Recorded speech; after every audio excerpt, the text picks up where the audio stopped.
Question none to add. Let's do a roll call for the Naabik'íyáti committee meeting.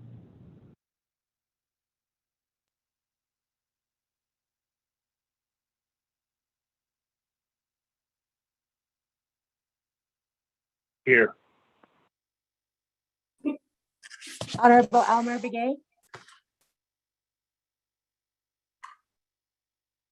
Honorable Elmer Begay. Honorable Elmer Begay did not answer roll call. Honorable Key Allen Begay Jr. Key Allen is present. Thank you. Honorable Key Allen Begay Jr. answered roll call. Honorable Paul Begay. Delegate Paul Begay is present. Honorable Paul Begay answered roll call. Honorable Nathaniel Brown.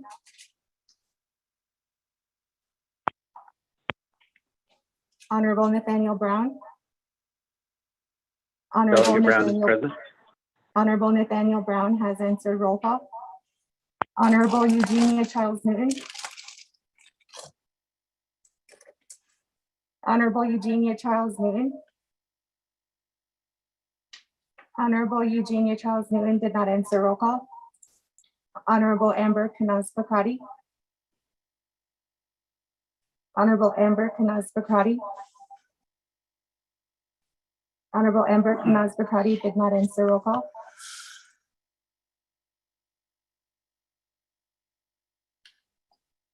Honorable Herman Daniels. Good morning. Here. Honorable Herman Daniels has answered roll call. Honorable Mark Freeland. Present. Honorable Mark Freeland has answered roll call. Honorable Pernell Halona. Honorable Pernell Halona. Honorable Pernell Halona has not answered roll call. Honorable Jamie Henio. Honorable Jamie Henio. Honorable Jamie Henio did not answer roll call. Honorable Vince James. Delegate James present. Honorable Vince James answered roll call. Honorable Rick Nez. Honorable Rick Nez. Delegate Rick Nez is present. Honorable Rick Nez answered roll call. Honorable Carl Slater. Honorable Carl Slater. Honorable Carl Slater did not answer roll call. Honorable Raymond Smith Jr. Present. Honorable Raymond Smith Jr. answered roll call. Honorable Wilson Stewart Jr. Present. Honorable Wilson Stewart Jr. answered roll call. Honorable Charlene So. We'll go ahead and get started. There's three numbers here. One is still coming. Chair So.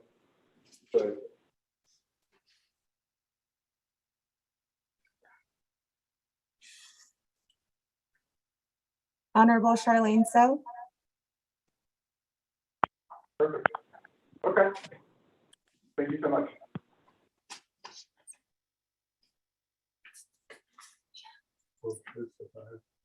Honorable Daniel So.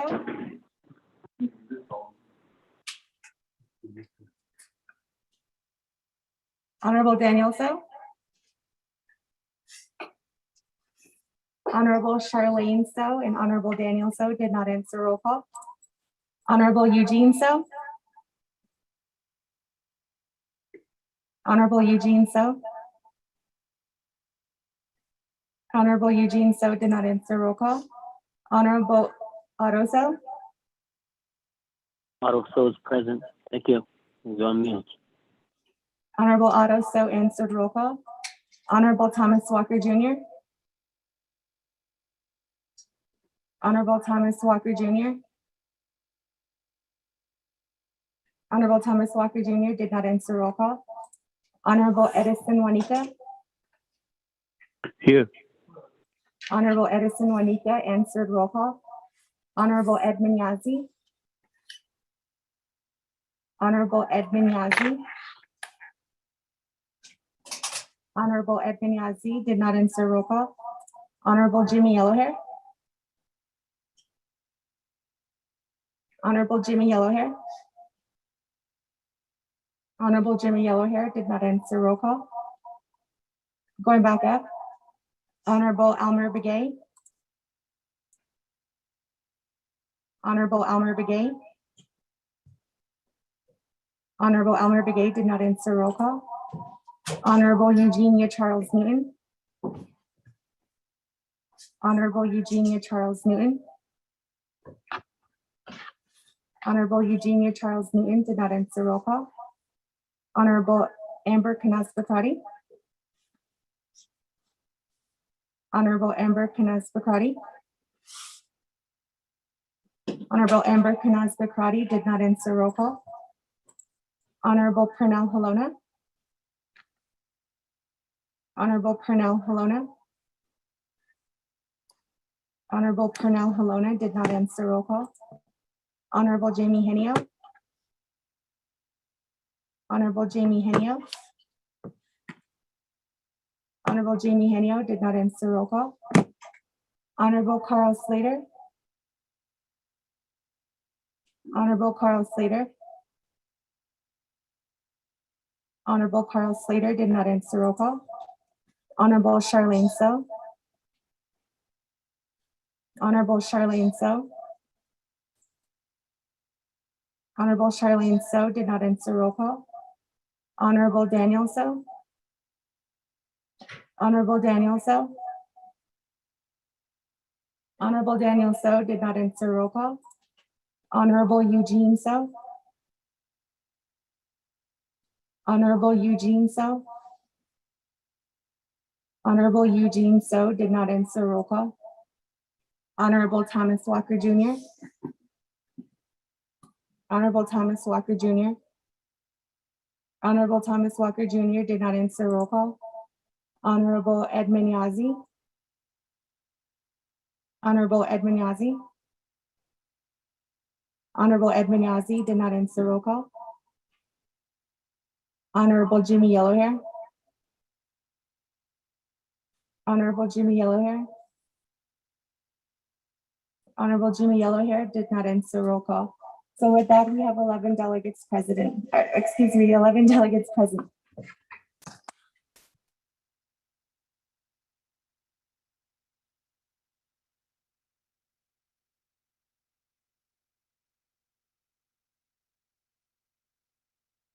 Well, thank you for the roll call. Good morning, Naabik'íyáti committee members. At this point in time, we do have a 2 committee rule quorum. Chiche, Honorable Chairman Nez and Dishat, could you open us up with the invocation this morning? Thank you.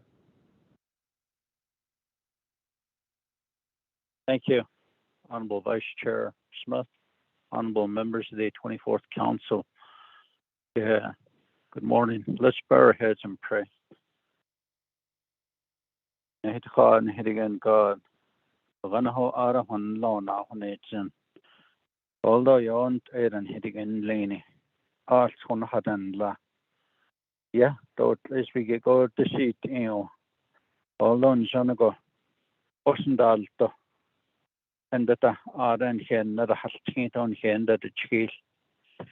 Als Hudgen Hosen, Jonago Zistan, Chills art Hadan La, and here is that, and that. Nalt Loster art Ero Tuntkelbens and Zotlor art Ochatandla. Although you Aaron Higgin Laney, hot on hot sudden Kasko, Nehemaron Hijabits Aro the Hosit Late or Hunzat and Hiot Cartlandla. A creature Hans Sagoshin in Nabe, Nankin Tikin, which in the Hoyt now again Bahonitson, and that it was Jean the Bahonitson. And that oh you need era. And that's that big head and it Asian benasha. But that needs and that yield ziko. But that hot letter that be day candle.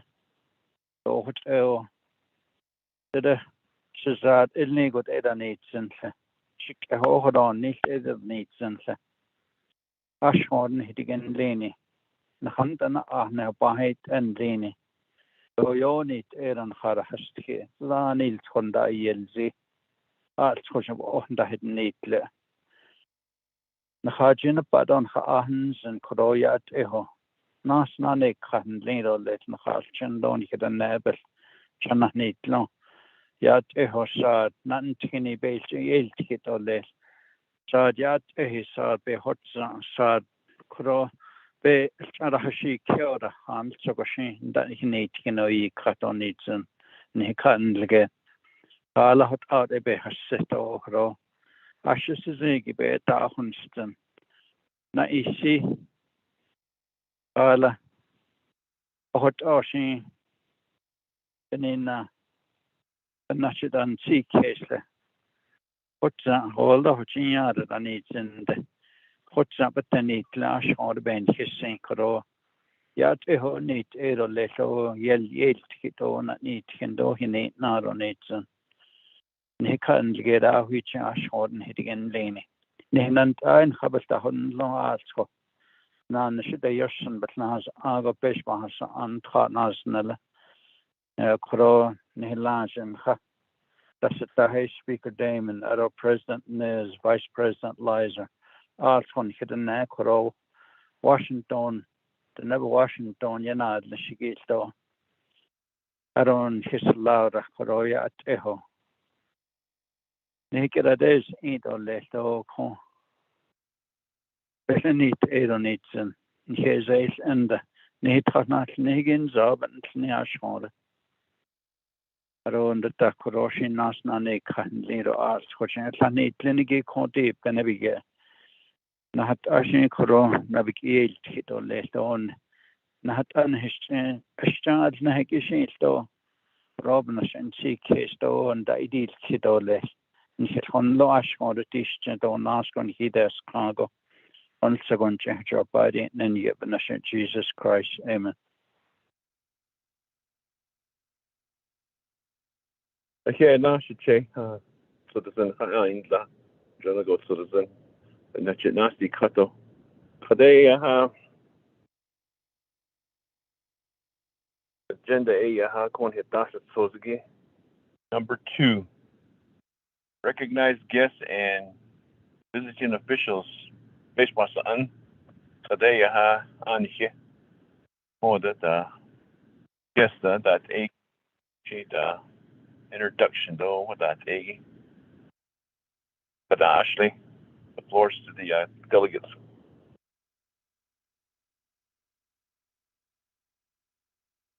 Pro Temp Chair, this is Delegate Daniel. So Shanetta, I'll recognize you. Go ahead, you have the floor. Honorable Yes, Daniel. thank you. Yes, thank you very much. Kadosh Shanella Kodot, Pro Temp Chair, Vice Chair, Kia. Adonana Kodo, Shina Kodot, Citizen. Then Nadigi Kodo, I see here Kodo. Ado Kodo at this time, Kodo, that this morning, I just want to thank my colleagues, Kodo, the ones that made it out to, they came out to Gouldings, Monument Valley, Utah yesterday to tour the property, and we met with the owner of Gouldings. I just want to thank them, Kodo, Delegate Paul Begay, Delegate Edison Winika, Delegate Pernell Halona, and also Delegate Otto So, Kodo, get addition, Kodo, out of Speaker's office, Kodo, Mr. Handley, thank you, Kodo. I see here, and sorry, by here, Kodo. So, just a great Kodo, I see here, Kodo, Adonana, Kodo. Yet I see, here, Dino, let's Kodo, Mr. Chair, Kodo, Vice Chair, Kodo, thank you very much. Negotiation now here now, but Wednesday don't date and night date though, that eggy by here. Today, Nando later, Bishmaster and the Notlinigi got visiting officials that they don't guess a 2 minutes. Not the Tasano Zinigi. You have the floor. Speaker. Speaker. This is Naabik'íyáti checking in, sir. Good morning, Chairman Naabik'íyáti. Good to hear your voice. Okay, sir. Goshi, for the record, we have Edmund, Honorable Edmund Yazzie with us this morning. Shinandad, is there any more introductions regarding the guests? Yunatani Dandinigi?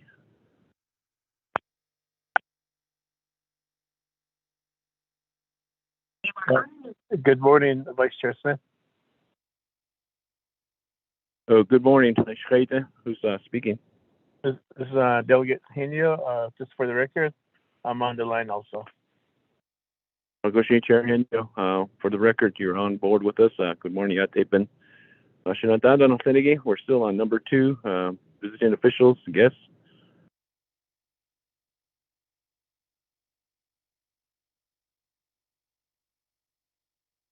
I think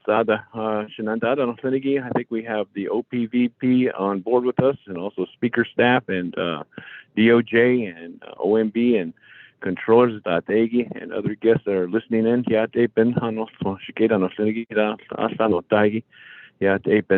morning. On the agenda.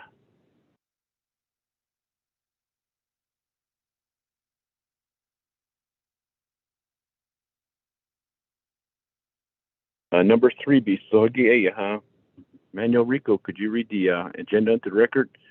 Good morning, Vice Chair and members of the Naabik'íyáti Committee of 24th Navajo Nation Council.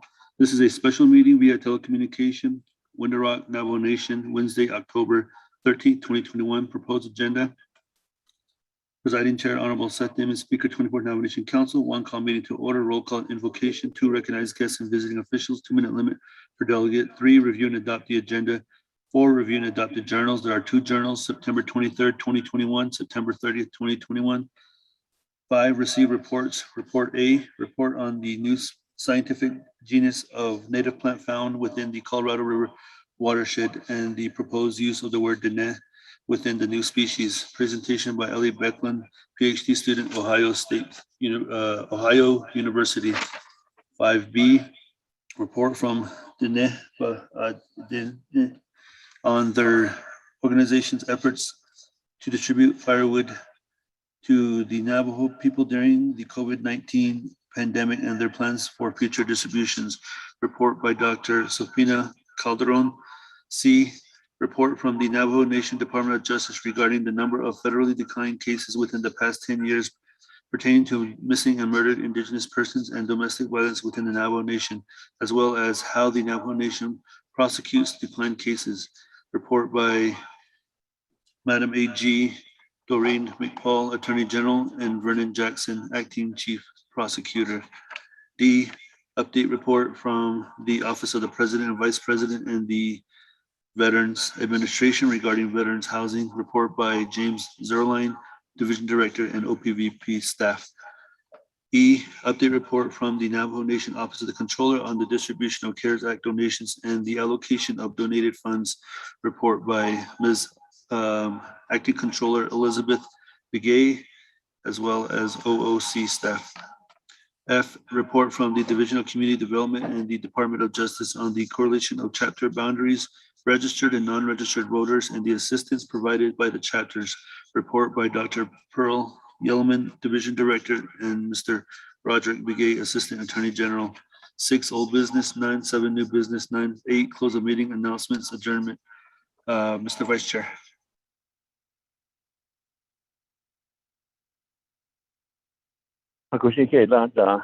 Mr. Manuel Rico for reading the agenda. Motion.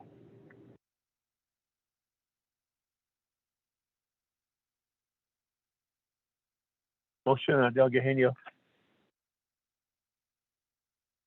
I'll recognize Chair Henyo's motion. Second.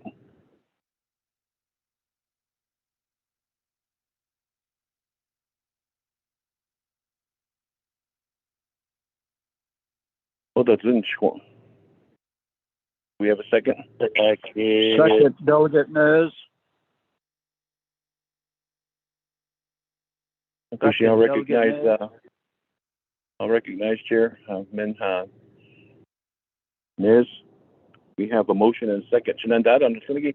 We have a motion and a second. Is there any discussion on the agenda? Chairman Keelan. Chair Keelan, Honorable Keelan, floor not to shot. Go ahead, you have the floor.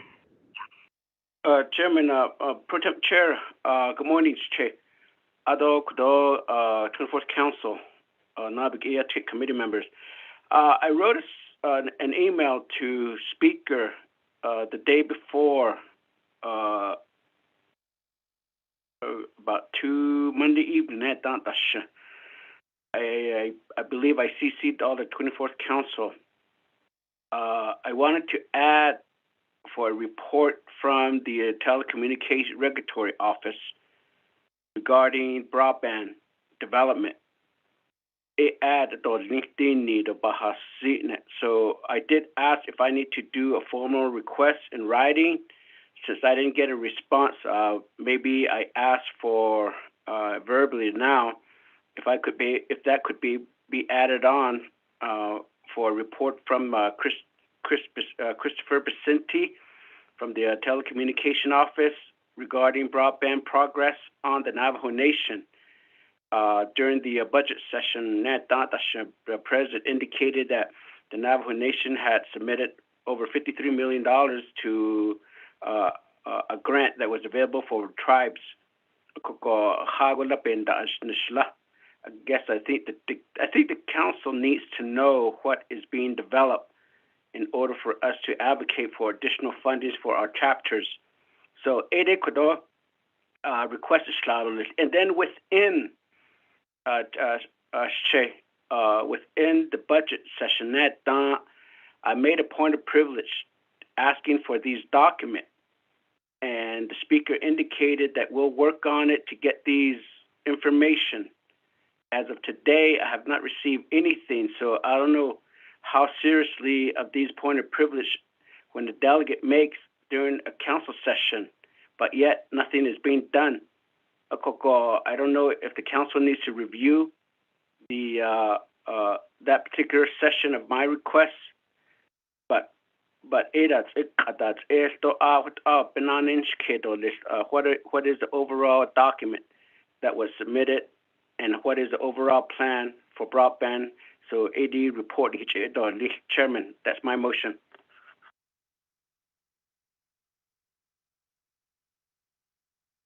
We'll go ahead and that be Amendment 1 motion by Honorable Key Allen to add on telecommunications by Chris Vicente.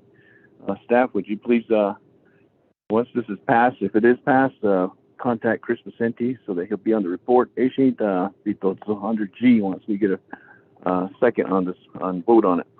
Do we have a second on this Amendment 1? Second, Delegate Elmer Begay. We have a second on Elmer Begay communications to be added to this agenda. Shenandoah on Finnegan, any questions on Amendment 1? Mr. Davis, Pro Tem Chair, this is Daniels. So, Shenandoah, Honorable Daniels, you have the floor on the Amendment 1. Yes, Shenandoah, Finnegan, around to the amendment, during the special session, I tried to add on to the report, Source Global Diego, AD. So at that time, so it was recommended to be added to the reports during the Naabik'íyáti. So at this time, maybe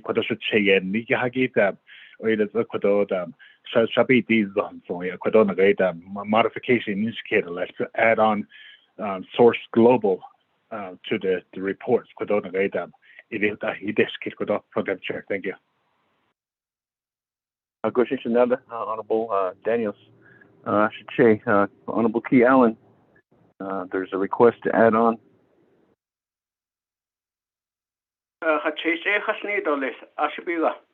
Chairman. Honorable Elmer Begay, Abiga.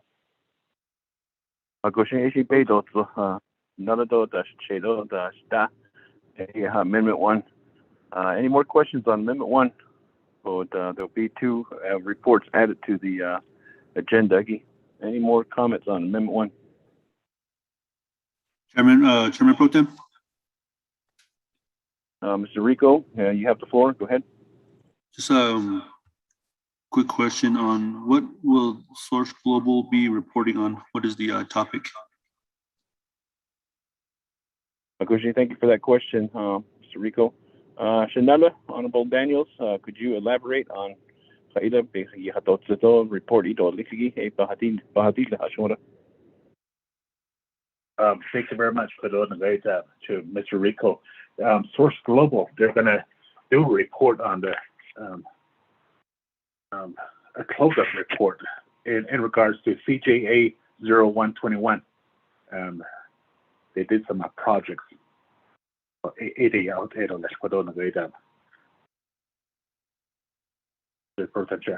you.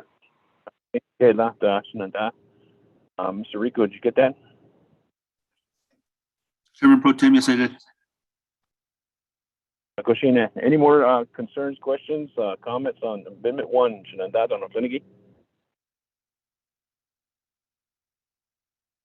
Then could we have a roll call vote on the Amendment 1?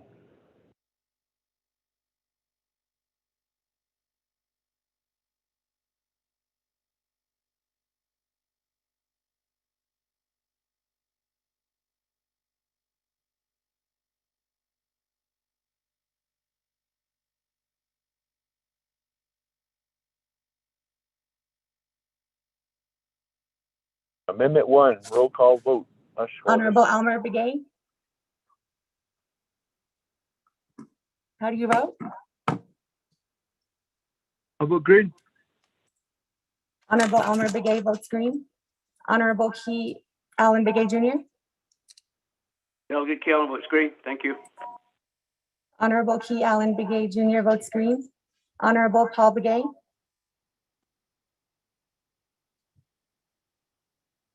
Honorable Paul Begay, how do you vote? Honorable Paul Begay did not vote. Honorable Nathaniel Brown, how do you vote? Delegate Brown votes green. Yeah. Honorable Nathaniel Brown votes green. Honorable Eugenia Charles Newton, how do you vote? Honorable Eugenia Charles Newton. Honorable Eugenia Charles Newton did not vote. Honorable Amber Canas Bakrati, how do you vote? Yeah, Jay Sadeja, this is Delegate Amber Canas Bakrati. I vote green, thank you. Honorable Amber Canas Bakrati votes green. Honorable Herman Daniels, how do you vote? Green. Honorable Herman Daniels votes green. Honorable Mark Freeland, how do you vote? Green. Honorable Mark Freeland votes green. Honorable Pernell Halona, how do you vote? Honorable Pernell Halona. Honorable Pernell Halona did not vote. Honorable Jamie Henio. Honorable Jamie Henio.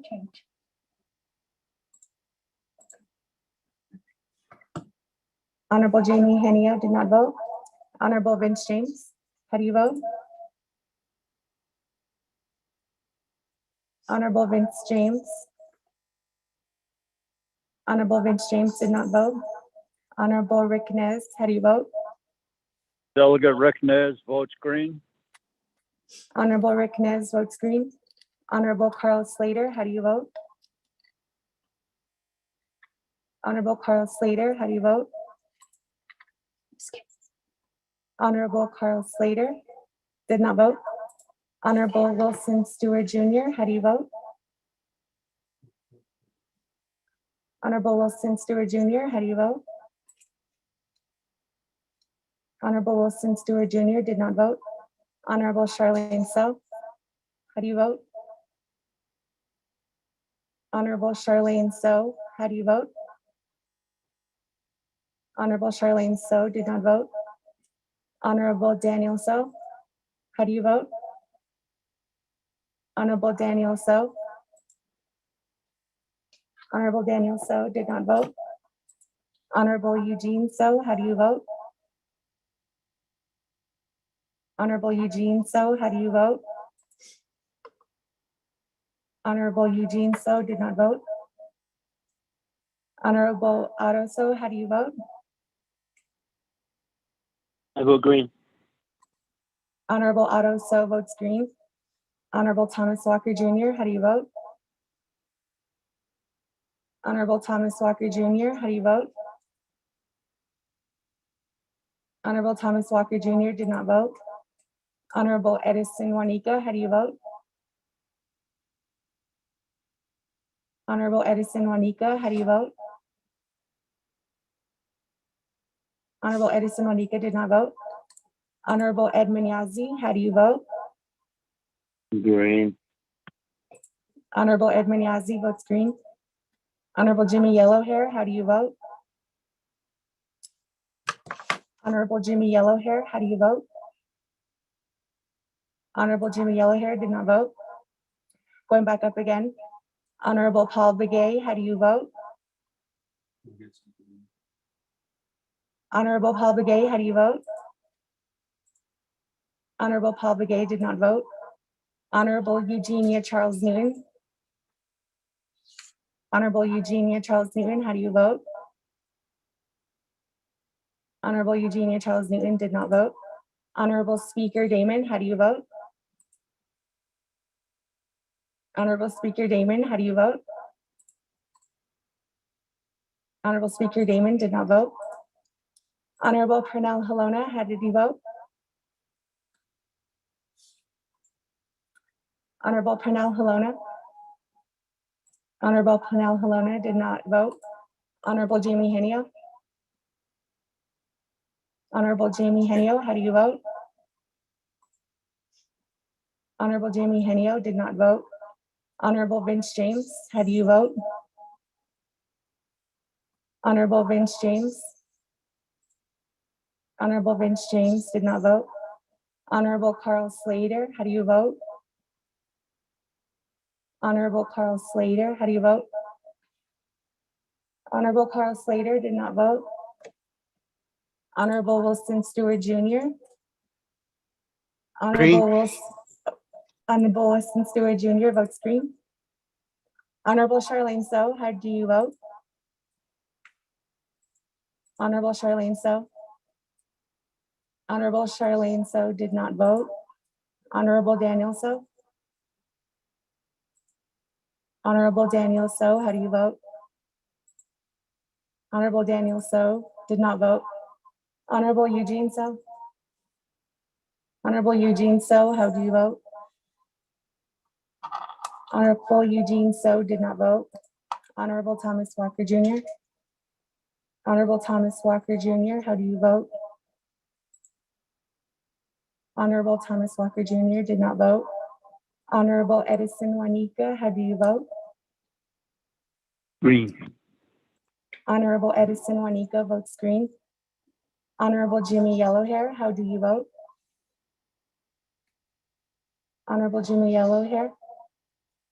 Honorable Jimmy Yellowhair did not vote. With that, we have 11 delegates that have voted green and 13 delegates that did not vote.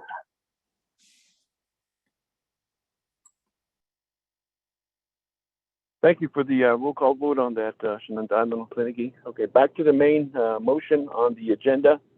Any more comments or amendments for this Chairman Pro Tem. agenda? Mr. Rico, you have the floor. You do not have a quorum. You don't have two committee rule, and you only have 11 delegates. We need one more Hess. We need one more Hess. Committee members, we can't adopt the agenda right now. We don't have a quorum, but we do have reports, so we can come back to once we get another member on board. If we get another Hess committee member, we don't have the votes for the add-ons, so keep in mind that we have Amendment 1 that did not make it to the agenda. If I'm in order.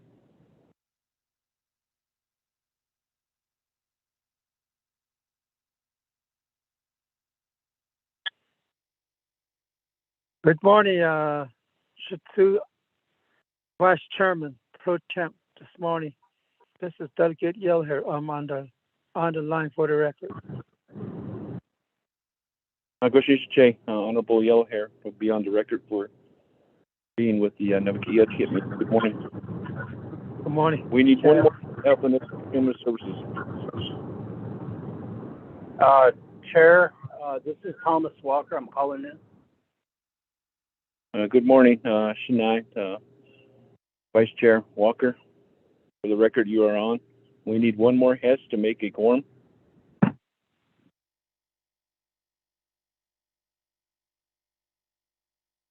Chairman, I believe we do have more than 13 now, isn't it?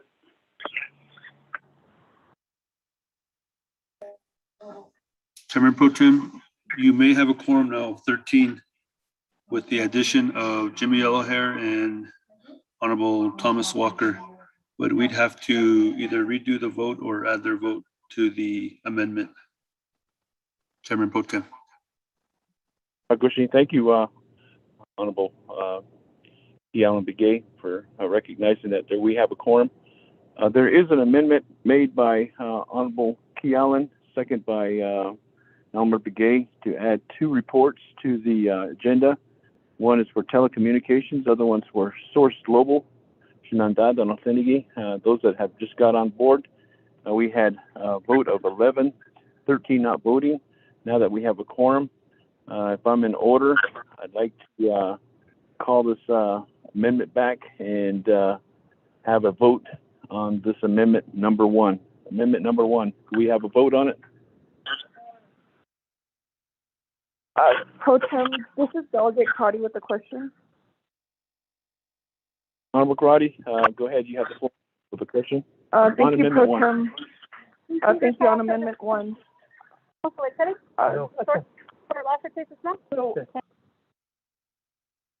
Please mute your lines. Pro Tem, if I could ask the amending party for Source Global, I believe it was. We received a memo regarding receiving reports from companies that are soliciting contracts. Is that the intent? So if the company provides a report that jeopardizes the delegates who hear the report, I need clarification because that's going to determine how I vote. I don't have any issues with the company per se, but I did read the memo, and I'd need some guidance in terms of if that's considered preferential treatment. Thank you, Pro Tem. Thank you, Honorable Crotty, for that question on behalf of Source Global. Turn the floor over to our Legislative Council. There are attorneys. Legislative Council, could you answer that question regarding the reports and preferential treatment, if that is so? Legislative Council? Good morning. This is Dana Bobroff, Chief Legislative Counsel. So yes, the council and the committees have been cautioned against receiving reports from companies who are requesting funding through ARPA or FRS, CSN, etc. The caution is against unfair competition or preferential treatment.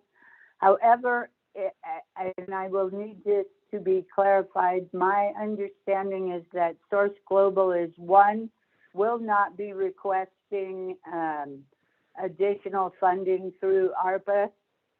That's not the purpose of their report. My understanding is that they have already done some work for the nation. Perhaps it was under CARES funding,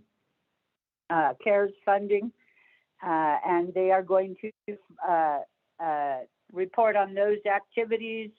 I also recognize or have heard that they have also put their reports to OPVP, and it has been vetted there. So long answer, I think if Source Global recognizes that this is not an appropriate forum to ask for additional funding, that they should be fine reporting on past activities.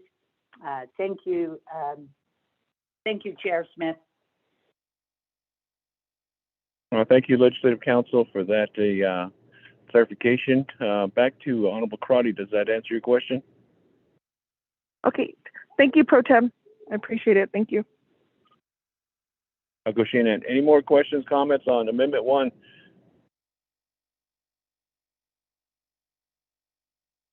No questions, no comments. Let's do a roll call vote around the horn.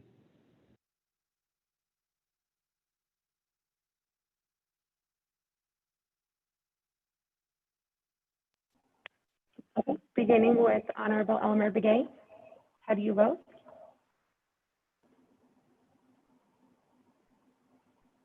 Honorable Elmer Begay, how do you vote?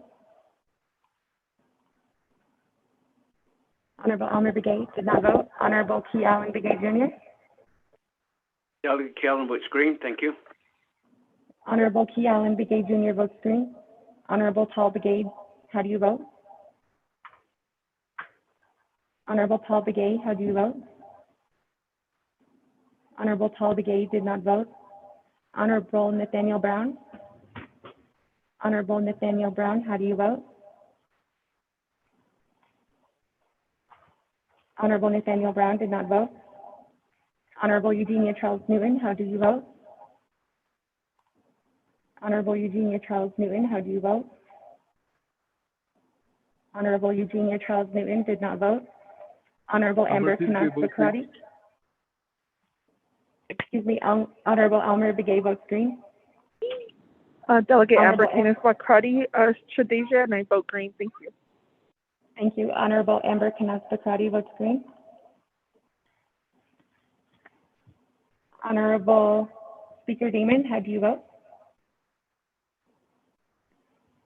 Honorable Speaker Damon, how do you vote? Honorable Speaker Damon did not vote. Honorable Herman Daniels, how do you vote? Honorable Herman Daniels, how do you vote? Honorable Herman Daniels did not vote. Honorable Mark Freeland, excuse me, Honorable Herman Daniels votes green. Honorable Mark Freeland, how do you vote? Green. Honorable Mark Freeland votes green. Honorable Pernell Halona, how do you vote? Honorable Pernell Halona, how do you vote? Honorable Pernell Halona did not vote. Honorable Jamie Henio, how do you vote? Henio votes green. Thank you. Honorable Jamie Henio votes green. Honorable Vince James votes green via text. Honorable Rick Nez, how do you vote? Delegate Rick Nez votes green. Honorable Rick Nez votes green. Honorable Carl Slater, how do you vote? Honorable Carl Slater, how do you vote? Honorable Carl Slater did not vote. Honorable Wilson Stewart Jr., how do you vote? Green. Honorable Wilson Stewart Jr. votes green. Honorable Charlene So, how do you vote? Honorable Charlene So, how do you vote? Honorable Charlene So did not vote. Honorable Daniel So, how do you vote? Honorable Daniel So, how do you vote? Honorable Daniel So did not vote. Honorable Eugene So, how do you vote? Honorable Eugene So, how do you vote? Honorable Eugene So did not vote. Honorable Otto So, how do you vote? Honorable Otto So, how do you vote? I vote green. Honorable Otto So votes green. Honorable Thomas Walker Jr., how do you vote? Thomas Walker votes green. Honorable Thomas Walker Jr. votes green. Honorable Edison Juanita, how do you vote? Green. Honorable Edison Juanita votes green. Honorable Edmund Yazzie, how do you vote? Green. Honorable Edmund Yazzie votes green. Honorable Jimmy Yellowhair, how do you vote? Honorable Jimmy Yellowhair, how do you vote? Honorable Jimmy Yellowhair did not vote. Going back up. Honorable Paul Dr. Begay, Yellowhair votes green. excuse me, Dr. Yellowhair Honorable votes green. Thank you. Jimmy, okay, excuse me, Honorable Jimmy Yellowhair votes green. Going back up again, Honorable Paul Begay, how do you vote? Green. Honorable Paul Begay votes green. Honorable Nathaniel Brown, how do you vote? Delegate Brown votes green. Honorable Nathaniel Brown votes green. Honorable Eugenia Charles Newton, how do you vote?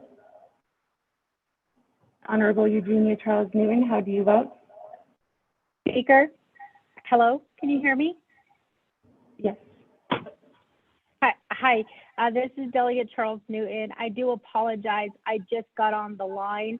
I know that we are voting on the NNTU regarding the broadband development. And then is the second report Source Global from project status CJA-01-21. Can I get some clarification on what we're voting on? I do apologize. Good morning, Honorable Eugenia Charles Newton. This is Vice Chair Smith, pro temping.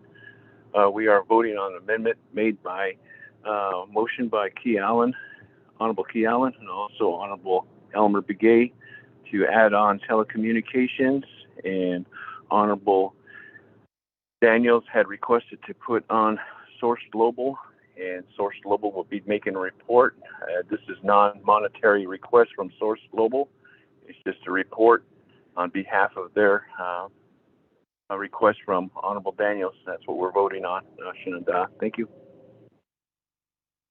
Thank you for that, Vice Chair Smith and colleagues. I do apologize. I just got done with my Title 17 meeting. I vote green. Thank you.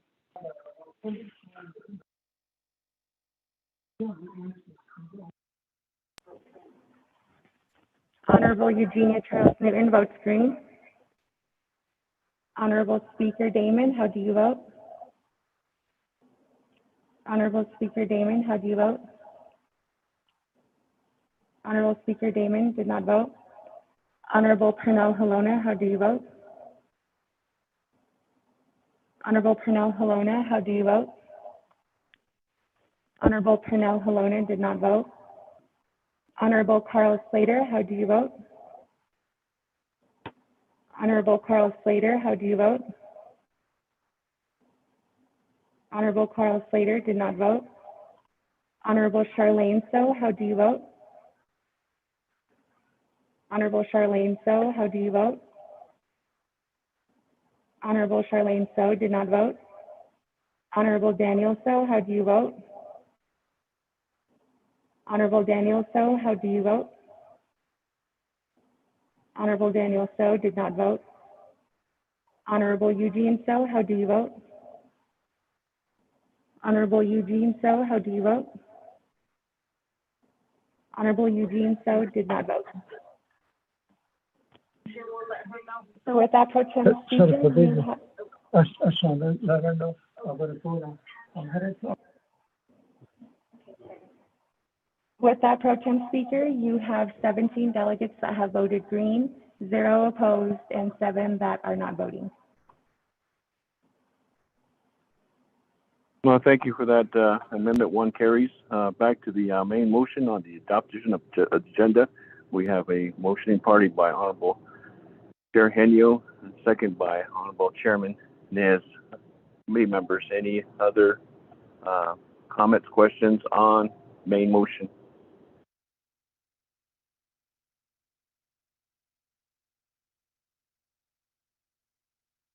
I'm hearing none, so let's move on to roll call vote for the main motion. I don't know.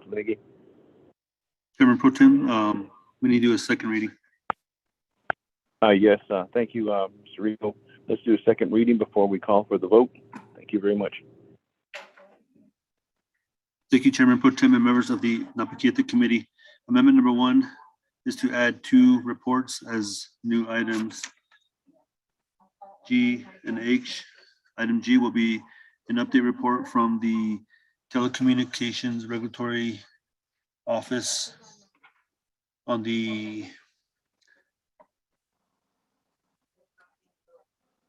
progress of broadband on the Navajo Nation. That report will be done by Mr. Chris Pacenti, Division Director. Also added to the report is a report from Source Global on the status and close-up of CJA-01-21 projects. Mr. Chairman Pro Tem. Thank you, Mr. Rico, for the second reading. Committee members, we have a second reading. Therefore, let's go to the roll call vote.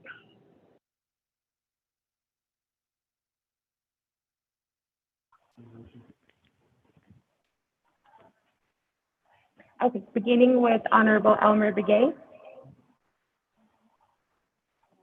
Honorable Elmer Begay, how do you vote? I vote green. Honorable Elmer Begay votes green. Honorable Key Allen Begay Jr., how do you vote? Delegate Key Allen votes green, thank you.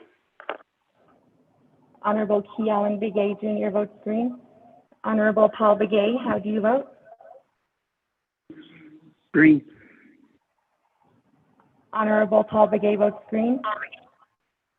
Honorable Nathaniel Brown, how do you vote? Delegate Brown votes green. Yeah. Honorable Nathaniel Brown votes green. Honorable Eugenia Charles Newton, how do you vote? Honorable Eugenia Delegate Charles Newton Newton votes green. Honorable Eugenia Charles Newton votes green. Honorable Amber Kanaz-Bakrati, how do you vote? Delegate Amber Kanaz-Bakrati votes green. Thank you. Honorable Amber Kanaz-Bakrati votes green. Honorable Speaker Damon, how do you vote? Honorable Speaker Damon, how do you vote? Honorable Speaker Damon did not vote. Honorable Herman Daniels, how do you vote?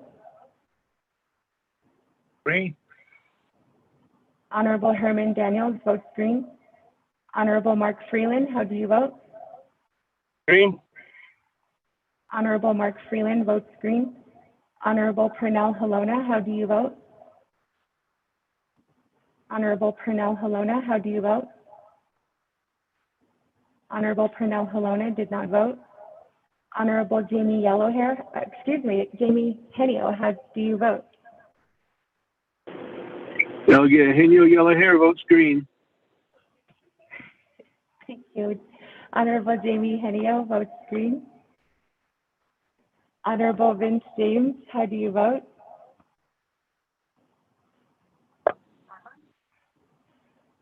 Delegate James votes green. Honorable Vince James votes green. Honorable Rick Nez, how do you vote? Votes green. Honorable Rick Nez votes green. Honorable Carl Slater, how do you vote? Honorable Carl Slater, how do you vote? Honorable Carl Slater did not vote. Honorable Wilson Stewart Jr., how do you vote? Green. Honorable Wilson Stewart Jr. votes green. Honorable Charlene So, how do you vote? Honorable Charlene So, how do you vote? Honorable Charlene So did not vote. Honorable Daniel So, how do you vote? Honorable Daniel So, how do you vote? Honorable Daniel So did not vote. Honorable Eugene So, how do you vote?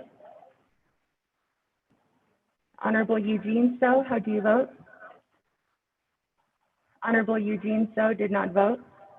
Honorable Otto So, how do you vote? Honorable Otto So, how do you vote? Honorable Otto So did not vote. Honorable Thomas Walker Jr., how do you vote? I vote.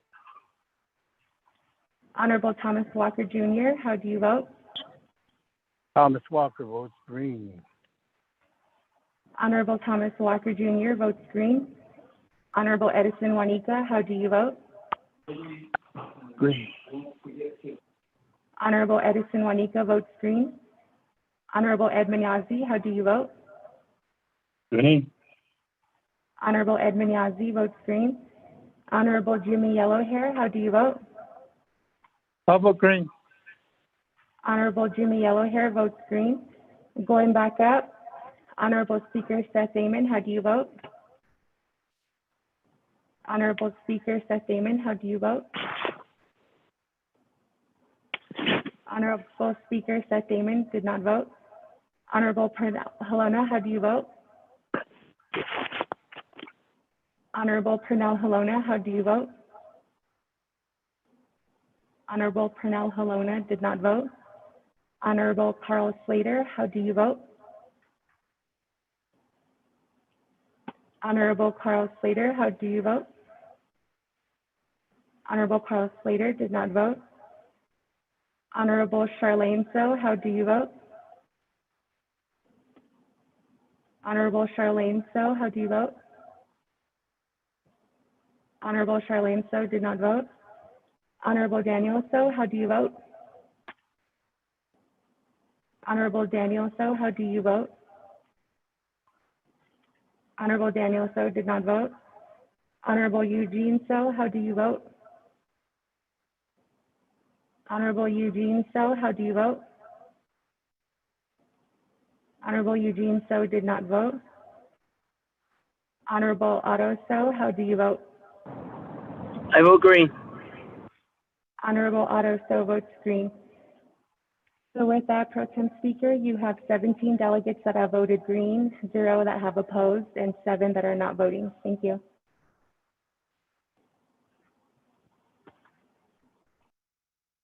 Thank you for that roll call vote. We have 17 in favor, none opposed, so we have adopted the agenda. Pushing at number 4, review and adopt journals. Journals were sent out by Karen Doki yesterday at 1:10 p.m. by email, and also resent this morning at 10:27 this morning for the journals of September 23 and September 30th of 2020. Motion. Motion by Delegate Henio to accept both journals. I'll recognize Chair Henio that we accept both journals. Second.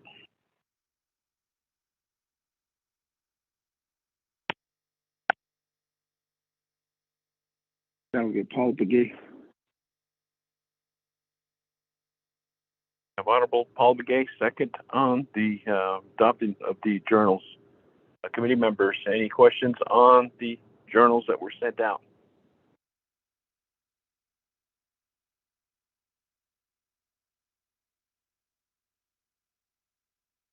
Not hearing any. Let's call for the motion and call for the vote on the journals.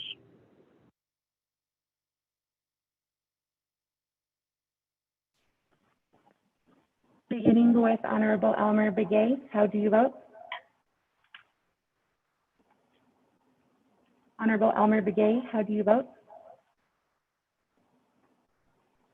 Honorable Elmer Begay did not vote. Honorable Key Allen Begay Jr., how do you vote? Delegate Key Allen votes green. Thank you. Honorable Key Allen Begay Jr. votes green. Honorable Paul Begay, how do you vote? Green. Honorable Paul Begay votes green. Honorable Nathaniel Brown, how do you vote? Delegate Brown votes green. Yeah. Honorable Nathaniel Brown votes green. Honorable Eugenia Charles Newton, how do you vote? Honorable Eugenia Charles Newton, how Charles do you Newton vote? votes green. Honorable Eugenia Charles Newton votes green. Honorable Amber Kanaz Bakrati, how do you vote? Honorable Amber Kanaz Bakrati, how do you vote? Honorable Amber Kanaz Bakrati did not vote. Honorable Speaker Seth Amon, how do you vote? Honorable Speaker Seth Amon, how do you vote? Honorable Speaker Seth Amon did not vote. Honorable Herman Daniels, how do you vote? Honorable Herman Daniels, how do you vote? Honorable Herman Daniels did not vote. Honorable Mark Freeland, how do you vote? Green. Honorable Mark Freeland votes green. Honorable Pernell Halona, how do you vote? Honorable Pernell Halona, how do you vote? Honorable Pernell Halona did not vote. Honorable Jamie Henio, how do you vote? Henio votes green.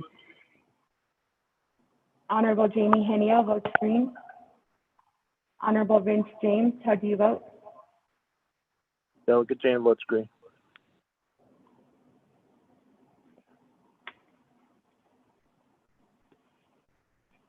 Honorable Delegate James votes green. Honorable Vince James votes green. Honorable Rick Nez, how do you vote? Delegate Rick Nez votes green. Honorable Rick Nez votes green. Honorable Carl Slater, how do you vote? Honorable Carl Slater, how do you vote? Honorable Carl Slater did not vote.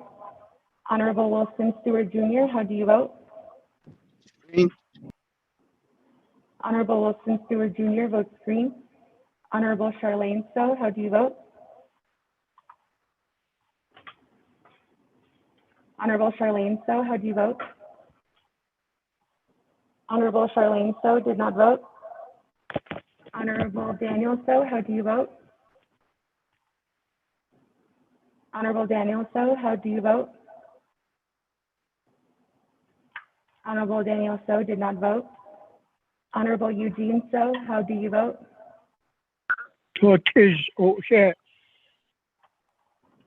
Honorable Eugene So votes green.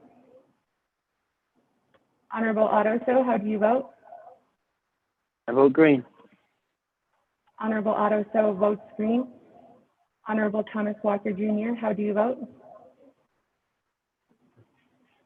Honorable Thomas Walker Jr., how do you vote? Honorable Thomas Walker Jr. did not vote. Honorable Edison Juanica, how do you vote? Green.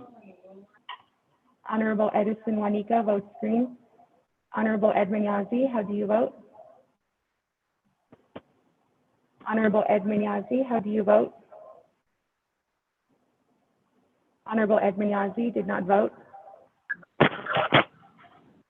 Honorable Jimmy Yellowhair, how do you vote? I vote green. Honorable Jimmy Yellowhair votes green. Going back up. Honorable Elmer Begay, how do you vote? Honorable Elmer Begay, how do you vote? Honorable Elmer Begay did not vote. Honorable Amber Kanaz-Socrati, how do you vote? Shadasia, this is Delegate Amber Cadence-Balcardi. I vote green. Thank you. Honorable Amber Kanaz-Socrati votes green.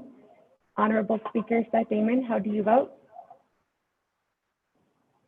Honorable Speaker Seth Damon, how do you vote? Honorable Speaker Seth Damon did not vote. Honorable Herman Daniels, how do you vote? Green. Honorable Herman Daniels votes green. Honorable Pernell Halona, how do you vote? Honorable Pernell Halona, how do you vote? Honorable Pernell Halona did not vote. Honorable Carl Slater, how do you vote?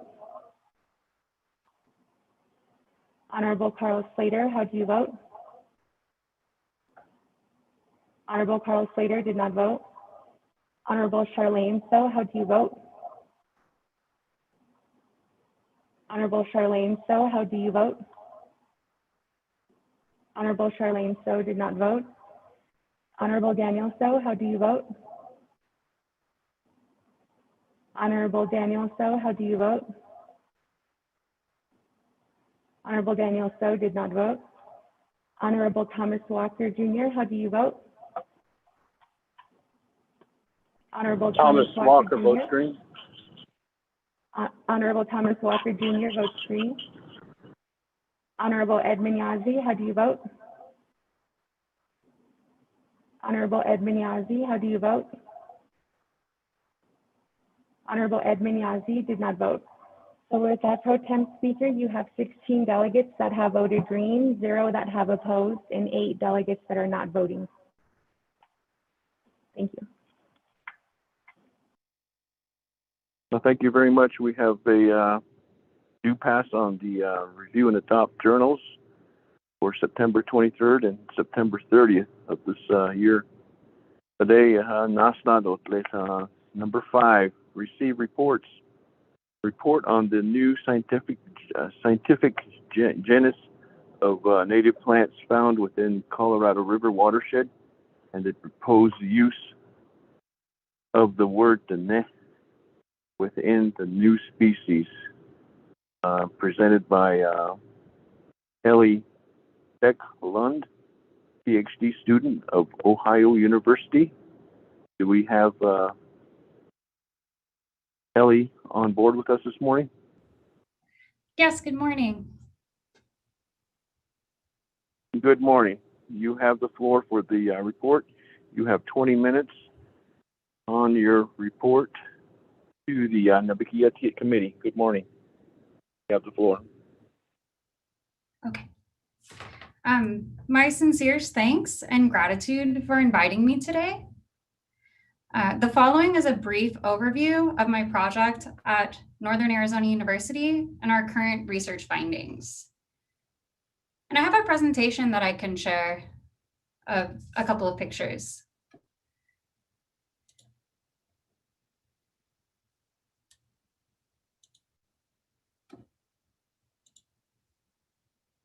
Pro Tem Speaker.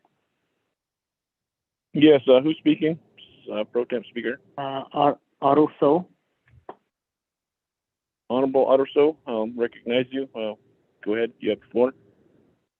Yes, I guess with these reports, and individuals want to make a report to this body, I guess a formal written report is something that could be in order. And if maybe we could get a written report sent to us so we could follow along. Some of us are not in range of having the internet. So we're relying on our cellular phone. And just want to make that recommendation and maybe ask the presenter to email out information to us so that we can follow along with the report that will be given. Thank you. We'll go ahead and request the presenters. Those presenters that are listening on board, we have several reports. Could you prepare yourself to send out written reports to the delegates that are here with us this morning on Naabik'íyáti so that they can follow along as requested by Honorable Chairman Otto So regarding the reports that will be received. We haven't taken any time off you, Ellie, but if you could get the written report, if you have one, email it out as soon as possible. We'd appreciate that. You may continue on your report. Yes, I have an executive summary that is just an outline of what I'm speaking about today, so I can definitely send that out. Thank you very much. You may proceed with your report this morning. You have the floor. 20 minutes, starting now. Okay, thank you. Again, my sincerest gratitude for inviting me today. I'm a botanist and I studied at Northern Arizona University on a group of plants, one of which is in Northern Arizona, and that is what I'll be sharing with you today. So this is a brief overview of my project and our current research findings. This project was on the plant genus Arausaruzia, which is a desert plant group, and it was conducted at Northern Arizona University from 2017 to 2020. My project was on the relationships of the genus Arausaruzia, and this is a group of 4 plant species that are distantly spread across North and South America.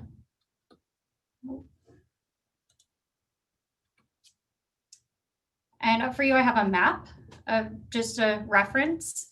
There's one species that occurs in the Atacama Desert in Chile, 2 species that occur in the Sonoran Desert in Mexico, and 1 species that occurs in the Colorado Plateau Desert of northern Arizona, specifically in the Little Colorado River watershed. And that was the species pictured here called Arazerusia rotundata. Here's Arazerusia rotundata's range, and you can see it has a narrow range, and it is an exceptionally rare plant.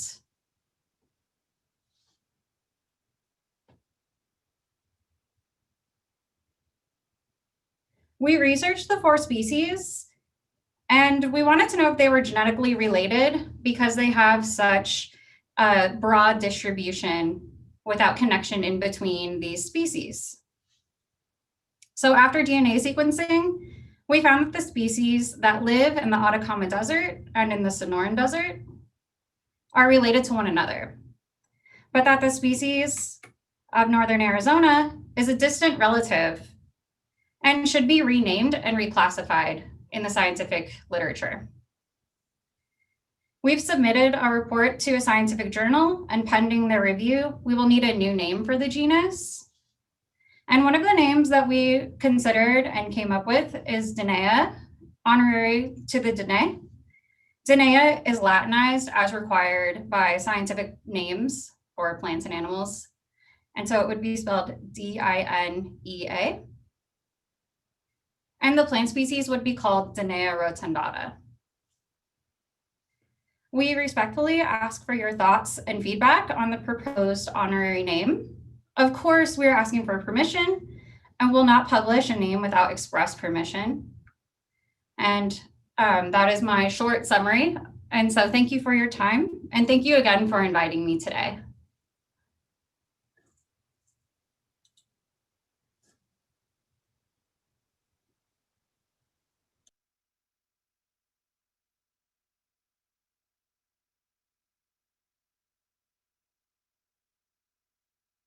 Committee members, does that conclude your report, Ms. Becklin? Yes, thank you. Thank you for the brief report and the discovery. Committee members, motion? Motion by Delegate Charles Newman. Second, Yellow Hair. I'll recognize motion by Honorable Chairwoman Charles Newton and also Honorable Jimmy Yellowhair.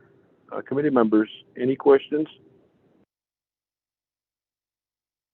Chairman Kellen. Agushi, Honorable P. Allen Begay, you have the floor. Chairman, I just sent an email to my colleague. To my understanding, the individual is asking that there's several plants that they're doing a research, and this particular plant is specifically known to be on the Navajo Nation, and that the individual is indicating that they want to rename this plant as Danaea rotunda. The Nanothiniki dot never Washington, Nikit A Coco E what A baby Nacha in Dacha did A be bad old Zinglishne, Jot I get this tea. Although but not this kiddiki may not to the sponsor or unless of the spa the reporting person knows anything further if this is being utilized traditionally in the Navajo ceremony, or if any of my colleague knows if there's a name in Navajo for this particular plant. So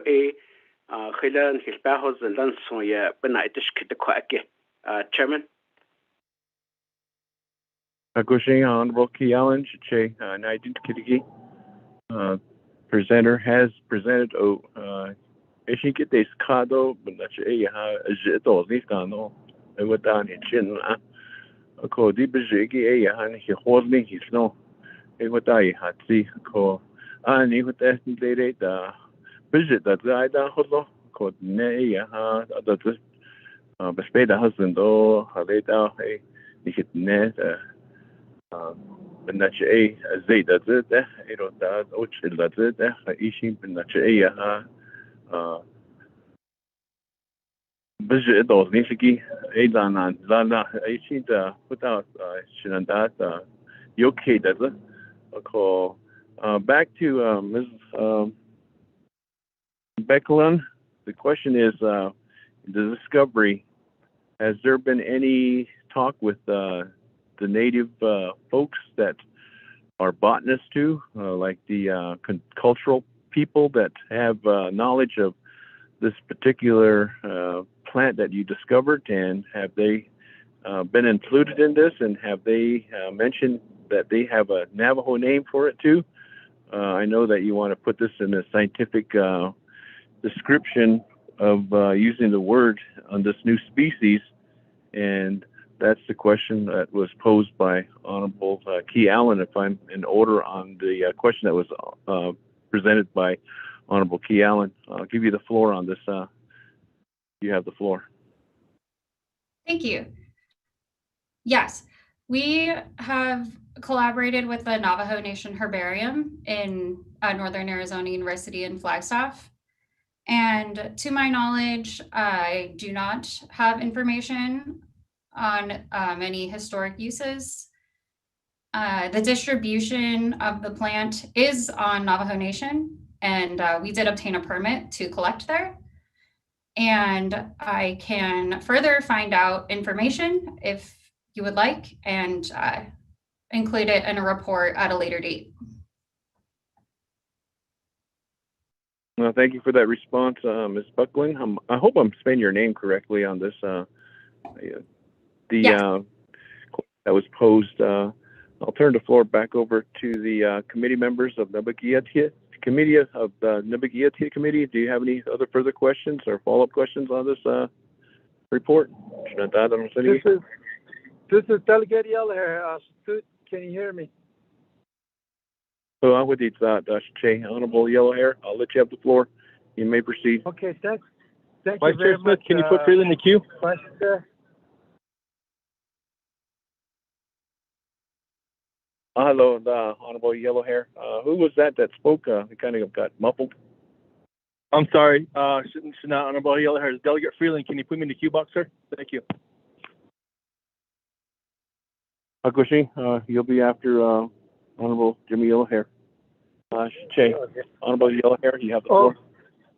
Okay, Vice Chairman, Pro Tem Speaker, and also thank you, Mark Freeland.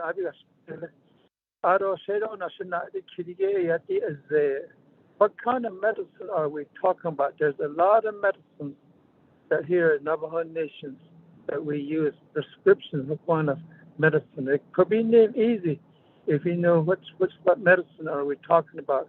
Thank you for the floor.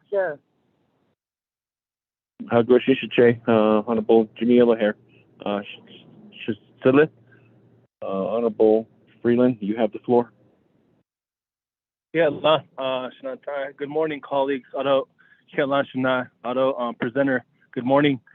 Thank you. Just a question related to consultation. Was there any advisement or direct discussion with the Navajo Historic Preservation Department related to the plant or this request?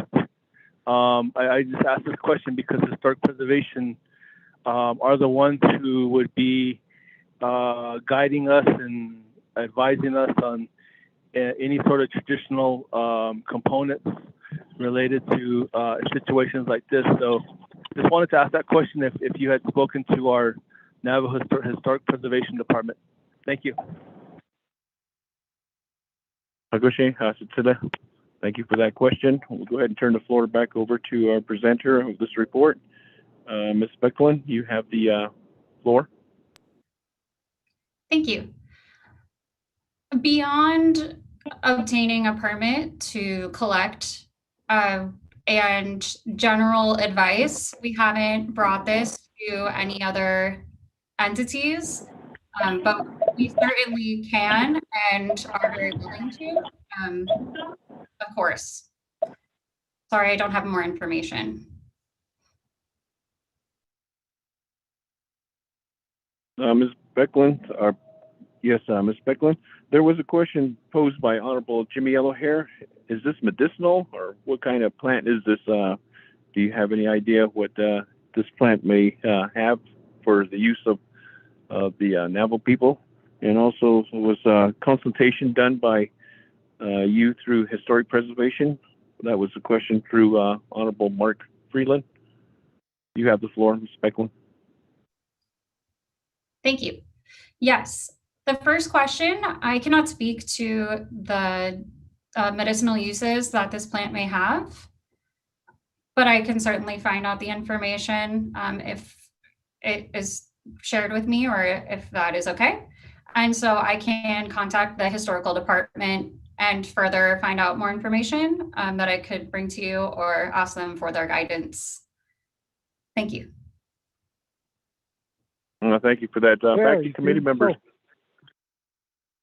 Shinaya, recognize you. Honorable Eugene So, you have the floor. I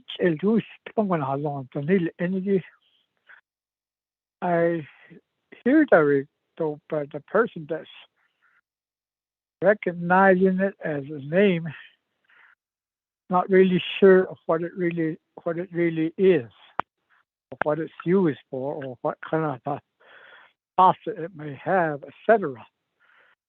Maybe it would be best if she comes back with it when she knows everything about it. Then we can more utilize our own way, find out what it really is. I'm trying to look at it right now, but I would like to look at it with my brother, who is a medicine man. I would see it that way, but if it's not really known what it is by her own self, just where it comes from, I think we need to get more out of it. If we would really know what kind of a plant really is, what it's for, and what's being used for, etc. Even nagodozo was ahazun na halon dabadil kit. Oyan soya dozo na ido dozo inas ida. But anish in khati bad that has a halno. Khalid chon in khatal. Me just bad hazard so.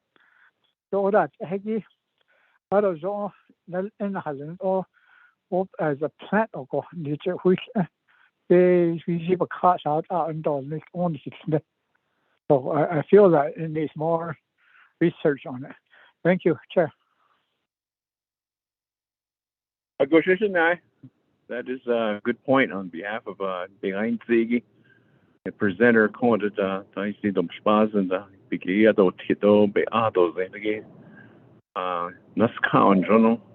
And Jono go Naskado, the Nacha Han Hitchin Nado Ataki, Ashi, Ayat. Back to Ms. Becklin.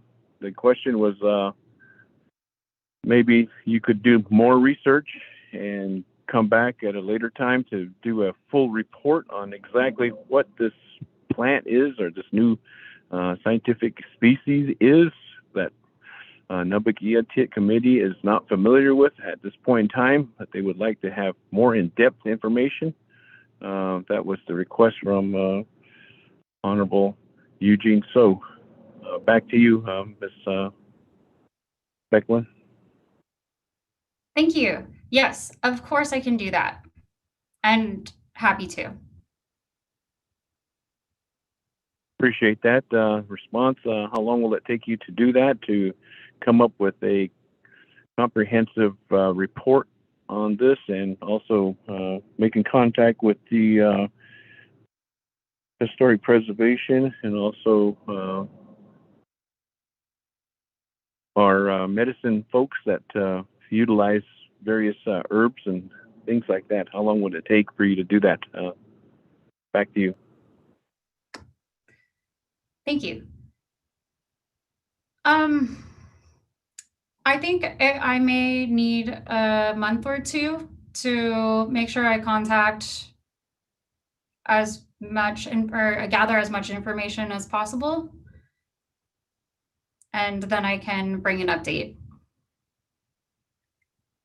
Okay, thank you very much for that information. Well, what we'll do is we'll let you do more research on this, and you can contact our office here, work with Mr. Rico or the Speaker's office to present this at a later time.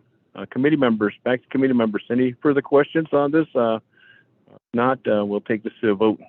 Mr. This is Delegate Newton. I have a question. I had heard Honorable Chairwoman, and who else spoke? Chairman So. Otto So. Hakushi. I'll put you after Honorable Chairwoman. Honorable Chairwoman, Charles Newton, you have the floor. Thank you, Vice Chair Smith. So my understanding is that the work has been done in terms of the scientific side. I think the questions that are being posed right now regarding the traditional uses, the names, contacting the Navajo medicine men, to be fair and honest, we have an outsider who is presenting information to this council prior to her presentation. I think that there was not really any guidance provided, which is why she is asking, this committee. So, and the question, I'm not sure who's not muted, but can you mute that person? Thank you. So I think what would be fair is if we as council, if we prepared questions ahead of time and pointed her in the right direction on who to contact. I think that would probably be the best thing. I did request to put this report on.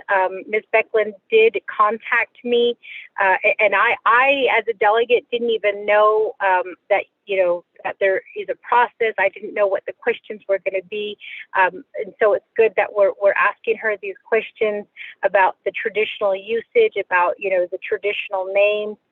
Whether she made contact with other entities. So perhaps this body can also provide some suggestions on who she needs to contact, the names of these individuals, as well as contact information, so that she knows where to go. Because Navajo Historic Preservation, obviously, we can get that information. But in terms of consulting Navajo, medicine men, there's, I guess, is there specific people that we should be contacting? Is that through Dana College? Do we, since they're a university that does have a traditional practitioner program, should she be contacting them? Who are the right people that she should be contacting in terms of the traditional questions that are being asked? In addition to that, I think that that Naabik'íyáti, should share as much information with her on, what questions we're going to have ahead of time, so that when she's ready to present, we don't assume that she's not ready. I think she is ready in terms of the scientific side of things and the way that it was presented in the paper that she completed as far as the research goes. But to be fair, as a working here in council, we look at the traditional side of things, but who is the person that she should be contacting to work with them, to ask them these questions that we are now asking. So I just wanted to tell Ms. Becklin, thank you for sharing this information. I did get your handout prior to Delegate So's request. We did get it on email. So I was able to read through the summary that you provided, as well as the picture of the plant that you are referencing. And I do apologize that I didn't prepare you better in making sure that you have a traditional an answer for the traditional questions that are coming out from this body. I'd be happy to work with you, Ms. Becklin, to get that information of the people that you need to contact. But in the meantime, I will ask my colleagues to please, if you could send me an email asking the questions regarding this plant, what you want to know. That way she has a better understanding of what this body is interested in terms of the knowledge that she has. Would you guys prefer her entire report that she is ready to submit? I'll be happy to forward that report to you. Or would you guys prefer an executive summary with the traditional questions being answered? If I can get some more clarification so I can help Ms. Becklin through this process. Thank you. Honorable Chairwoman Charles Newton, we'll take that into consideration and your request and working with Ms. Becklin on behalf of getting this ready for the report that'll be coming forth as proposed. So you heard the comments and the concerns regarding to do this as a next report that's coming up. Shenandoah, Chair Otto, so you have the floor. You may proceed. Yeah, thank you very much, Pro Temp. That is, as I was listening to the report, he was asking body to rename a plant species with the Navajo language, or with the term of the ne utilized in the Latin form. And I guess that's just a requirement from that area. But I do agree that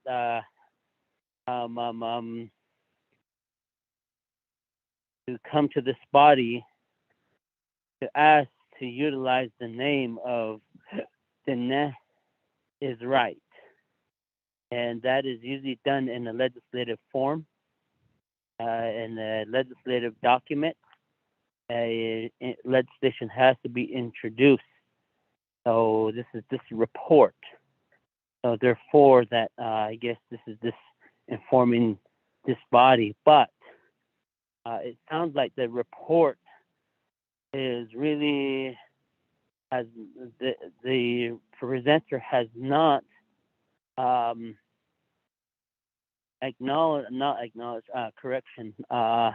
notify the offices within the Navajo Nation operation. And I believe as pointing the presenter, I don't want to butcher your name. I would point you to Navajo Nation Fish and Wildlife Services, because we have botanist surveyors that deal with species on the nation and plant species that are employed by the nation, and that would be the proper entity tribal program to begin your work directly with our tribal entity. And I believe the Navajo Nation Fish and Wildlife Services director, her name is Gloria Tom.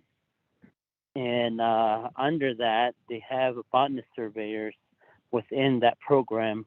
And I believe that is your specialty. That is your degree area, presenter.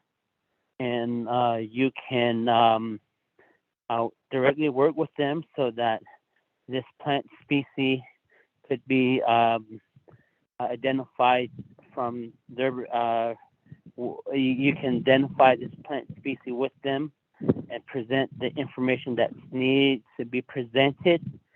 And that way you will be able to be where you will directly work with the tribal program directly. And that's the Navajo Nation Fish and Wildlife Services that has those, that where we have tribal botanist surveyors that actually work for the nation. And this is their field. And I believe they have identified a lot of native species that are plant species that are on the Navajo Nation. So there's some sort of dialogue that's already going on at this time, and I would just point you that way. Then again, just thank you for making your presentation to this body. But I guess requesting to utilize the Navajo language or the term of the net and so forth, that would probably come in an official council action request through legislation, and that will give the nation will give that authority to utilize that term so that plant species could be re-identified to what you indicated earlier. So that is just my thought. And then from there, the Fish and Wildlife Service will be able to work with you, whether it's a plant that grows on the Indian reserve up in this region, or if it's a plant that is utilized within medicinal purposes for our for Navajo. And then from there, the Fish and Wildlife program will be able to directly work with the entities such as Navajo Medicine Men Association or Naabik'íyáti Association or other organizations that could identify and see what type of plant it is, because just by listening to your report, I just hear the Western thought point of view of this plant and the careful thought of the Navajo side. The medicine. Is it a medicine? What type of plant is it? Ha'ish. What is it? You know, that's what I'm saying in my language. Ha'ish hashwalya. These things come up and we have questions. And so it's just those are just some of my concerns, but I would just point you to work with Navajo Nation Fish and Wildlife Services so that they can help you into that direction to work with tribal employees who are geared and who are working for the nation in that purpose. So, and what you're doing here, the presenter for this species, plant species. But again, I appreciate this time for you presenting to the tribal council. And so I'm mute. Next on the queue is Chairman Niz. Chairman Niz, you have the floor.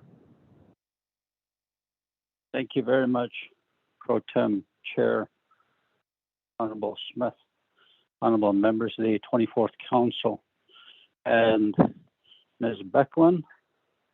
I just want to say thank you very much. This is a beautiful plant, and I just want to say that I'm glad that you're coming before the Naabik'íyáti Committee, the Navajo Nation Council, asking for permission related to your studies, your scientific project, that you're going to give this plant a name that grows in northern Arizona.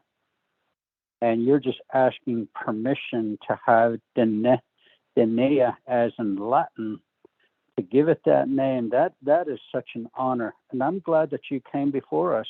I really do. My question to you, may everybody please mute your phones? My question to you, Ms. Becklin, is how many plants in your studies did you identify that are labeled a scientific name as Danaea? That will be my question. And also, at our next presentation, I hope you do come back before us, because this is very interesting, that these plants, the 4 species of this plant, one grows out in Chile, and then 2 species, they grow out in Mexico in the Sonoran Desert, and this 4th one here I really would like to see a photograph of each and see how they look. And I see that they are really related by species. So I just would like to see that. So my question is that, how many plants did you identify in your research that are labeled Denea, or Navajo, or anything related to the indigenous people? That will be my question. I believe this is a really good presentation for us to really get educated on, but I would respectfully ask Honorable Charles Newton if you would, after the last person that speaks, to withdraw your motions. Therefore, we don't have to act on it either way, but we can put her back on the agenda at another point, and after we've contacted the historic preservation and other herbalists. So that would be my request. Back to you, Honorable Pro Tem Chair Smith. Thank you, Chairman Nez, for that brief inquiry, and also the educational part of what we're actually learning here. Back to Ms. Mucklin. I'll turn the floor over to you. There were several topics or concerns that were brought forth, and I'll let you have the floor. Thank you. You have the floor now. Thank you. And thank you, everyone, for your comments and your thoughts. So for the species in question, it was part of a group of 4 species, and they all looked very similar. And we found that the single species, Arausrusia rotundata, what we're asking about the name Denea, is the sole species, would be the sole species in that genus name or that group. It's so unique and an interesting plant, and it grows in such a narrow range. And so there's only one of them at this present time. And maybe in the future, we might find other species of this plant, and then we would name as necessary. But yeah, there's only one species, which is actually very special. It would be the only species genus that is in the region with just the one species in it, if that makes sense. Thank you. Thank you, Ms. Bucklin. On behalf of the Naabik'íyáti committee members, there was a recommendation by Chairman Nez regarding the motioning parties. We could withdraw, and we could just not act on this, and we could have this presentation brought forth to us at a later date and time. Give Ms. Bucklin some time to do some research and help assist her in directing her to the right pathway, so that we can have a comprehensive way, and also we can entertain this at another Naabik'íyáti committee member with all the information that was requested. I'll leave it up to the committee members to withdraw their motion so that we can move on to the next report. We have motioning parties that are listed as Honorable Chairwoman Charles Newton, and also second is Honorable Jimmy Yellowhair. Committee members. Vice Chair, this is Delegate Charles Newton. This is Delegate Yellowhair. Can you hear me? Yes, I heard Honorable Nathaniel Brown, and then I heard Honorable Eugenia Charles Newton, and I heard Uche. So I'll put you in the queue as after Charles Newton. Honorable Brown, I'll give you that. Thank you. And then Charles Newton. Honorable Brown, you have the floor. Vice Chair, best sponsor on the Nebinal Technique. Yad Nana, quite to the Zimbe Alia, the Naabik'íyáti, Zonia, Quaggy, Mukadato, Noke, the Lachit, Bijet, Dorni, the Highland Cat, Dorni. So with the request from Shanala, Delegate Eugenia Charles Newton, I'm going to email you a contact person. This young man works at the Canyon de Chelly National Park. His name is Mr. Revis Henry. Also he's a ranger there, and he works in the interpretation department. I tried calling them, and I was put on, or I'm still waiting. So I'll email you the information. I think he would be, if he's not the person, at least he would be the one to give you other individuals that can help. So I will send that information, and however else we can help, I will send you, email you this information, and you can forward this to the individuals who are doing the research.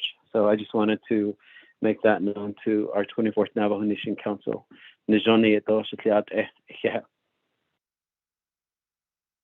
Honorable Brown, thank you for that information and that connection regarding the scientific study that has been conducted here. Shanandad, next on the list is Honorable Chairwoman Charles Newton. You have the floor. Vice Chair Smith, thank you, Speaker Pro Tem, for recognizing me. Colleagues, I do want to start off and say that the reason why we put this as a report is we know that it will come before Council as a legislation, but I also know that there was going to be questions that had to be answered prior to Council taking a vote on this particular legislation. Like Chair Naz, I was also excited to hear about the possibility of a plant that hasn't been named for it, and it being discovered or it actually being natural to this area to be named possibly after the Diné people. And I didn't know where to go or even how to address this. I knew that it would require Council approval, which is why I recommended that we do a report first. And I do appreciate the questions and the comments that are coming out regarding this report and the scientific report that has been completed. I will be sponsoring the legislation for this particular request. And again, I do apologize in the way that it was presented. I just didn't know the best way to get it out to Council so that we could take this into consideration. And most importantly, I didn't know what questions were going to be posed. And so it's good. I also don't know, what the protocol is, because there's not, as far as I know, there's not really a protocol in place with, the process of naming a particular plant after the Diné people. From my understanding, reaching out to Fish and Wildlife, a person there said, I think this is probably the first time that this is going to happen. So there's not really a written protocol in place, which is the reason why we had it as a report here to Naabik'íyáti, so we can get that information. So in terms of the traditional usage, the traditional names, thank you, Delegate Brown, for making the recommendation for somebody to contact. Again, because there's so many of our medicine people out here, what I was afraid of is taking Ms. Becklin to a medicine man that I might know that you all might not agree with, and then running into that issue. But if we got proper guidance, like for instance, if somebody recommended that we talk to the Hatkafli Association, the Medicine Man Association, that's something that we can do. We just needed to put this report onto the Naabik'íyáti agenda so that we can have this conversation about where Ms. Becklin needs to go to make sure that we have all of the information in front of us. So I do appreciate, again, the questions and comments that are being posed here by my colleagues.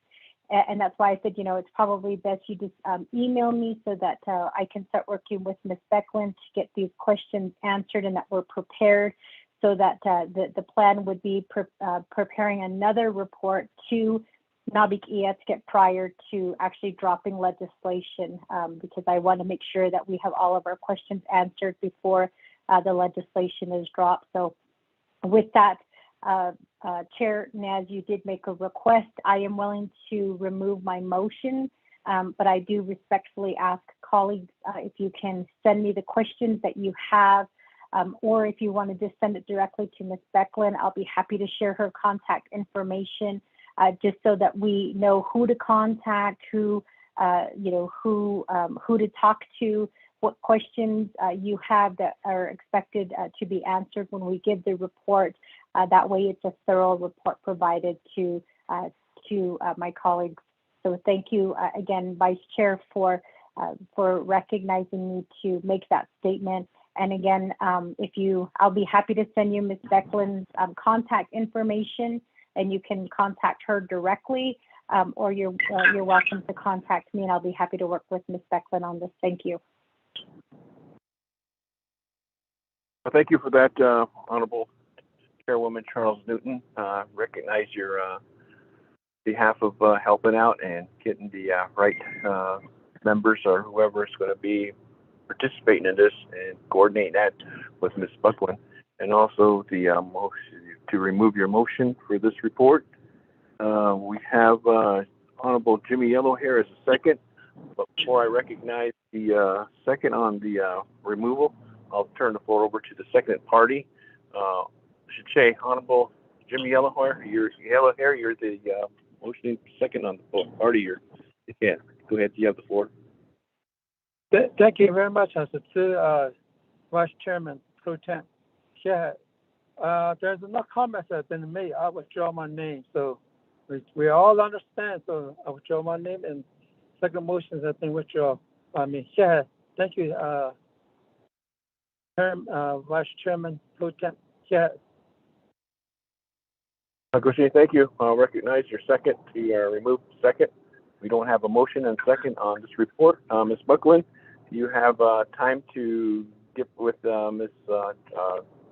Chairwoman, Honorable Chairwoman Charles Newton to coordinate this, and we have others that want to participate and also guide you along on behalf of bringing the report back for possibly legislation in the near future here to be honorably recognized with a plant that's grown within the Navajo Nation. And we appreciate your time and effort to be out here to look at our plants and give them names, and we need to know a little more information on the Navajo traditional aspects of this, and we're in support of this.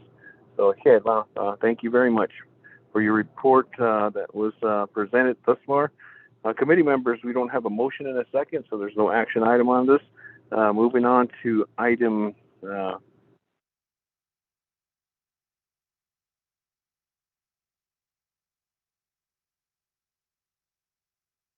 Mr. Rico, could you read that item B into the record for the next report?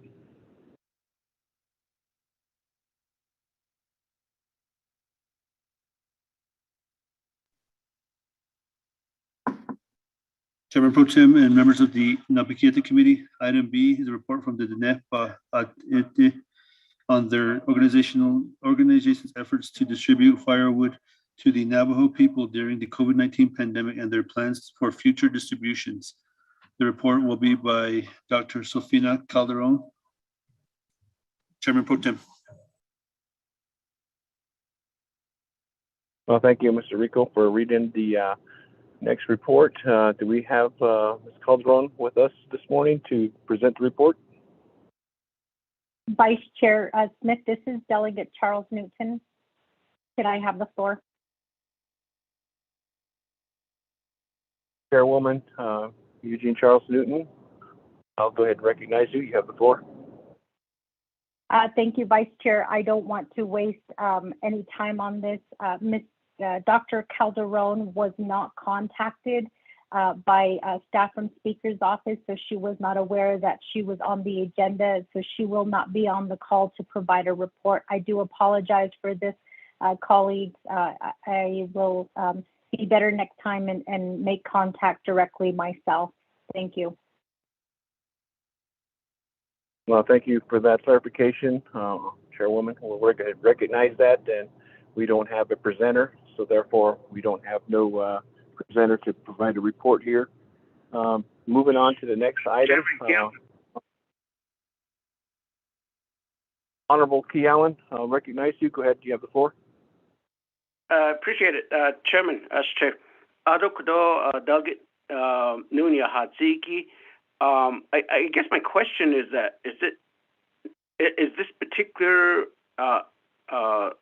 program needs to be commenced after it's been reported to us, or is this an ongoing program for our Navajo people? Because I know us.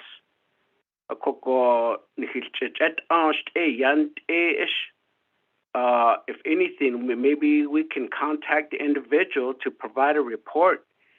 So that way we need to continue to help our Navajo people that are in need of firewoods out there. Maybe if Ms. Noon could provide additional information, if that could be done, if the individual can do a report maybe by the end of the day or whenever it's possible. Chairman.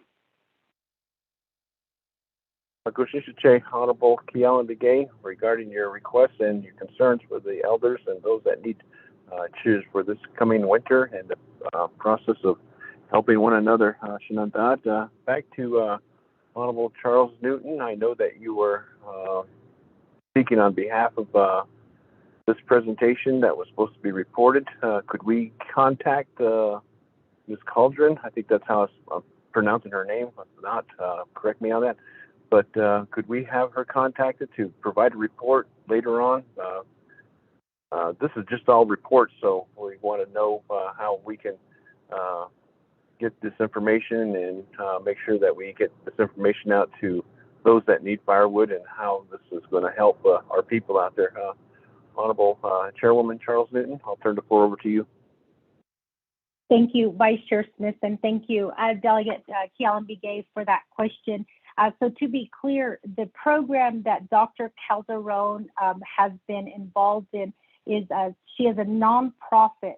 Last year was the first year they launched this nonprofit, and they hauled large logs that were donated to Tuba City. There at the Tuba City Fairgrounds, they cut up the logs and they delivered these woods to families who were in need at no cost. All of it was done by volunteer and also through grant funding. Unfortunately, we learned, and it actually was not only for the Western Agency, it was for the entire Navajo Nation. I myself did go to Tuba City and I picked up logs there, and we cut them down in shiprock, and we were able to distribute it out to Northern Agency families. So what Dr. Calderon had requested was they're lacking assistance right now to haul the logs from Belmont to Tuba City. The company that she worked with last year is, I believe, they're no longer a company. So she did request the assistance of the Arizona National Guard, but was told that they can't assist, but Navajo Nation could make a request to help her to haul the logs. And she also wanted to share information about the program and how Navajo families can be assisted with wood. Delegate Otto So and myself, we were there one day. We got to see the operation and how much wood they had there. It benefited, again, I know families in the Northern Agency. So it is certainly, something that I think delegates should be aware of. They were also trying to get the word out to chapters during that time to let them know that they could come out and pick up the wood. Cheers for Che was also involved in the efforts in getting out wood. That's where they picked up a lot of their wood. So that was really just the basis of the reporting. I can text Dr. Calderon. The problem is Dr. Calderon is the head.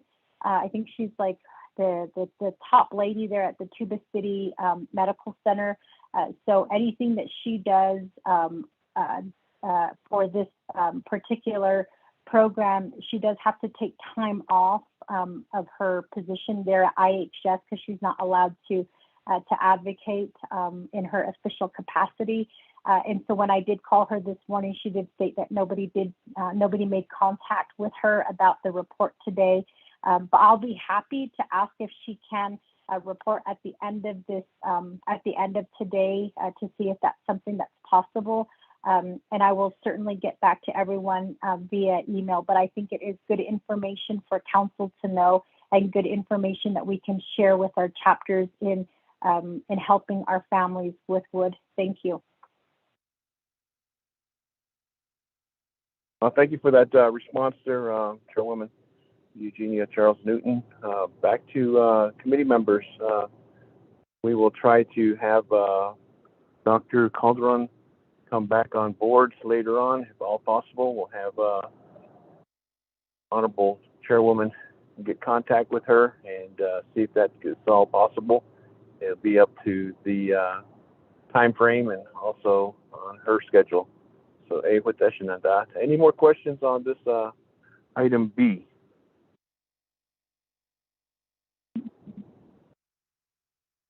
I don't hear any, so therefore, Mr. Rico, could you read in agenda item C into the record?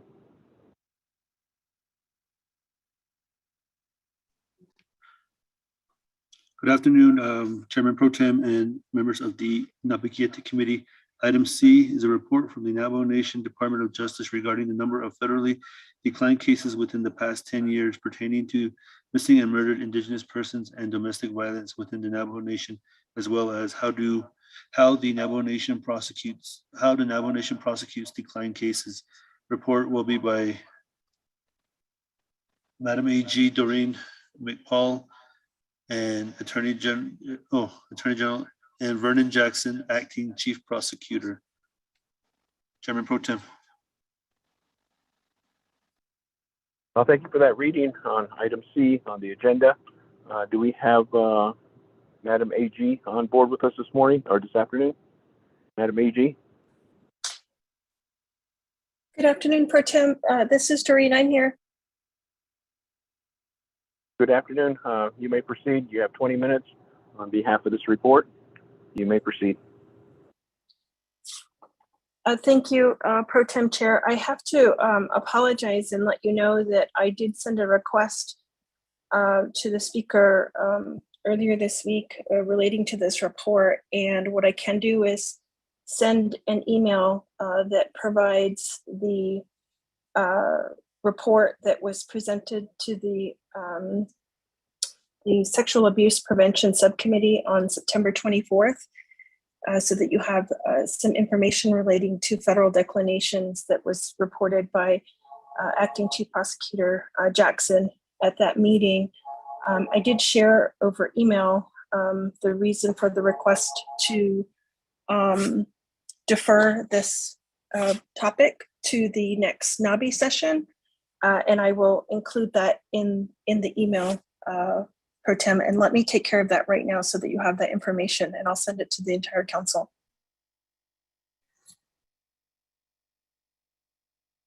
Thank you for that, Madam A.G. Fortunately, I'm not the speaker. I don't have any documentations that you have presented or spoke about. Therefore, we'll wait for your email on that. Committee members,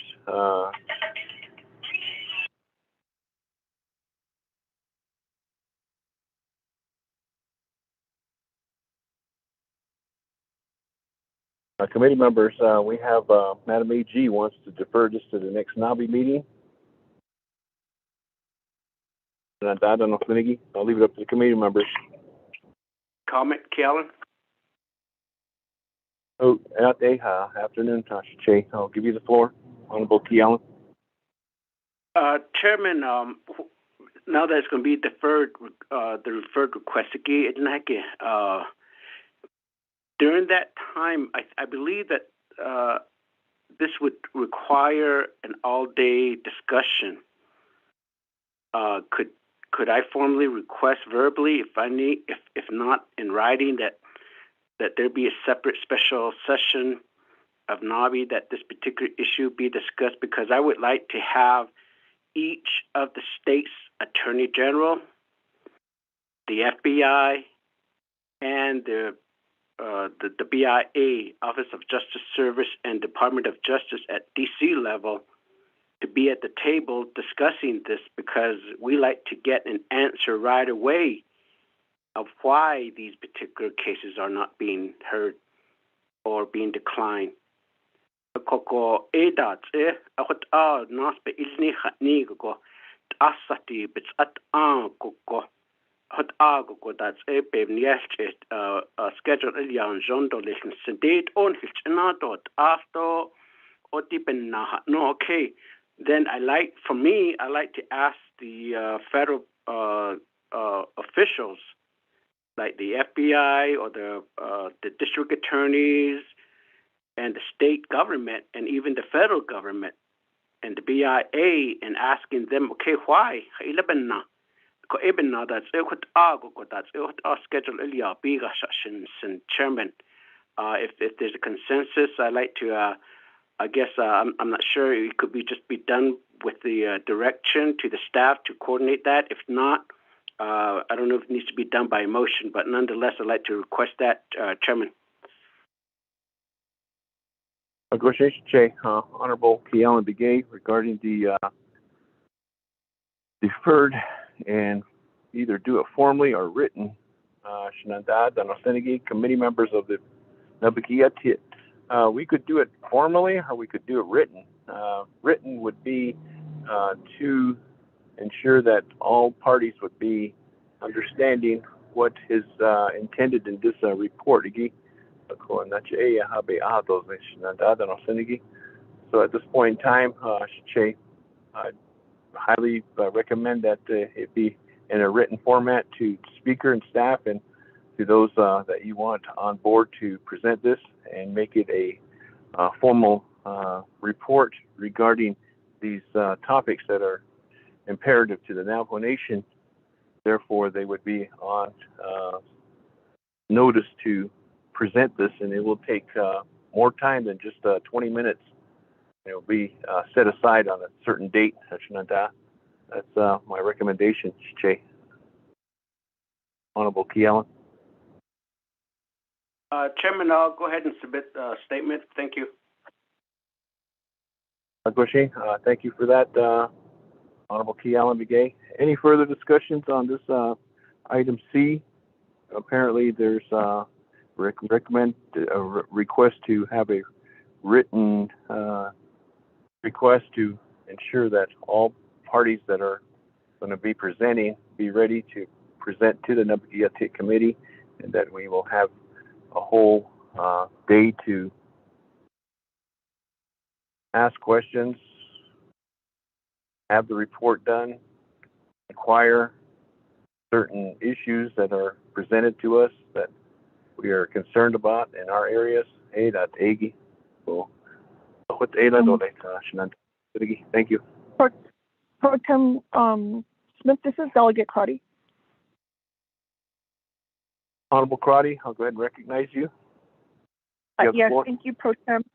I appreciate that. I appreciate Delegate Kialan's request for an all day. I think in terms of the need to understand the challenges when it comes to the declinations and having that current information is critical for the victims of violence on Navajo Nation and how Navajo Nation responds to these cases that could potentially be prosecuted within our own courts. So I would agree that it should be a discussion, and also every AUSA has a tribal liaison. There are tribal consultations that take place, and so we've working with Madam AG and Deputy AG, we have been as a nation raising these issues to strengthen that communication. But I think it's time for delegates to understand what are the challenges. So when cases are not moved forward, this is the outcry from the people. And we're seeing that some of these cases are declined by our federal partners. And so for Navajo Nation, what is going to be our response so that if anything, cases can be prosecuted through our courts, and that we understand what type of support our law enforcement needs when it comes to training, investigating, and also some of the opportunities they have to go to like special agent training. So I would agree that it would, if this would be the first time for a delegate to hear it, it would need to be an all day, because it would be a primer, and then what are the solutions on how to address these issues. And that's going to come with the form of council support, funding, and then also active engagement with our federal partners. Mr. Jackson did provide a report to Sexual Assault Prevention Subcommittee. So we'll forward that to Naabik'íyáti, because as a subcommittee, we felt that it was critical information that the committee should be briefed on. And so we'll make sure that gets to all of our delegates, and in respect for the presenters and their ability not to be here right now, we can delay this report pro tem. And I appreciate the update by Madam Attorney General on the update and regarding the presenters. But Chair, I just wanted to share that this is being referred from the Sexual Assault Prevention Subcommittee, as it affects all of our communities. Thank you. Thank you, Shemayaja, for that.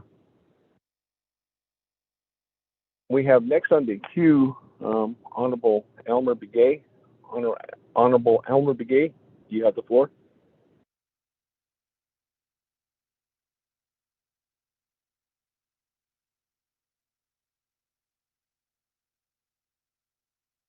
Honorable Elmer Begay.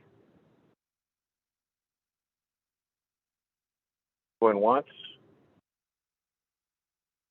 Honorable Elmer Begay, going twice. Honorable Elmer Begay, going 3 times. Committee members, there was a request to have a written request to have a 1 day with Madam AG and U.S. attorneys and those that are partial to this report here. So that will be forthcoming. So without any further ado, we have Speaker Damon online. So I'll turn the gavel over to Speaker Damon with the notion that this report will be forthcoming at a later date and time, written by request from Honorable Key Allen Begay, with all the players that will be put in place, all the moving parts.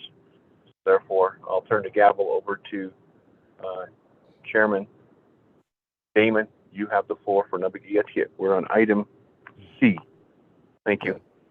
Thank you very much. First of all, thank you, Vice Chair Smith, for taking over and starting the Naabik'íyáti committee meeting this morning. And thank you for taking over for a couple of the reports as well, as I was on a call. Thank you, colleagues, for allowing me to be away for a while. I will go ahead and work together with Honorable Kellen Begay and Madam Chair Amber Crowdy to make sure that we go ahead and take care of that.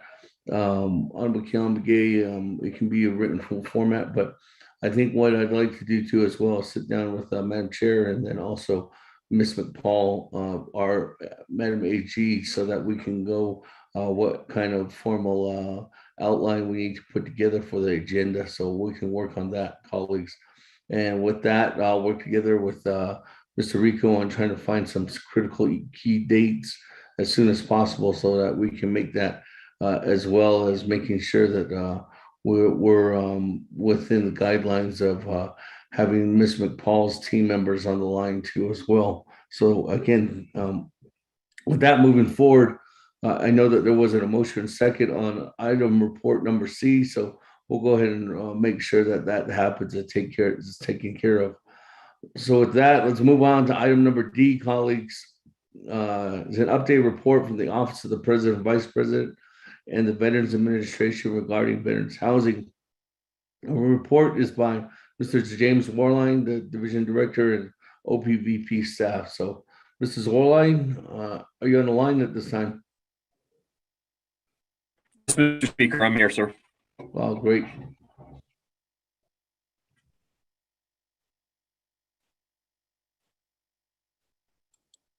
Thank you. Thank you, Mrs. Orline, for being here with us. At this time, we can go ahead and turn the floor over to you. Thank you, Mr. Speaker, and good afternoon to the members of the Naabik'íyáti Committee. The Veterans Housing Program, I am pleased to announce, is active. It took approximately 22 months for the policies and legislation associated with this program to be finalized. With the final policies now in place, 6 NNVA staff members plus myself are going through all of the applications we currently have on hand. Our target deadline is this Friday, October 15th, to have our initial review of all the pending applications completed. Some of us are working 7 days a week to meet this deadline. The central administration office is going to be closed the rest of this week to help us meet this goal. Progress is slow due to the lack of program staff. The staff members going through these applications right now are not housing program staff.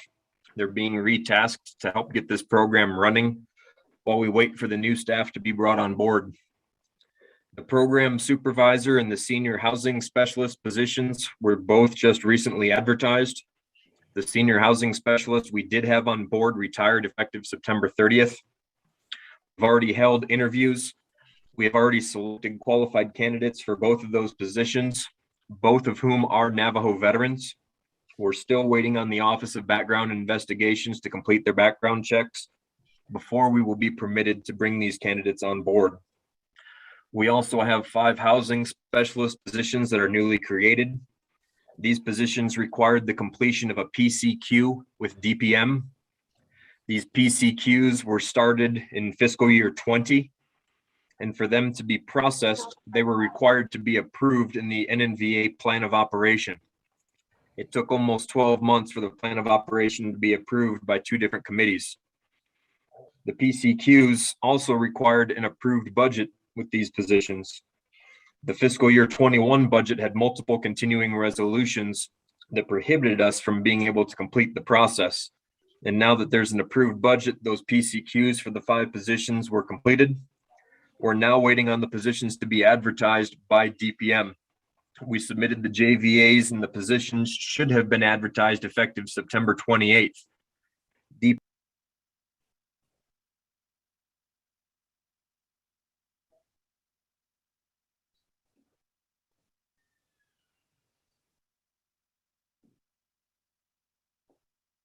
Mrs. Orline?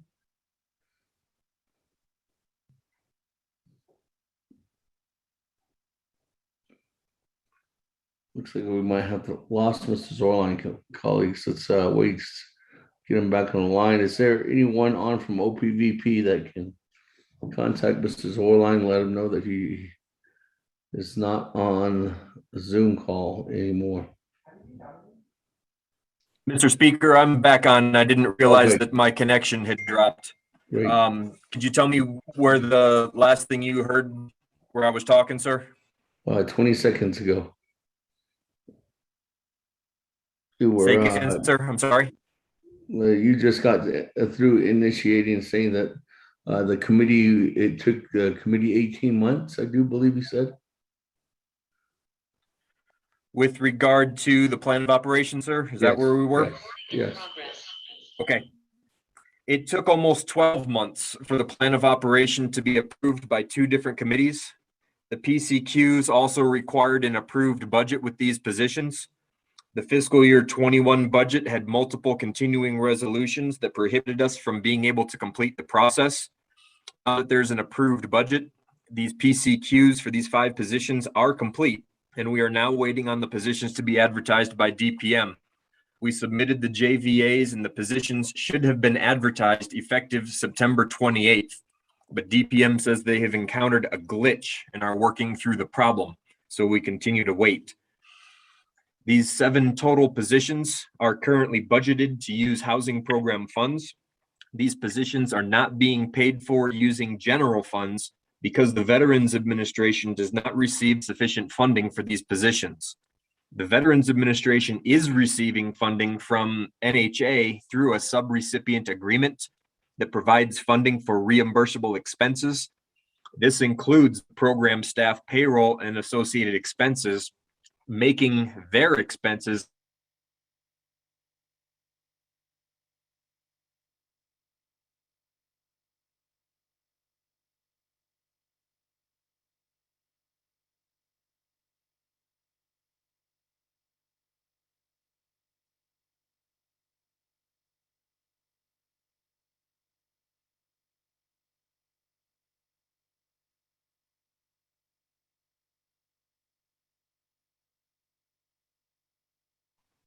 Mr. Speaker, on the call. Can you hear me, sir?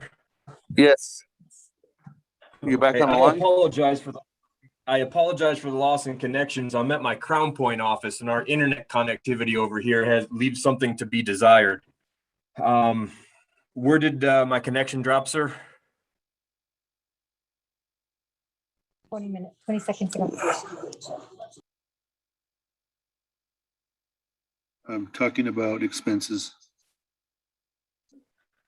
Okay, thank you, sir. So the Veterans Administration is receiving funding.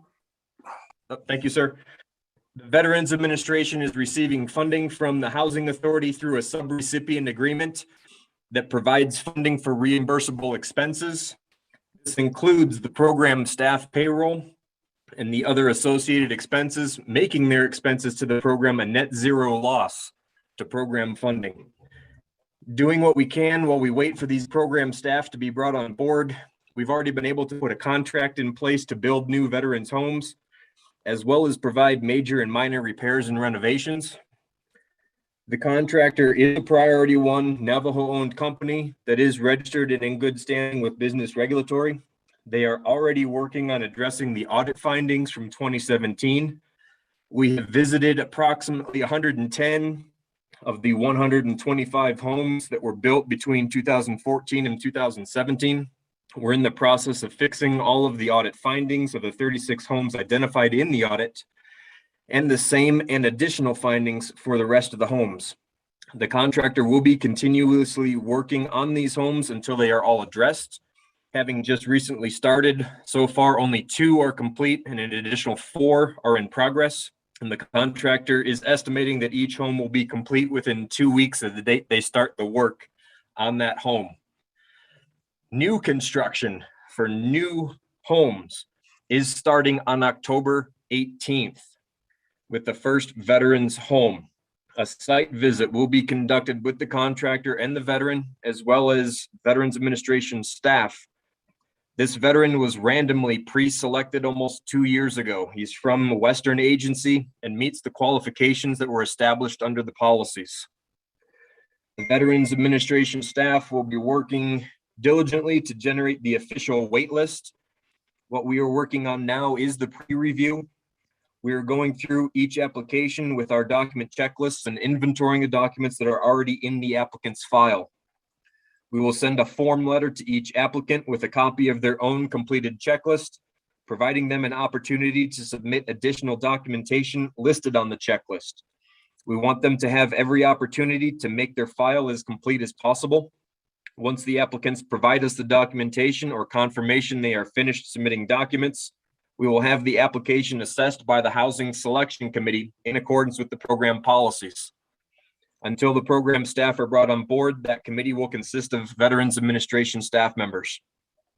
Once the applications we have on hand have completed their final assessments and the respective waiting lists have been generated, both the new construction and renovation and repair program will be fully open for new applications. The new applications will be assessed and added to the wait list in accordance with each program policy. Mr. Speaker, this concludes my report on veterans housing at this time. Thank you, sir.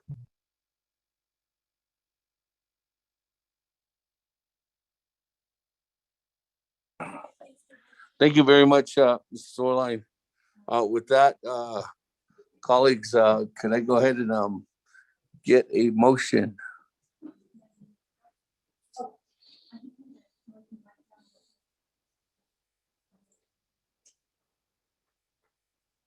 Colleagues. Motion, Vice Chair. Motion by Vice Chair Smith. Is there a second? I'll second Delegate So. Second by Honorable Charlene. So, that colleagues, any comments, questions at this time? Chairman Kellen. Honorable Keon McGee, go ahead. The floor is yours. Chairman Kehatolist, appreciate the update. If I could request for a written update so that I can share this particular report to the 5 chapters that I represent. If I could request for that written statement, Speaker. The other question I have is, can you clarify when you said that veterans are randomly selected? If you could let me get clarification on that one. And then also like to request of the 5 chapters that I represent, have your administration had make contact with the chapter official, and the veterans organization of how many of the local veterans will be getting their housing, and what list do you have? I believe when one of the legislation that passed, I'll share that with the council, that I did write to you the very next day that this particular legislation had passed, and now that the indication by the Veteran Administration that the housing construction will be commencing. And my response to you was that, can you please start working with my 5 chapters of the listing that they had forward, and start making sure that our veterans that will be receiving the housing be prepared, and how we can continue, how the chapter needs to continue to help with any other right-of-way issues that needs to be complete. So I like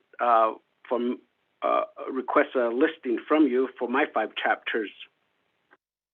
On the housing type, I believe there was a PR of a type of housing that veterans were going to be receiving, and I guess the model is situated by your office at the San Benito office. Is that just only one type that veterans will be receiving with no other choice of other design? And specifically, how much are these houses going to cost for each of the veteran that's going to be receiving the home? So that's the first question that I have, and that I always have a concern any time that an office will be closed, and that's always the situation in Chinle area. I just met with some veterans group last night, and that was one of the main things that they continue to ask me, is that why does the office is always closed, and why isn't that there isn't much activity happening at each of the agency veterans office? Because I know the Chinle Veterans Organization continues to meet at the Thunderbird Park outside in conducting their agency council veterans meeting. So that's the other area that I have of a concern. And then I'll have additional comment question regarding the policy. And there's another policy 0177 that's being discussed. And then the other veteran housing that you've mentioned that was passed by RDC and the HES committee. So that would be my comment. That would be my questions, Chairman.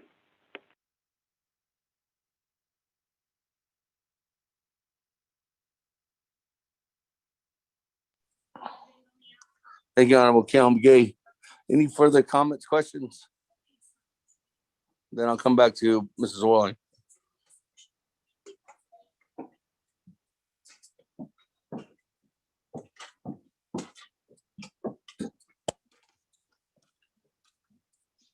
If there's none, let me go back to you, Mr. Zorline. Thank you, Mr. Speaker, and thank you for the questions, Delegate Begay. So only one veteran has and will be randomly selected. We wanted to get the construction started, and we had expected to start construction a long time ago. So the one veteran that was selected based on eligibility criteria that we had reason to believe was not going to change through any revisions of the policies. So it is only one veteran that is pre-selected. Everyone else will come off the waiting list in the order that is established within the policy guidelines. Your 5 chapters will be contacted when that waiting list is generated, so they know when their 5 chapters worth of veterans, where they fall on that waiting list and when we could expect to be able to start performing work on their homes. The model layout, in accordance with the policies, the octagonal structure for housing is not the only option that is available. So in accordance with the policies, the veterans will have an option on which design they wish to have constructed. The costs are still averaging with the COVID prices around $250,000. And the costs are going to fluctuate depending on where the veteran lives, because of the cost of transporting materials and work crews to those job sites are going to greatly impact the costs. The Chinle office, I'm not aware of this office having been closed in recent months. I do not recall authorizing any closures for that office, but we are still following COVID guidelines. So there is limited access for numbers of people allowed into the building at one time under the COVID guidelines. And then as far as where the agency veterans organization holds its meetings, I have no say in where they hold their meetings. So I don't know anything about that, and I apologize, I don't have a better answer for you. Thank you, sir. Thank you very much, Mr. Zorline. Is there any other further comments or questions, colleagues?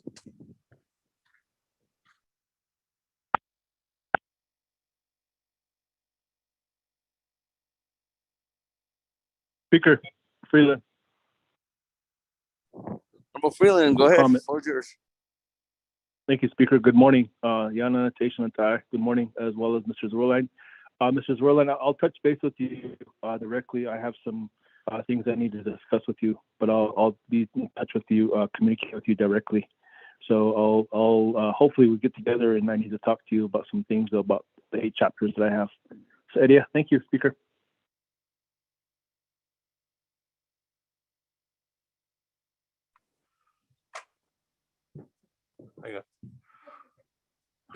Colleagues, any further comments, questions at this time?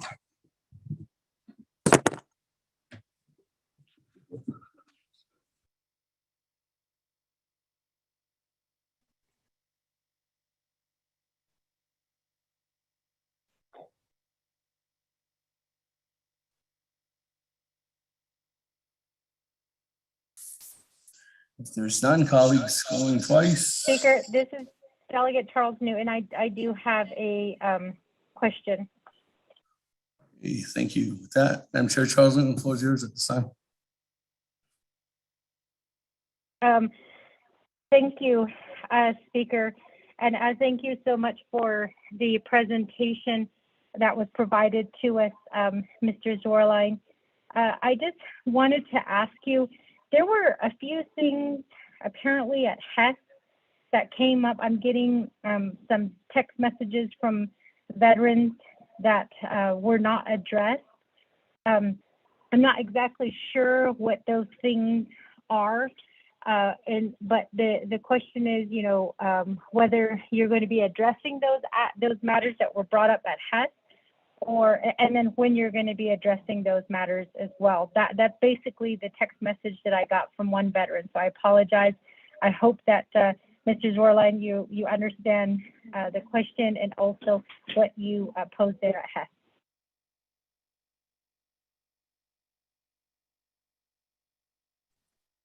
Thank you very much, Madam Chair Charles. And with that, let me go right down. I have Honorable Vince James, and I'll come back to you, Mr. Zorline. Good afternoon, Honorable James. Floor is yours.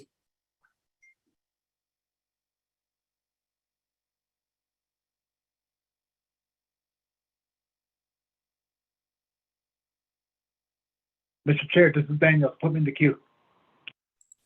Thank you. I will put you in the queue, Honorable Daniels. Honorable Vince James, are you there?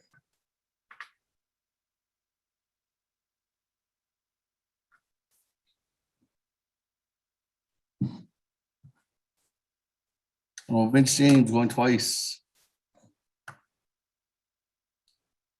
Vince James going 3 times. I'll put you back in the queue. That Honorable Daniels, I'll come back to you. I'll turn the floor over to you at this time. Honorable Daniels, floor is yours. Mr. Chair, Speaker, thank you very much. Adonana, good afternoon. Colleagues, with the Naabik'íyáti Committee, good afternoon. Mr. Zwerlein, thank you for your presentation and your update on veterans to the Naabik'íyáti Committee members this afternoon. Last weekend, I had a chance to meet with some veterans outside at Shanto chapter. And there was a lot of concerns that were raised by our veterans in the Western Agency, Shanto. Other areas like Beacon chapter, Navajo Mountain, Ojeto. And one of the concerns that was brought up to me was veterans without homes.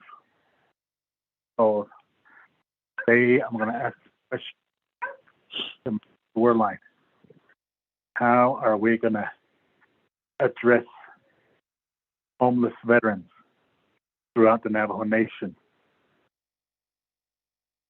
As you know, we just had our snowstorm just the other night here in Shanto.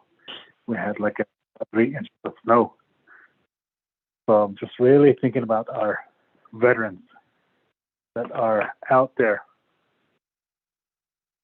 in these metropolitan areas, out in our rural areas that don't have homes. And we are approaching the winter season. The cold season is just around the corner. We're into the cold season right now. So I'm really concerned about our veterans without homes. The veteran is ready to leave, to go into these homeless shelter for veterans at Coolidge, New Mexico, Coolidge, Arizona. That's where he's going to be headed, probably next week or the following week. Last year, around this time, that's where he was at for several months, and he came back for the summer months. So he's thinking about heading out there again to spend the winter. So that's the veteran that I was always advocating for, and from Shanto. So how can we help our veterans that are without homes? When you go to Gallup, you'll see a lot of veterans on the streets. So I see that is called anahol jizkat. Aleit abakati jalan soya abakati walan soya. Magada throughout the Navajo Nation, 110 chapters. Because the last soul was an that then of the ka cocoa that and the one that they okay the I don't know some veterans there, they were on the list, and they were on top of the list, waiting list, and they were put back way in the back. So that's another concern that was brought up to me during the veterans meeting at Shanto. So his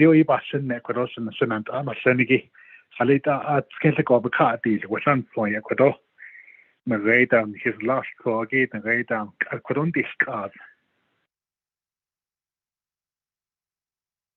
hot era hot snow bandis kalita is nila maybe 5 homes per agency. What are that? About 8 scale about that nation named there.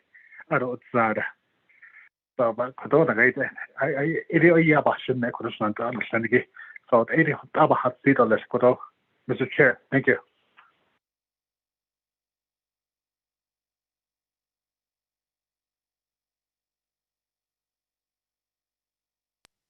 Thank you very much, Honorable Daniel. So with that, let me go back to Mrs. Orline. Mrs. Orline, what's yours? Thank you, Mr. Speaker. I would like to start by providing a little clarifying information on the cost of the homes at $250,000. That is at no cost to the veteran. The program funds pay 100% of those costs. So the veterans who apply for and receive new home construction assistance or home improvement assistance, that is all at no cost to the veteran. So the veteran's financial situation is not a consideration for eligibility under these programs when we're using Navajo Nation funds. When we start using funding from NAHAS, that will start playing in, but that's a longer conversation for a different day. For Madam Chair Charles Newton, in response to your question or comment, ma'am, I'm not aware of outstanding questions from Hess. So if Chair So or Vice Chair Slater could send me any outstanding issues that we did not resolve yesterday, I can provide written responses to you, ma'am, on those issues. If your veterans send a more specific text about which issues are still outstanding and you forward that over to me, I will provide you directly a written response, ma'am. For Delegate Daniels, homeless veterans, where's our solution now with winter season coming? And the short answer is there isn't a solution. We expected to have this program running more than 18 months ago, and we are just now being able to get started. And that is a letdown for our veterans that it's taken us this long to do that. And so it is now on the program to do everything that we can as quickly as we can to be able to start putting veterans into brand new homes. So that is why with the designs that we are using and the construction methods we are using, we're trying to shorten construction time so that we can have more homes built faster. We have had various temporary housing resources come to our attention that was shared amongst the veteran population that, to my knowledge, to date, only one veteran ever took advantage of. And that was a veteran from Chin Lee. And it was a temporary housing situation that provided housing and 3 meals a day at no cost to the veteran that was in the Holbrook area. As far as veterans' placements on past or previous wait lists, having been near the top and been moved to the bottom, since I've been here, we have not had an official waiting list under these new program guidelines. I cannot speak to how any previous waiting lists were established or maintained. We do know from reports of the veteran population that the program in the past favored individuals and penalized others. And the way that the program policies are written now is to prevent favoritism, to prevent neglect, abuse, unfair treatment of the veterans who are applying for the programs. So that's why no single decision is made by any single one individual throughout the program, that it's done by a committee.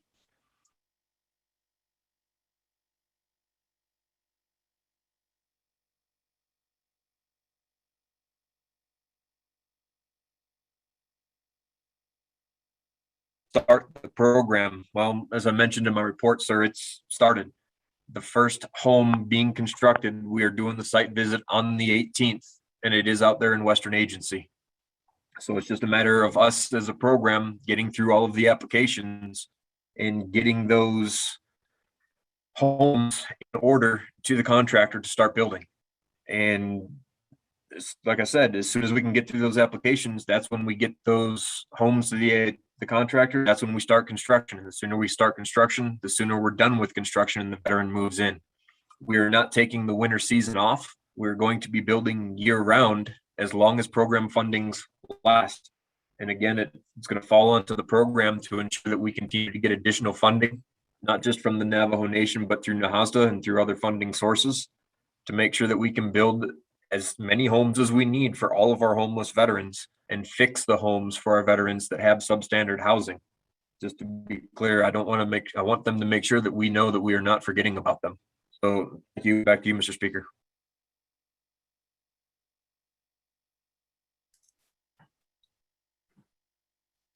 Thank you very much, Mrs. Orline. Colleagues, any further comments or questions at this time? I don't have anybody else texting.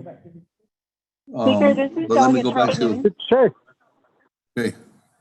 Let me go back to you, Madam Chair Charles Newton, and then Honorable Eugene Saul put you in the queue, and then see if Honorable Vince James is back on the line. Madam Chair Charles Newton, floor is yours. Speaker Damon, my question actually is just a question of clarification. Did Mr. Zwerlein state that they're going to be building homes and the first home is going to be built in Western Agency? I just wanted to make sure that I got that clarification, just before I ask any other questions. Zwerlein? Yes, ma'am, that is correct. We are getting ready to start building, and the first home is being built in Western Agency. Thank you. Speaker, so can I have a follow-up question? Yes, go ahead, Madam Chair. Thank you, Speaker. Thank you for clarifying that, Mr. Zwerlein. My question is, how did you determine that the first veterans home would be built in Western Agency? I ask that because we are all well aware that the president is from the Western Agency. Is there a process or a procedure that you followed in determining which home was going to be built first? I know that some agencies did in the prior administration have homes built, and there were some agencies that did not have homes built in their agency.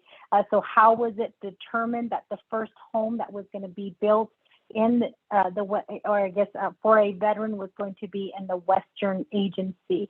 I think it would have been fair if you got the agencies that hadn't received any homes in the prior administration. I just worry as a matter of fairness, whether, because the president is from the Western Agency, whether that was the reason why a veteran was selected. I'm just about being fair. So if you could tell me your process and procedure in selecting the home that would be built, it would be easy for me to take that back to Northern Agency veterans and explain to them why a home is being built in the Western Agency. Thank you.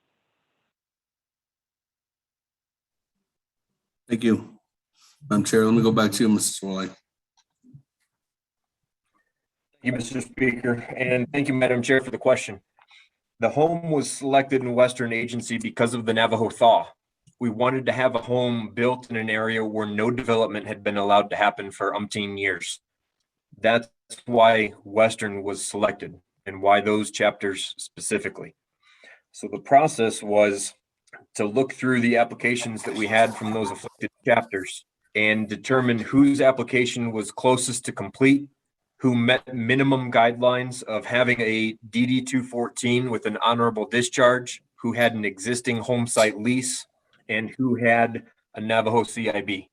And then with those, we visited multiple locations to determine which one would be qualified as a high visibility area so that we could showcase this first home as being the one having been built, somewhere that would be easy for the public to just drive by in the normal course of business and say, yep, that's where that first veterans home was built.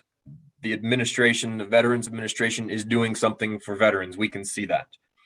As far as construction of homes across the 5 agencies, the 125 homes that were constructed in each of the 5 agencies.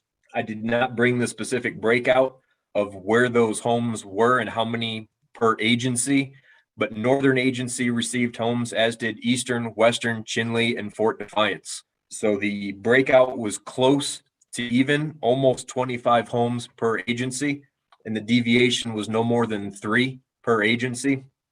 So the one aspect of housing construction that was not treating housing construction fairly was the Southwest Indian Foundation construction contract that procured 10 homes, and that only procured 5 homes for Fort Defiance and 5 homes for Eastern agencies. There was nothing in that contract to provide homes for the other 3 agencies. So in that one aspect, and one aspect only, was any portion of the housing construction unbalanced. I believe even including those 10 homes, the number still remains fairly balanced across the 5 agencies. Thank you, ma'am, for the question.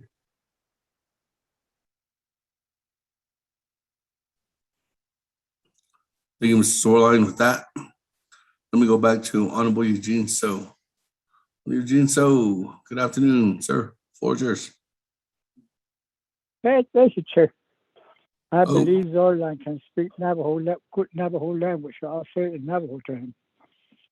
As President Naz picked him, so there must be Navajo speakers.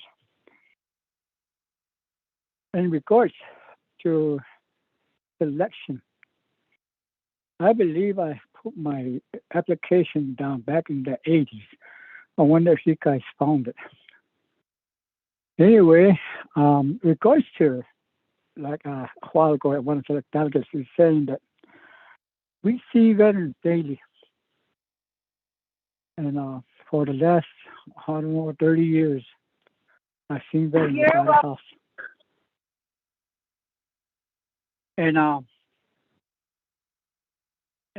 they wander around, dashes here and there. Do you guys go out there and see who's out there wandering around and pick them up and give them application, help them out? Or do you let them do it? Because some of these veterans, they're not all there. Those are the ones that don't have a house. They don't have a right to go to an office.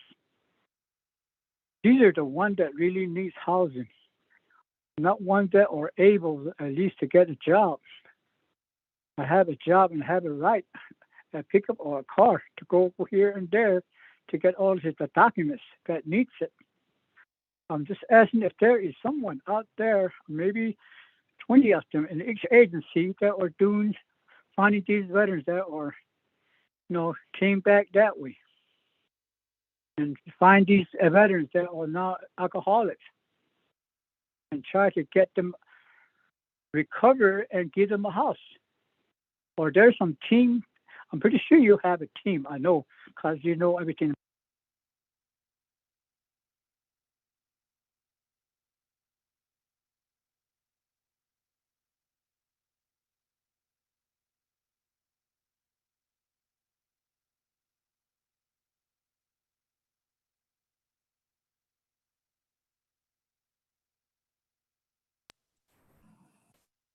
On Eugene So. Are you still there?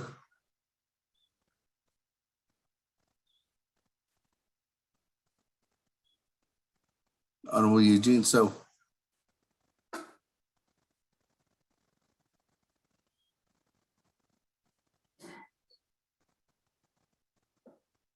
Honorable Eugene So, are you there?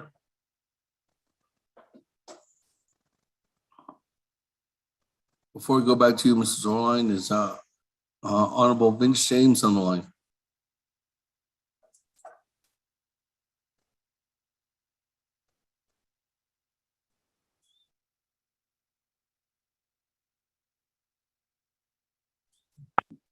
Honorable Vince James? Are you there, Che? Eugene So? Yes, Honorable Eugene So, go ahead. Continue on. So, as I was saying, if we have a team, at least 20 per agency that are helping these veterans that came back with a little of disability, they are disabled to help themselves.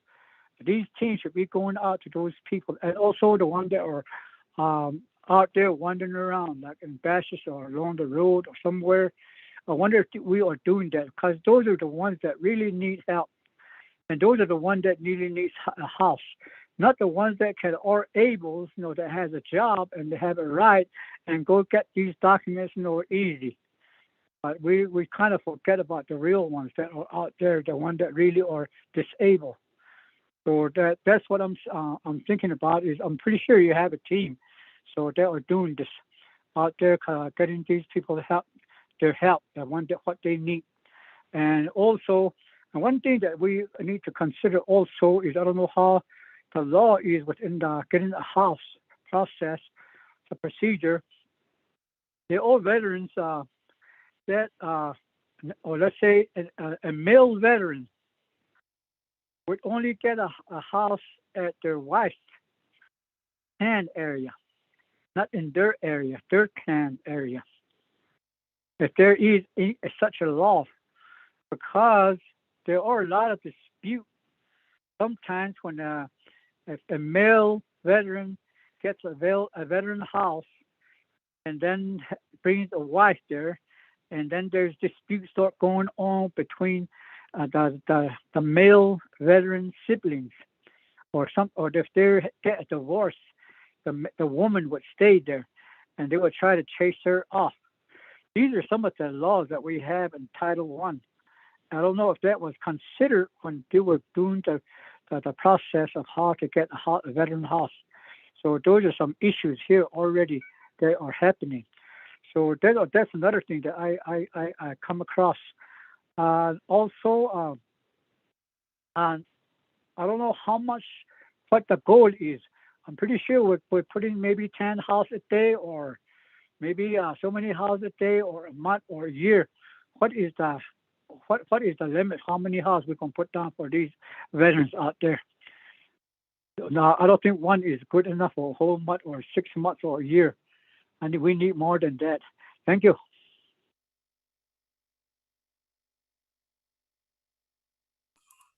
Mrs. Orline, let me come back to you.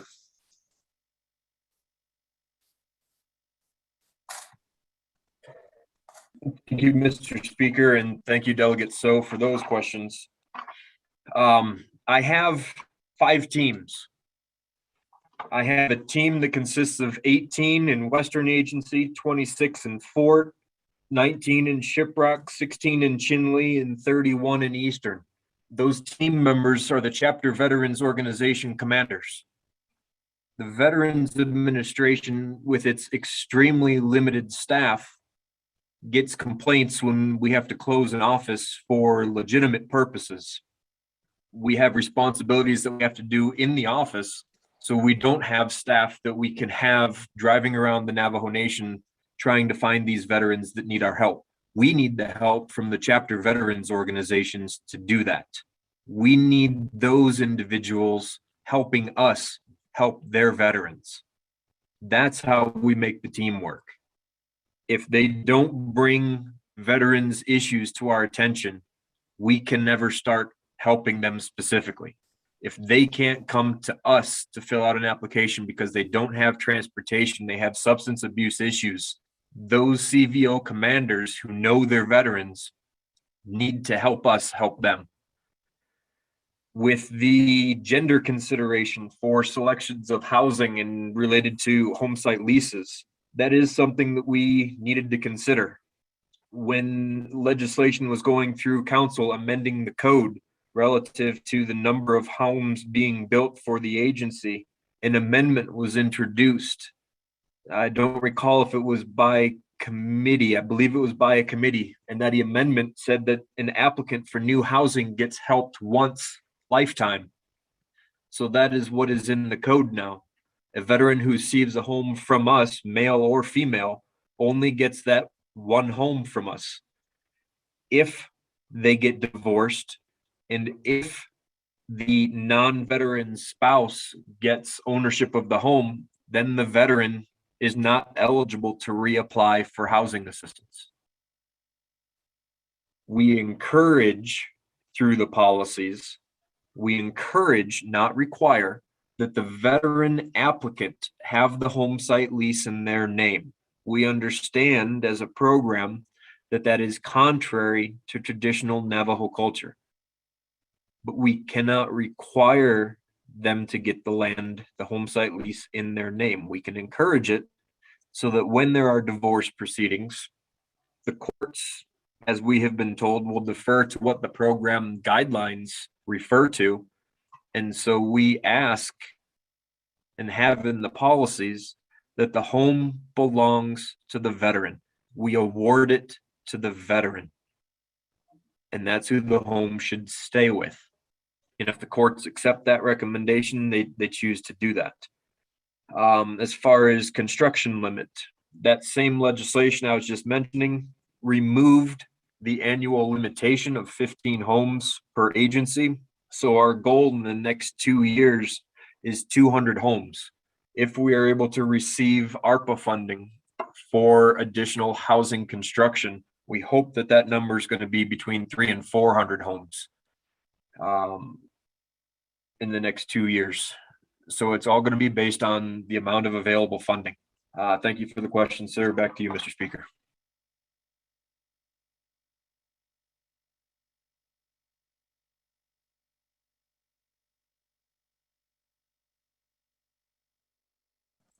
Thank you very much, Mr. Wine. With that, is Honorable James in the online?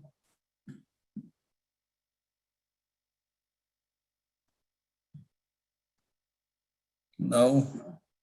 We're going down to Honorable Otto. So.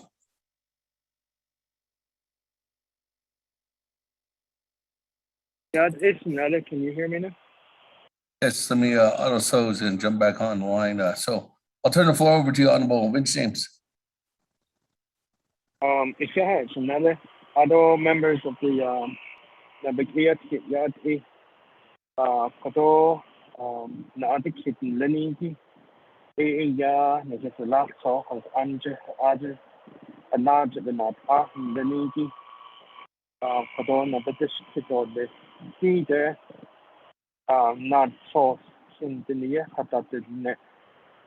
Ako put out a shaking that the chi look at it is to calculate that just a lot so than Leniki that has found out to make a sort of Santa play of Ako other than that Nico for a either can the near okay for one okay not so the queen the sheet a hard at the lay Ako Eya hajo ne hilda haja da I da not so quite a toya hanite the need ha that out the not so that hitch none edo dan hitch now honne see there not so liniki ada for la edo da di quite a yan ikito betis hat isido betis da di nada hit no or hot anything for this just hot yeah that's it kon hit the last thought and leniki yeah na just hit late ada based on leniki ado nana large not on in leniki large sahiki the last it the last thought leniki hela papa na ado papa yeah hit la Put ya echo. Ado honne hit ya and his last call ya a hand that he ya in jail add a hot ya the hot song ya a hata has the hit of honey can that she look until if it's for ye did it for as under the put be hata is the lane for put out a partner this kid on this I laid out no show ya dan and could be that he best cheap and saki in Turkey no by yet for a la out the show ya beat that the whole a put ela not for this not no fliniki for then habe da isla they put ela they put out on to the house so honey lad not so ya and they la for that he do John his hot the hot she is never for hot la ba husband on they say to put the niche that just put for on late or the got that Java for the housing the Java India for that near housing see that best street been the KCPE to the days Oh, hot cake, the put up in the yard. Oh, they don't nothing like it can't they don't think put up in the yard. They don't command Ella hot no hashing, hitch and this hitler. I laid out 80 for all the Naabik'íyáti hot yogi. Here's the last hope it has under the hot air the last. Oh, I just hot opening that has yin go put on hitch and the hash case. I don't have to that deep out hot ishin gala I don't know. Hitch yanaba case. Just put out it's the last call. Now starts linking yada here. La fit out bus and later bus at all link left to put out now the dish kit. In regard to veterans housing application, there's been concerns that it's been over 2 years that some of these housing applications have been submitted. Within that time frame of that 2 years, it is also indicated that applications for housing was not a documentation that was put into the system.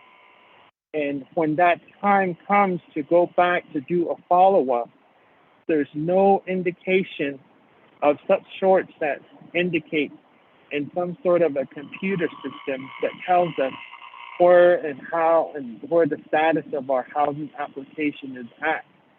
But if you go out of the Navajo Nation and you go get seen, or for whatever reason of veteran service, you go out there and they show you and they tell you on the screen of what the last visit was or the previous visits beyond that. And they're asking, how come we don't have a system in that fashion? And some of them have said, you turn in an application and then after that you have a mail coming after you, or you have a phone call indicating such sorts of document is incorrect or it's missing of some sort. And so a lot of our veterans for the 5 chapters that I represent, Kishichi, Ganado, Cornfield, Steamboat, and Jedito, they've indicated numerous times that they have to revise or update their application, or they have to submit another documentation, and that this prolongs for them to be on the waiting list of housing assistance. And so I will forward the names to you of these individuals, and hopefully we can get a response back for these veterans that have brought up these issues at these chapters at the Veterans Organization meetings. So, and overall, they've been told that one person's been told that it's 2 years, and then the other one's been told that October this month. Then another veteran was told November of the veterans housing application to be revised. So it's like a continuous monthly deal thing that I'm assuming that the veterans organization are receiving documentation. So if you can give us some information in regards to that process, if their application is incomplete or incorrect, do they go back at the bottom of the listing, or are they not even put on the listing until all documents have been submitted? And then my other one is, what kind of database do you have to show our veterans what they have submitted in the past and what has been scanned into the system?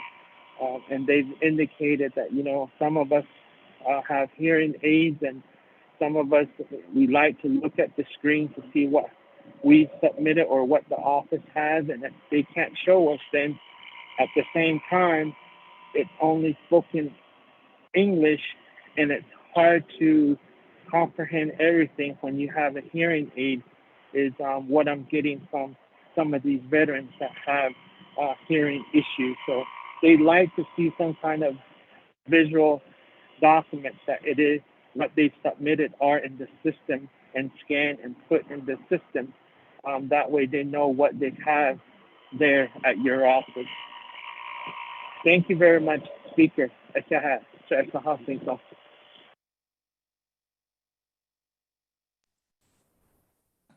Thank you very much, Honorable James.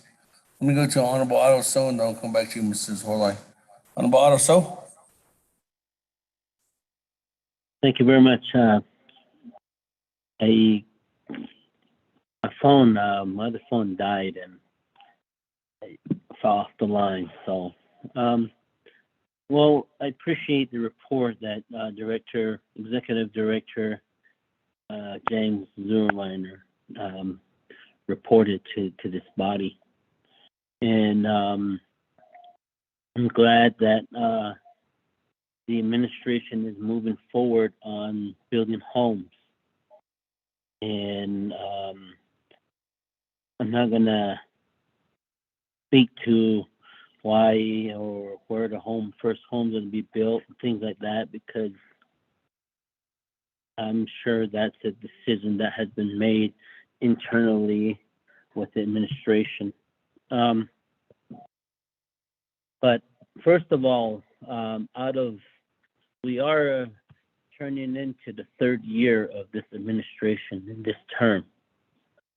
And see that under the fiscal year of 2021 funding, fiscal year 2020, and 2019. It's really sad to see that not one veteran home was built under those 3 fiscal years. But under this fiscal year, 2022, we really hope that, those homes are built.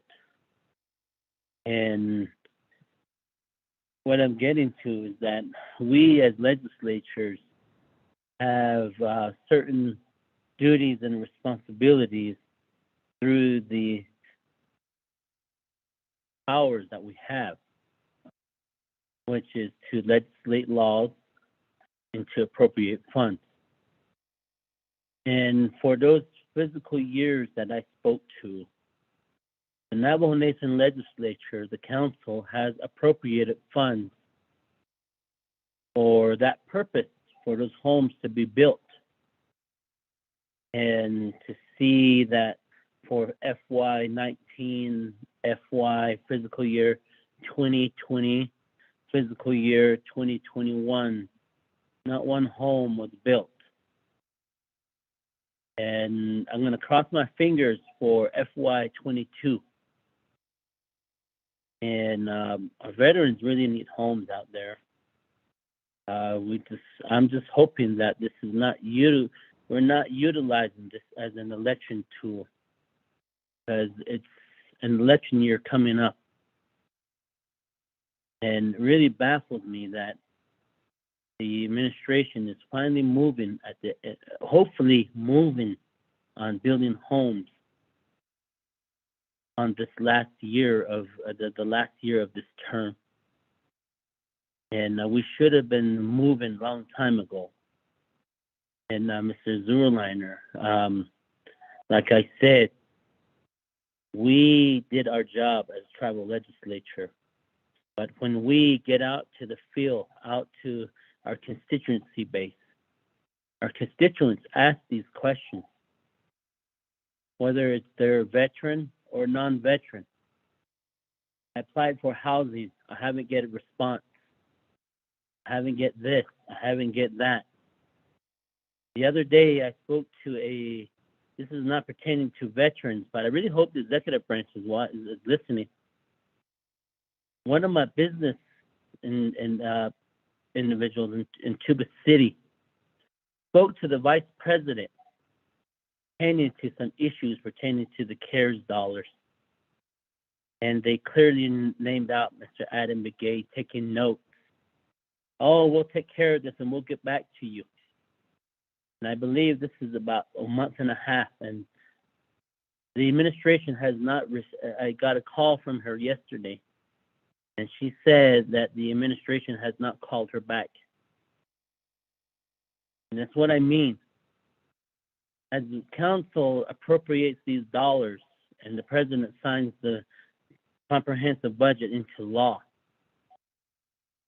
these dollars are infused to the executive branch to provide those services to the Navajo people directly, which is the branch chief there is the president of the Navajo Nation, which oversees all the operation under that branch.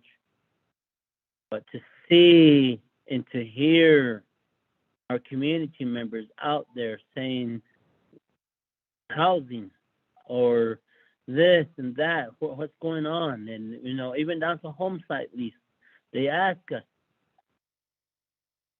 I only wish that I had the powers to really nudge the executive, the division directors, but the separation of powers allows me not to really push and press on the managers and division directors and executive directors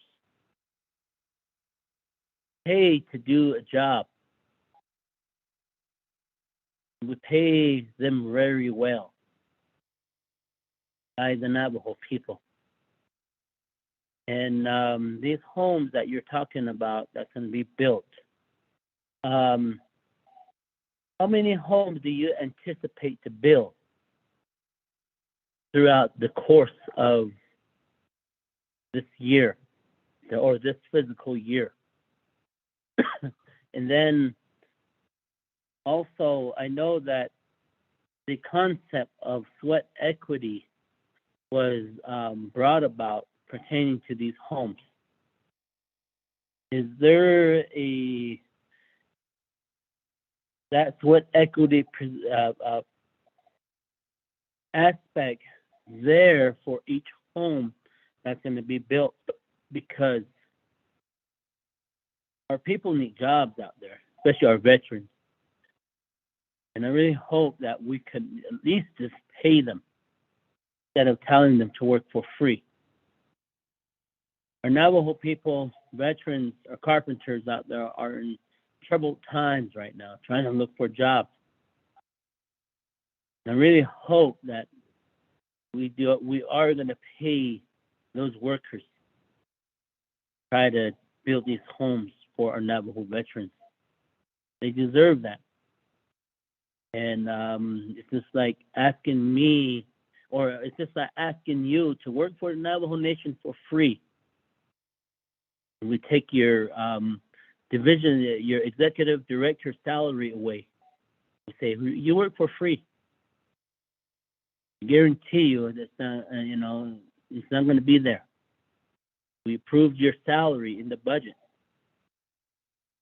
I truly see that our veterans, carpenters that are going to be working on those homes need to be paid, whether they're a labor, whether they're a carpenter, homesteader, or a finisher. We really need to pay those individuals because they have families, they have homes. Inside those homes, children, mothers, fathers, grandparents that they live with. Try to provide bread and butter so that that family can make ends meet, whether it's paying a bill, whether it's providing food. Those are just some of my thoughts of this Shinanta. Again, I do honor the separation of powers. We did approve the budget, and we I really expect homes to be built because we approved those budgets. Those veterans that deserve those homes. We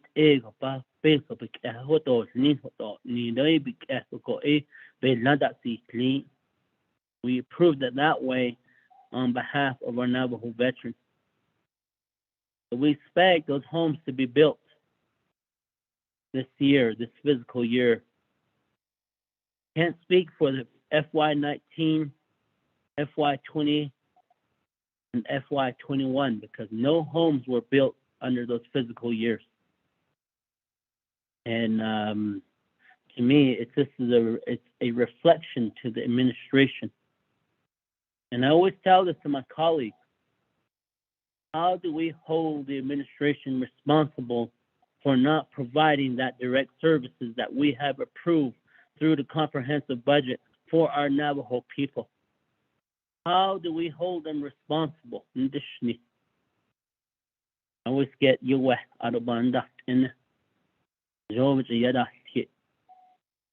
But when we get to our district, our constituents ask us why. I have a veteran in Western Agency that was promised a home by NHA. And NHA did a PR and everything. And to this day, NHA has not built that home.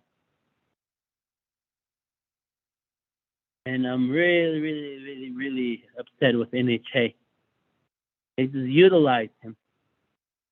The press release as a, go out there and get PRs and say, oh, we're building homes. They did that to that veteran in Tuba City. And really baffled me. And like I indicated, I'm fine with you building homes, but we really need to get the program rolling. You need to start building those homes. And I guess I would request that maybe if you could put a goal up from here to the end of January 31st, give us a number of how many homes you think you're going to build. That will give us a timeline. Say, okay, this is the threshold that we're going to meet. I just don't want to see one home to be built in 3 months. What is the timeline do you have to build homes in each quarter? Those will reflect to how many homes will be built by the end of the fourth quarter of FY 2022. Veterans need homes. Navajo people need homes. And we really need to try to assist them. So, yeah.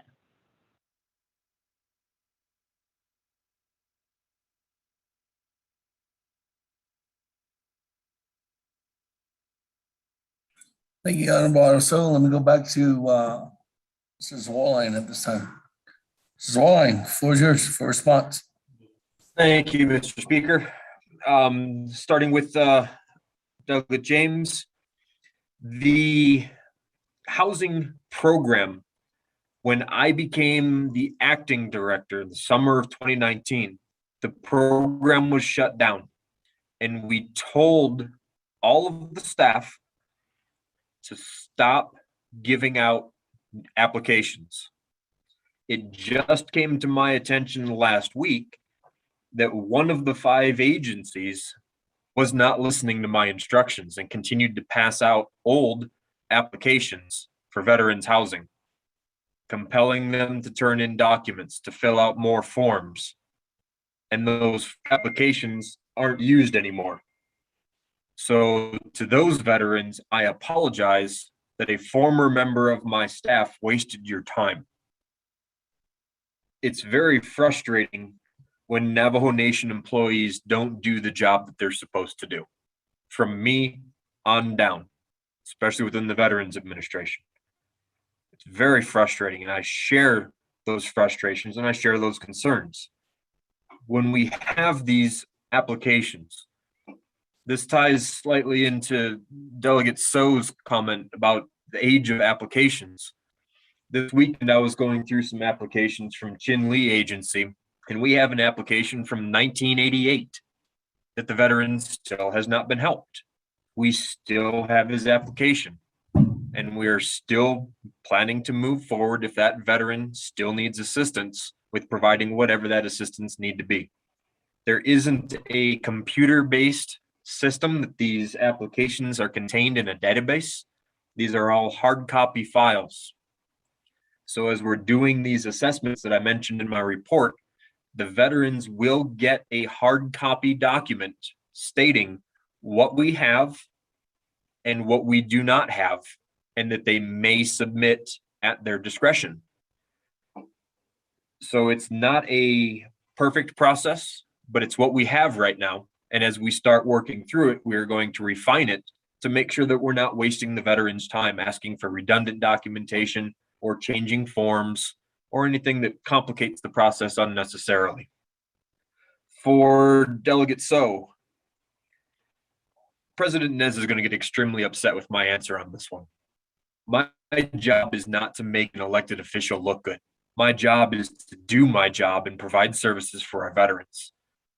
I do not care about election years because that has nothing to do with me providing services for our veterans.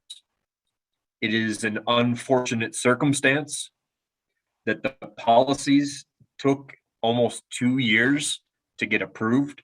We should have been building veterans homes in year 1. Prior to me becoming director, the housing policies became legislated.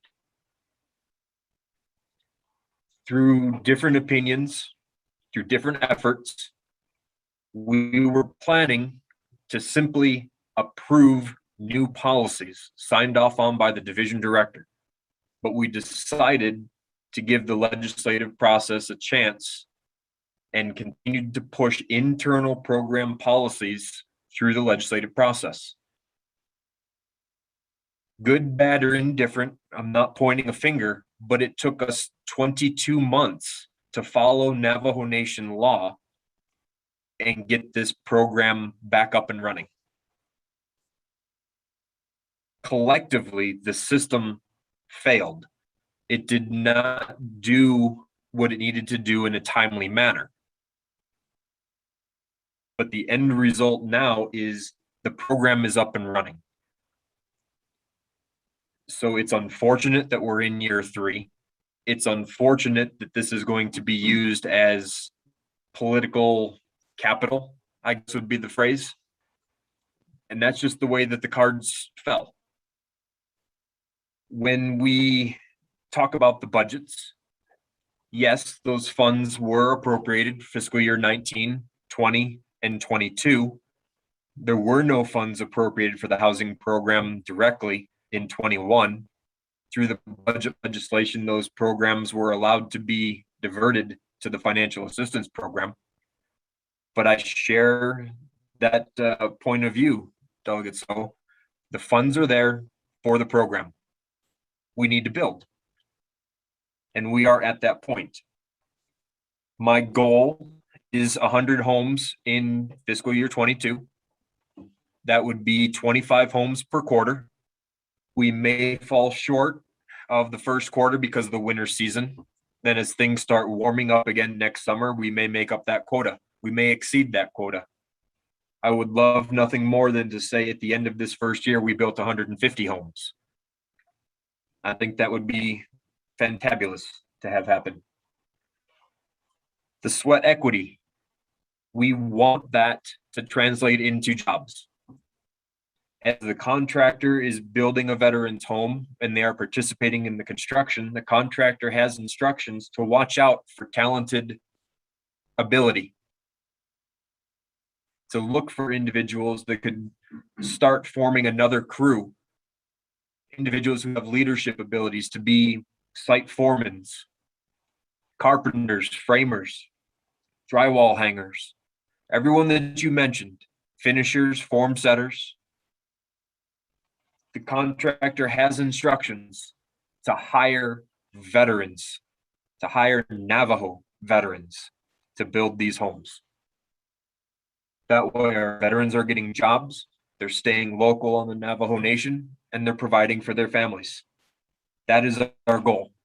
And sweat equity is supposed to help us get there.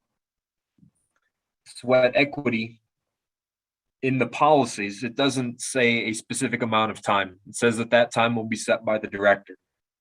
What I envision is something between 5 and 10 hours. It's nothing too demanding. And if a veteran wants to provide more time, if they want to have multiple family members providing time, they may do so. They all have that skill, that specific trade set. Then the the contractor is looking at a broader potential pool to draw from, to provide additional opportunities for more of our Navajo people to gain employment. A lot of the employees that worked at the power plants that closed were carpenters. Their primary trade was scaffold building. There's not a whole lot of scaffold building involved with residential construction. And since that was a union shop up there, the Carpenters Union already has in place retraining programs at no cost for our Navajo scaffold builders to retrain in another aspect of the carpentry trade. With the job pool that's available, the contractors should not have trouble finding qualified individuals to help them build homes. And the more people they are able to find, the more crews they can put in the field and the more homes we build at the same time.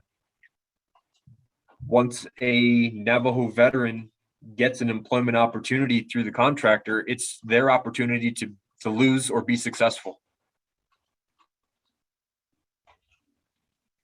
For the housing authority, I am aware of similar situations. We have a veteran that I believe is from Delegate Freeland's district that is encountering similar issues with the housing authority. The veteran has had to obtain multiple different home site leases to find a site that is suitable for construction. His most recent home site, issued by the Navajo Nation Land Department, is now being told by the housing authority that 4 feet of his home site lease falls within a floodplain. A home site lease, standard home site lease being 1 acre, 209 feet by 209 feet, and 4 feet is in the floodplain. So the housing authority will not build this veteran's home. The system is broken. We have identified where it's broken, and now we're working to try and get it fixed. It's going to be a process. If everything starts working the way that the executive branch is trying to fix executive branch programs, the process will become more streamlined. And we do appreciate the help and the consultation that we get from the Navajo Nation Council. We appreciate these work sessions where we can communicate where our issues are and how we would need your assistance in fixing them. It is greatly appreciated. And when we're working together in a common goal, we fix these issues, whether it's housing for veterans through the Veterans Program or housing through veterans through NHA. The point being, we need to fix everything to start providing these services better for our people. So with that, gentlemen, thank you for the questions. And Mr. Speaker, back to you, sir.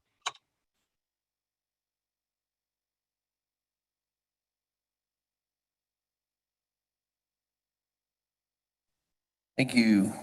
That, colleagues, any other further comments or questions at this time for Mr. Zorline regarding the, if you're just joining us, Mr. Zorline is giving an update from the Office of the President, Vice President, and the Veterans Administration regarding veterans housing. That, I have everybody in the queue, no one else lined up. Going twice. Going 3 times. Good, Galen. On McCallum Gay, go ahead, floor is yours. Speaker, I guess I believe the presenter didn't provide an answer about the random selection. And then my other question is no matter how we justify our report or anything as such, it's obvious in a way the purpose of it's being delayed and how we're now beginning to develop homes for Navajo veterans. Either way, I mean, it's something that I've forwarded to all my colleagues of how much I've been pressing and communicating with the Veterans Administration and the local Veterans chapter about coordination and cooperation and communication. And that's the reason why I raised a point of privilege in my email. And I'm not sure if I need to make that as need to do that verbally, or if these email is sufficient. But nonetheless, I'd like to raise a point of privilege to request for data of each of the chapters in each agency, how they're being disseminated of this funding allocation to build homes for our veterans.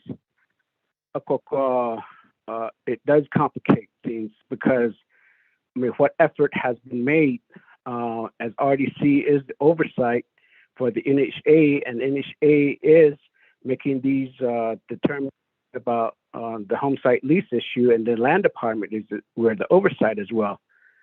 If that's not being shared or being provided to us, what more can we do if we don't know any situation? Report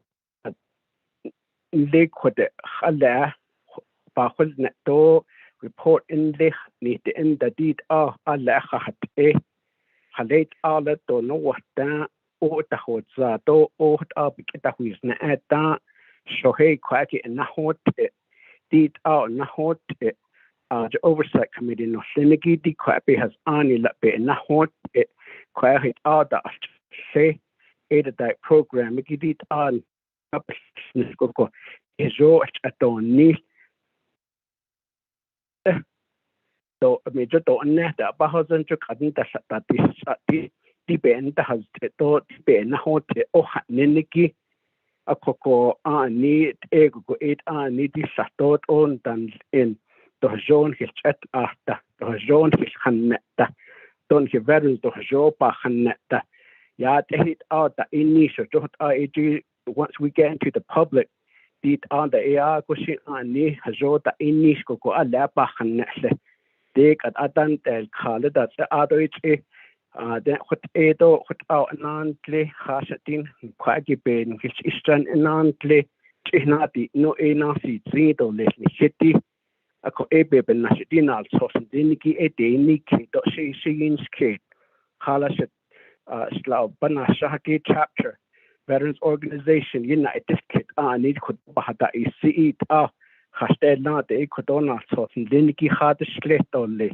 Other Yahin the lands are your need they should not near with the deed on last at this don't hit nan Diniki his nail double it he gave what are you to just even not the snitty at the veterans offices that desk card Niniki jot or what deed is in the internet to go online or done hit it no.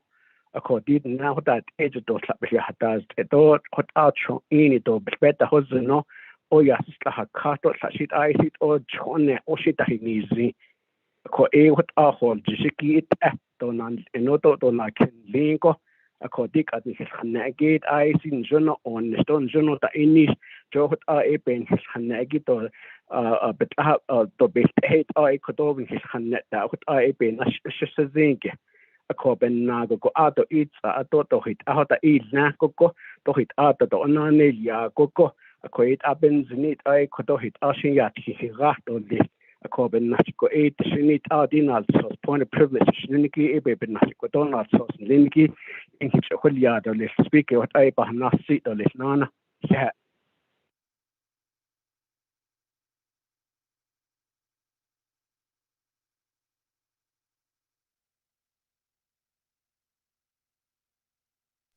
Mr. Chair, this is Daniel. Put me in the queue. Thank you. Honorable Kim, yeah,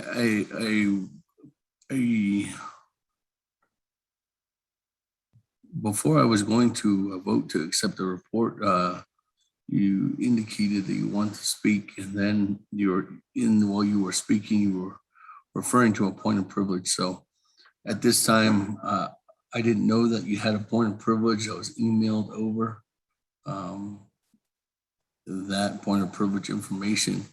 I'm going to forward that. I don't know, is that information, was it forwarded to Mrs. Rowland? I'm going to forward that information to Mrs. Orline. So Mrs. Orline, maybe if you could review that. I know Honorable Keelan McGee is asking for certain kind of information in that. So I'll give you some time to review that, Mrs. Orline, and then we'll go from there.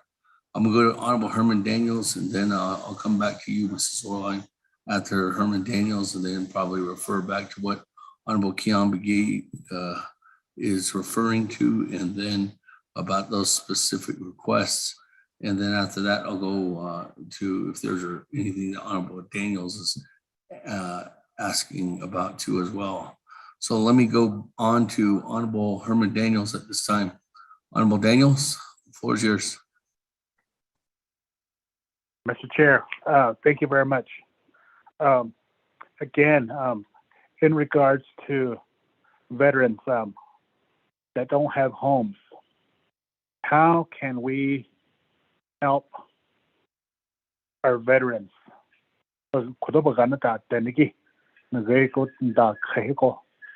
Because as you know, winter is here. Is there a way that Veterans Administration can work with NHA to get veterans temporary housing for the winter? I'm sure there's empty houses out there. NHA housing now medical. Maybe perhaps we can help them. We can place some of these homeless veterans in these NHA housing that are vacant. So I don't know if I can do a directive on this matter, Mr. Chair. Thank you.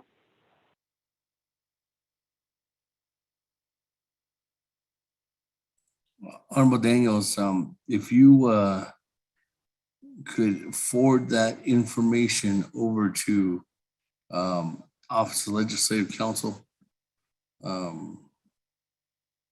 because at this time we're just in a giving a report. What you can do is when I go back to the main motion after this, there can be a directive issue. But what I would need to do is get that information together. So if you could work together with Office of Legislative Counsel, I don't know if Office of Legislative Counsel, if you could forward that over to Ms. Barbroff, and then Ms. Barbroff can probably forward it over to one of the attorneys that to assist, then we can go ahead and work from there. How's that sound, Mr. Honorable Daniels? Mr. Chair, yeah, I can do that. There might be further conversation too after Mr. Swarline comes back with a response to as well, as I am going to give Mrs. Swarline the floor at this time. Mrs. Swarline, I don't know if you received that email from Mr. Emmanuel Rico regarding some of the questions that Honorable Keelan McGee had raised in his while he had the floor here at the Naabik'íyáti Committee, and then also a response to Honorable Daniels as well. Floor is yours, Mr. Swarline. Thank you, Mr. Speaker. Mr.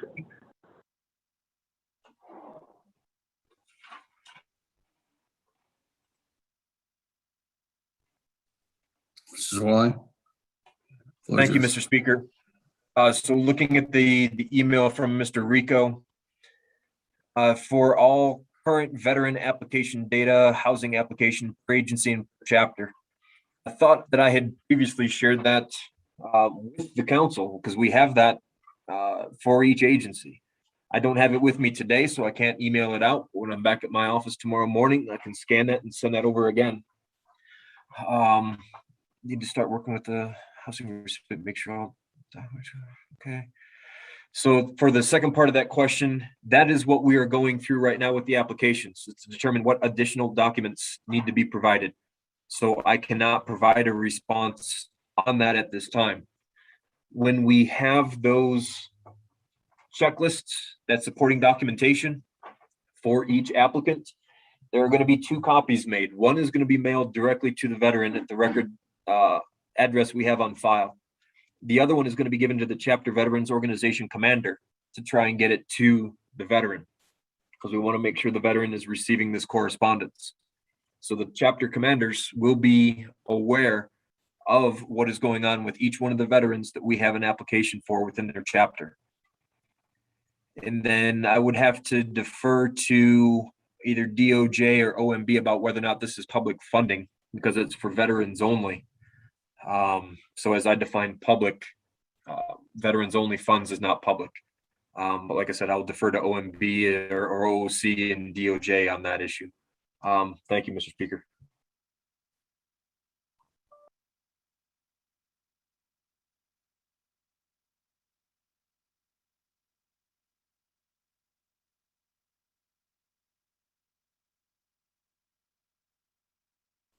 Thank you very much, Mrs. Zorline. With that, any other further comments or questions at this time?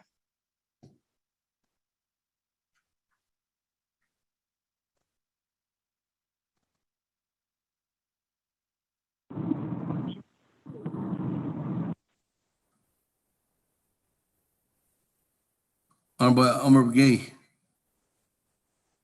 floor is yours.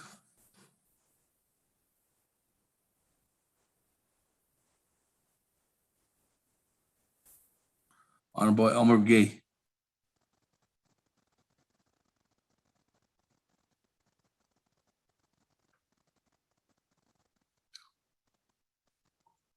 Elmer Begay going 3 times. Anybody else text in? There's nobody has texted in. Any other further comments, colleagues, on veterans housing at this time by the report from Mr. Zorline? Going twice.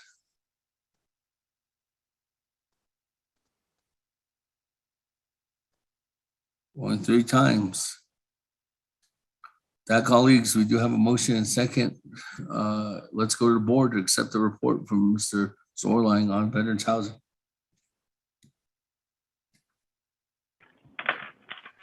Beginning with Honorable Elmer Begay.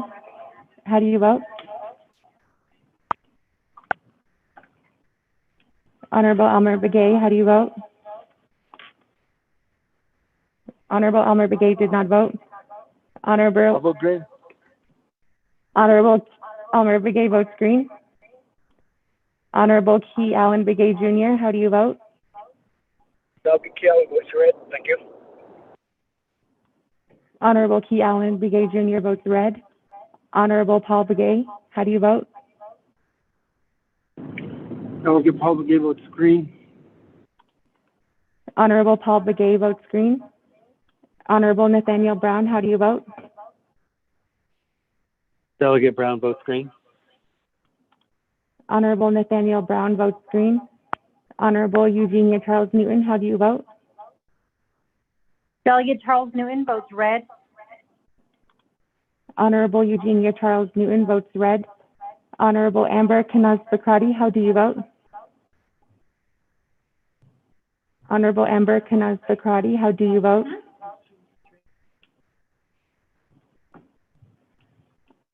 Honorable Amber Kanaz-Bakrati did not vote.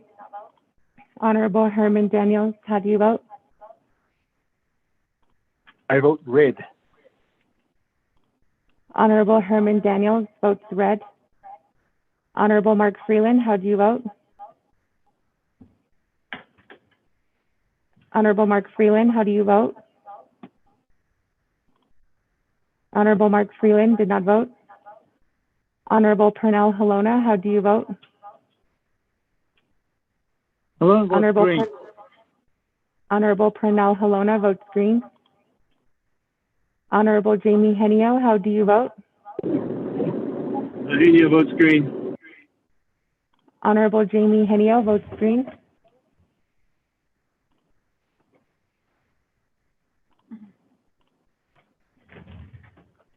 Honorable Vince James votes red via text.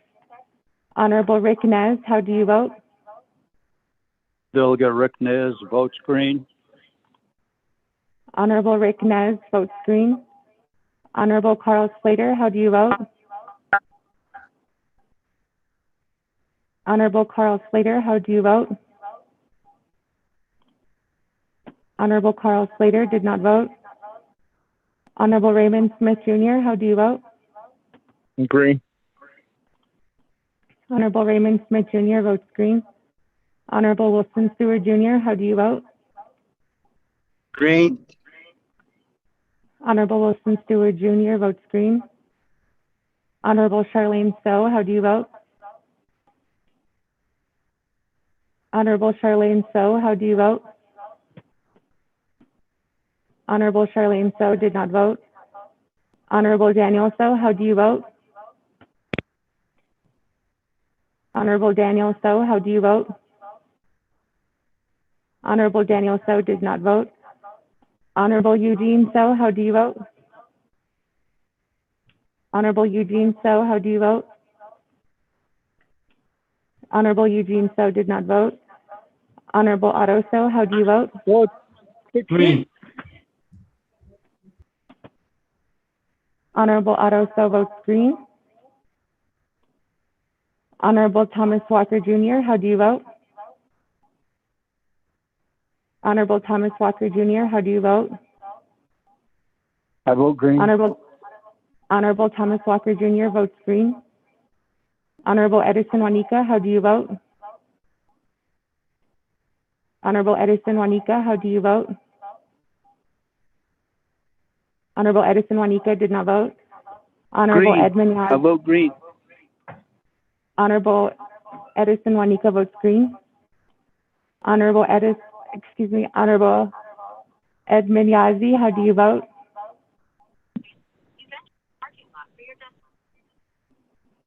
Honorable Edmund Yazzie, how do you vote? Honorable Edmund Yazzie did not vote. Honorable Jimmy Yellowhair. I vote green. Honorable Jimmy Yellowhair votes green. Going back up. Honorable Amber Kanaz Bakrati. How do you vote? Honorable Amber Kanaz Bakrati, how do you vote? Honorable Amber Kanaz Bakrati did not vote. Honorable Speaker Damon is not voting. Honorable Mark Freeland, how do you vote? Green. Honorable Mark Freeland votes green. Honorable Carl Slater, how do you vote? Honorable Carl Slater, how do you vote? Honorable Carl Slater did not vote. Honorable Charlene So, how do you vote? Honorable Charlene So, how do you vote? Honorable Charlene So did not vote. Honorable Daniel So, how do you vote? Honorable Daniel So, how do you vote? Honorable Daniel So did not vote. Honorable Eugene So, how do you vote?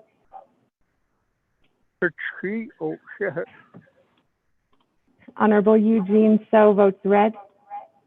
Honorable Edmund Yazzie, how do you vote? Honorable Edmund Yazzie, how do you vote? Honorable Edmund Yazzie did not vote.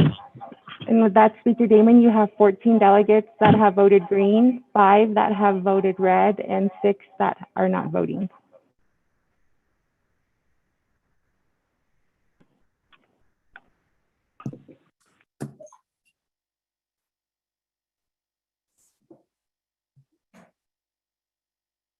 Thank you very much. 14 in favor, 5 opposed.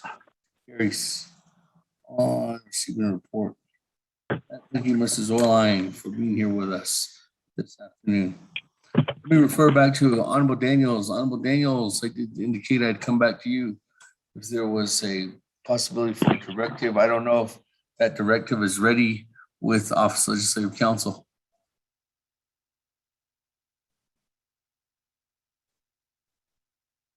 Honorable Daniels. Mr. Chair, thank you very much again.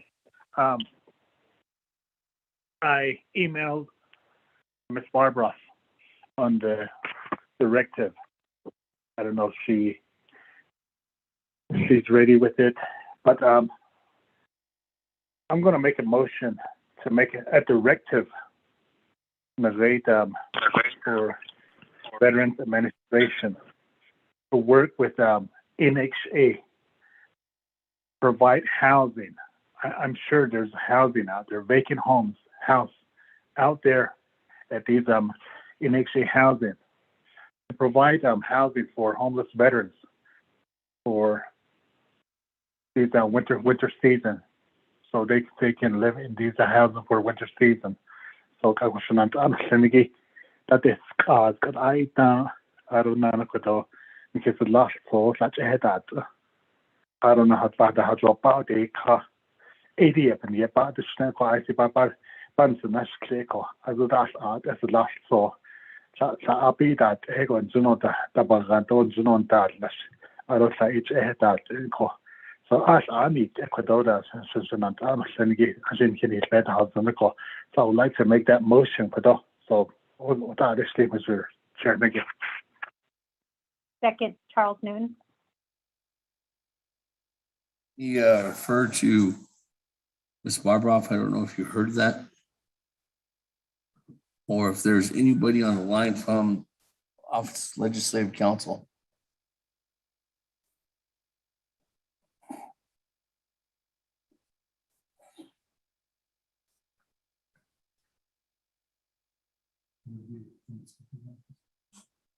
Huh?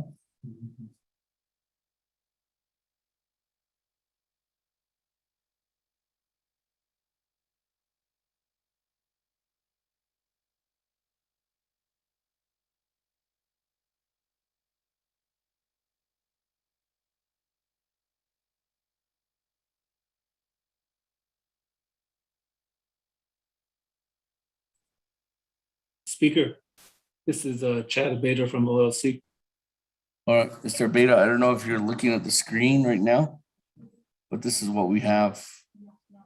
Navajo Nation Veterans, as the directive is coming from Naabik'íyáti Committee to the Navajo Nation Veterans Administration to work with Navajo Housing Authority to provide housing to the homeless veterans, the Navajo homeless veterans during the winter month season, utilizing the vacant NHA homes.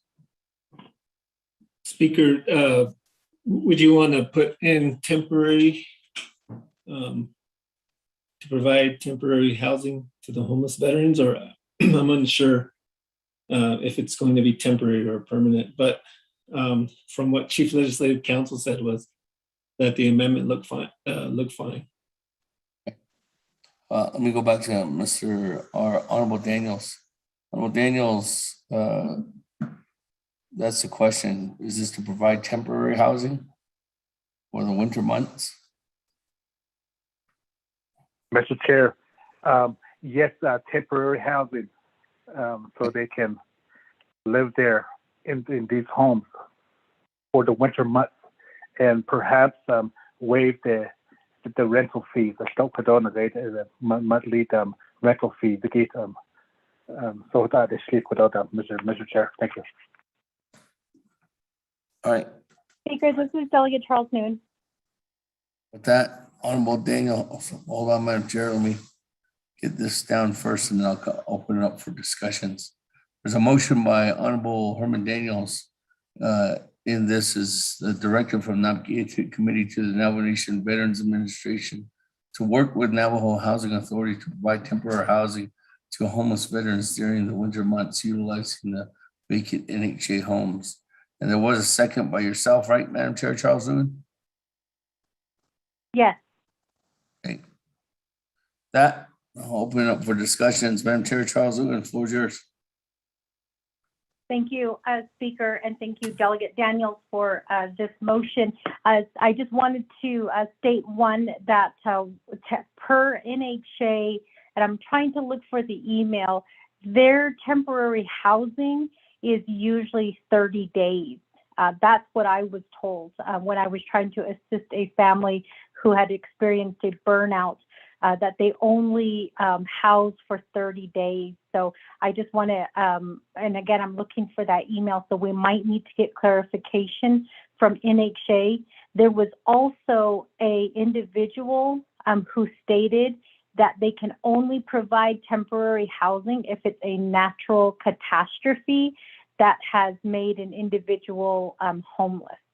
And so there, I wind up trying to, I wind up in some ways fighting with NHA about the language, and I did ask them if they could provide me the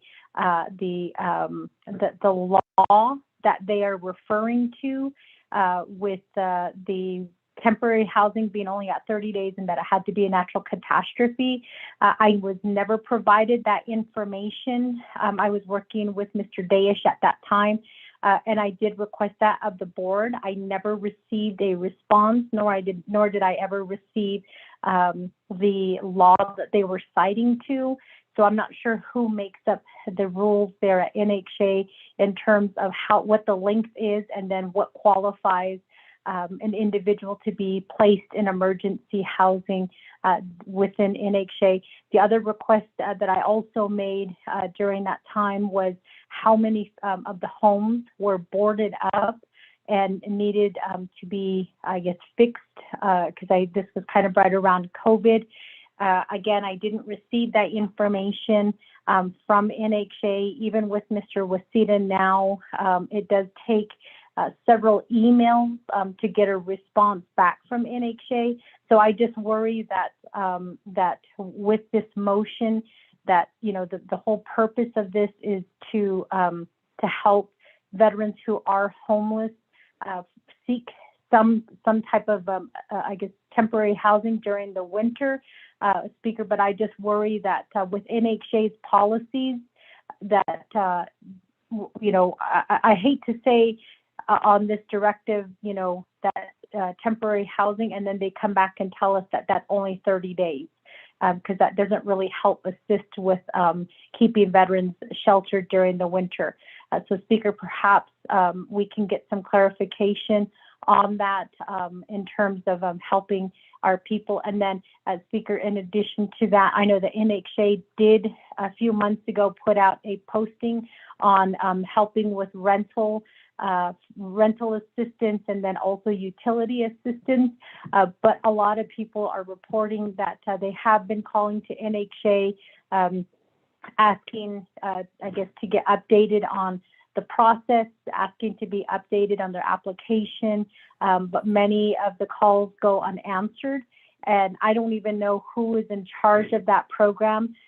But there are some veterans who are on the verge of getting evicted because they did apply for that emergency rental assistance that came out from NHA, and they haven't heard a response back yet. So I just wanted to put that out there as well, that I think we need to ask NHA what their policy is on temporary housing and whether there are specific qualifications that allow for an individual to be placed in NHA housing for a temporary time. Thank you, Speaker. Speaker.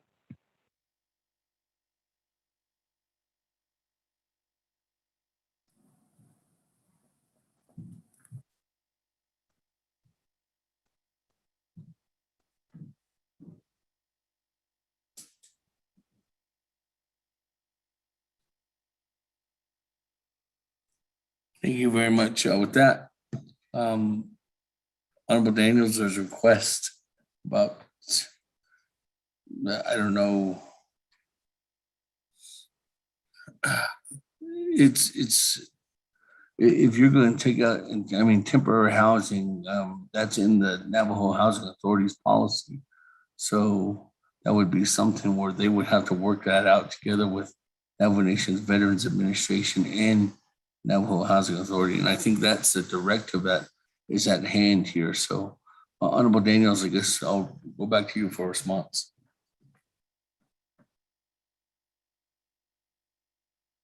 Mr. Chair, thank you very much. Again, the directive motion that I made is for the winter months. The winter months of like 6 months back.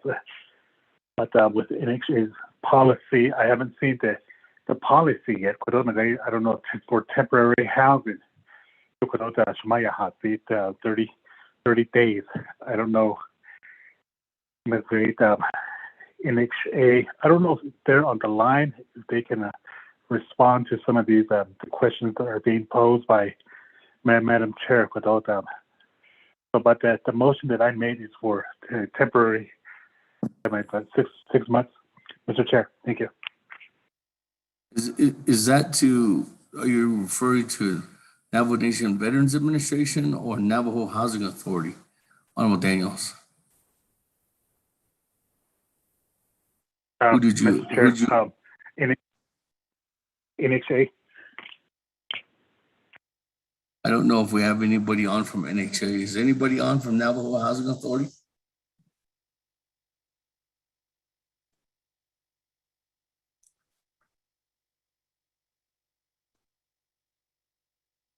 Chair Speaker.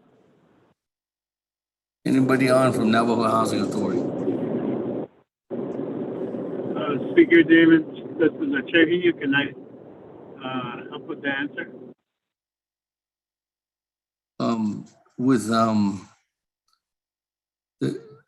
I heard I can put you all in the queue. So I have Edmund Yazzie, Henri Jean So, and Chairman Hinio. Chairman Yazzie.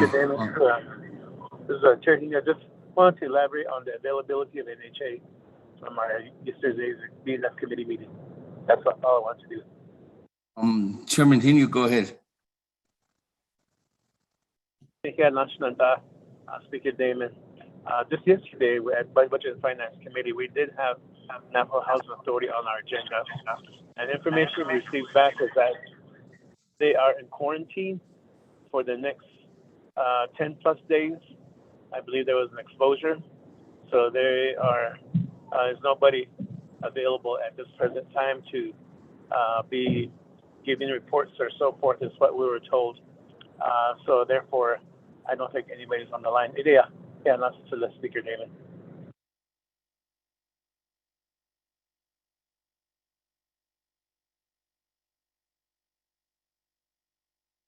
Okay, thank you very much, Chairman, for that response, or for that update. So there's nobody going to be on the line from Navajo Housing Authority at this time, Honorable Daniels.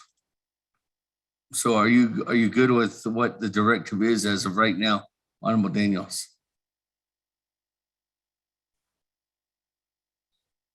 Mr. Chair, yes, again, the winter months, right, for our veterans. So I'm going to stand with my motion, Mr. Chair. Okay, thank you. Let me move on down. Honorable Chairman Yazzie, floor is yours. Speaker, thank you, members of the council and everyone that's online. I'm back online. I was with Pinedale chapter with their chapter meeting. But no, just real quick to Mr. Daniels' amendment. I do agree and I do support of this. But I want to let my colleagues know. Years ago, I think it was the last, right before the beginning of last year's term with the council. And it was through the works of the late Commander John King and the veterans from all agencies which came with the resolution. We found out that it's within the council's authority to change policy from NHA because the council gave them permission to run the housing for the Navajo Nation, the TDHE. And so we did a legislation, and it was through the past RDC, Alton Shepard, and members then, and the council approved this. And it was to give free homes to any veterans that are discharged in good terms. And it worked, and it was good, and veterans were moving in. But NHA at the time, they accepted it, and it was all in order, but it was the board that changed that policy. And these veterans that were moved in, and all the delegates who voted in favor of that, were thanked by veterans, and it was it was a success. And I want to let my colleagues know we need to start that back up again when it becomes with novel housing. And I know I want to get with Chair Nez on this and with RDC committee members. We can do this. It is within the authority of the council.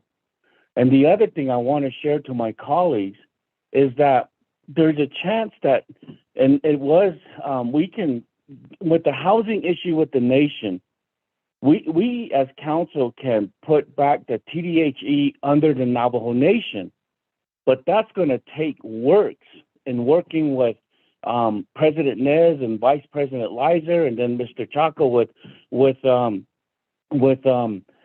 Chief of Staff.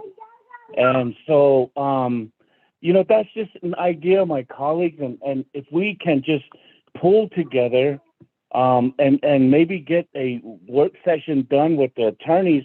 I mean, we've done it before, and we can do it with this council, and that will better the housing conditions for our people out that within our NHA region. And so I just, please, Chair Nez, if you could really look into this. And I know I talked to the Chief of Staff about this, and he agreed, you know, he said this might, you know, this could work. We could, you know, go, you know, the leadership of the TDHE could go back to the nation where, you know, it would benefit our home buyers and for the veterans as well. So anyhow, my colleagues, I just wanted to share that. And so, but I do support Mr. Daniel's add-on, his directive. But maybe later on, you know, we could make a directive that, you know, we need to look into the TDHE and give it back to the nation. And then also, you know, and start up that free homes for veterans again. I mean, I'm pretty sure Ms. Barbara can, you know, get that legislation back up again, and then we can have all the delegates sponsor it. And so, anyhow, Speaker, I just wanted to share that input, and I'll go ahead and go back on mute, sir. Thank you very much, Chairman Yazzie. That, colleagues, we are on the directive motion. Let me move on down to Honorable Eugene So. Just one question to the legal counsel.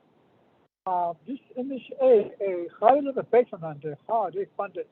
If it's 638, then it's a contract. Would they be the breach of contract? Thank you.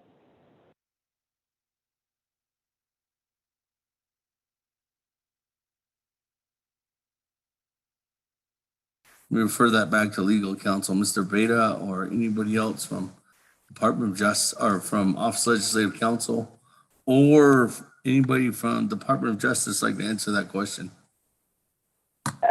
Speaker, this is Ms. Bobroff. Delegate Eugene So's question came through a little distorted here. I think what I heard was, can this directive be issued even though NHA has a NAHAS contract? The answer to that is yes, the directive can still be issued. The Veterans Administration and NHA will identify any issues they have implementing the directive and respond back accordingly to the council. There may be no issues that have to be worked around if it requires some amendment to some type of rules, regulations, unless they are federally required, then an adjustment could be made and adopted by the board. So it is hard to really advise right at the moment without knowing where the 30-day limitation comes from, whether it's federal or NHA internal. So as soon as that is determined, we can go from there. As far as Delegate Yazzie's request, I am looking right now to see if I can't track down that former legislation. I have not been successful, but I will keep looking. Thank you, Speaker. Thank you very much. With that, let me move on down. Chairman Henio?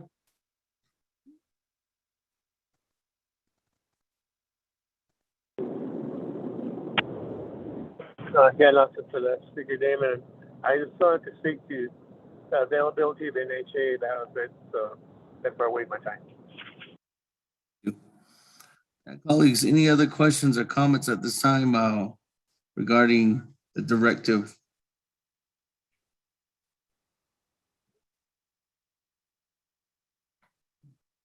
Speaker Caroline, can you restate the directive motion? Yes, the directive motion as of right now, it states as a directive to the Navajo Nation Veterans Administration to work with Navajo Housing Authority to provide temporary housing to homeless Navajo veterans during the winter months utilizing their vacant NHA units or homes.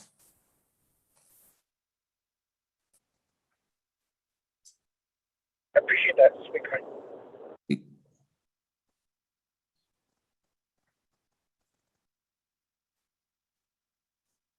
Speaker Caroline. Yes, Honorable Begay, floor is yours.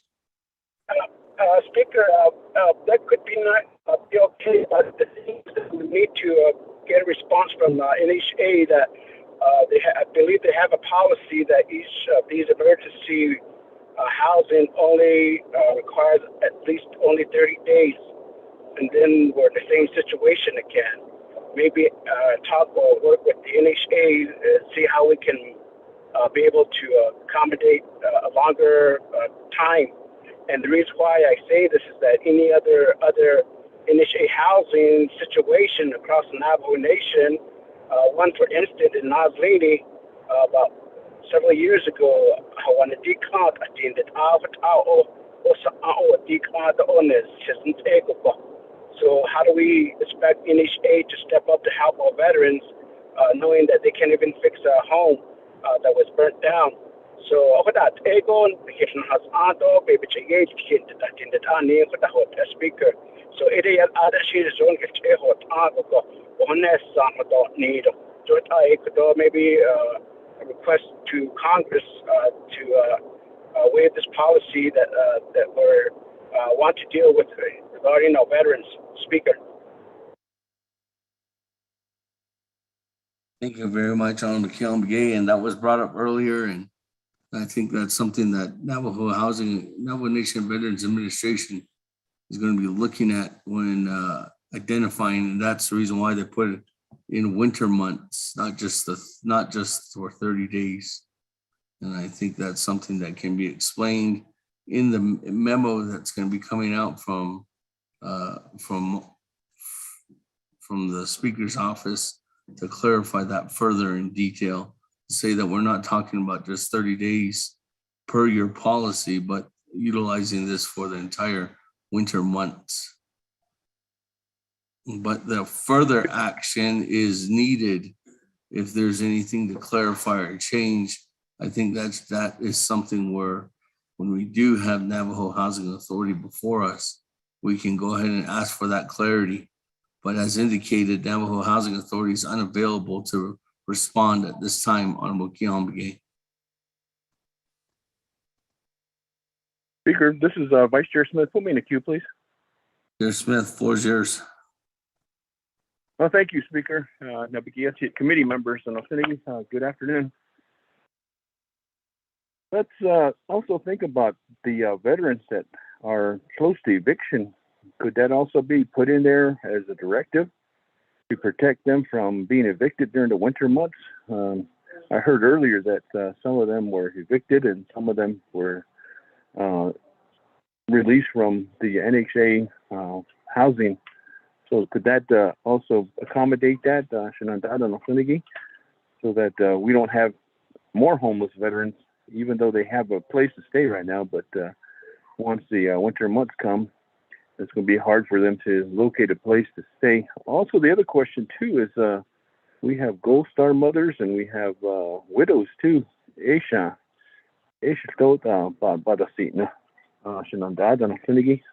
a question I have. We have veterans and we have surviving spouses, and we also have Gold Star mothers. So that's what I'd like to say, Speaker. Thank you. Thank you. Let me go back to Honorable Daniels for response. Thank you, Mr. Chair. Yeah, Vice Chair Smith, Honorable Smith, yeah. Yes, we can include them as well. Veterans that are evicted at AGI or that are evicted at the Nike. So we can include them as well in this directive. So I do have enough detail. Mr. Chair, thank you.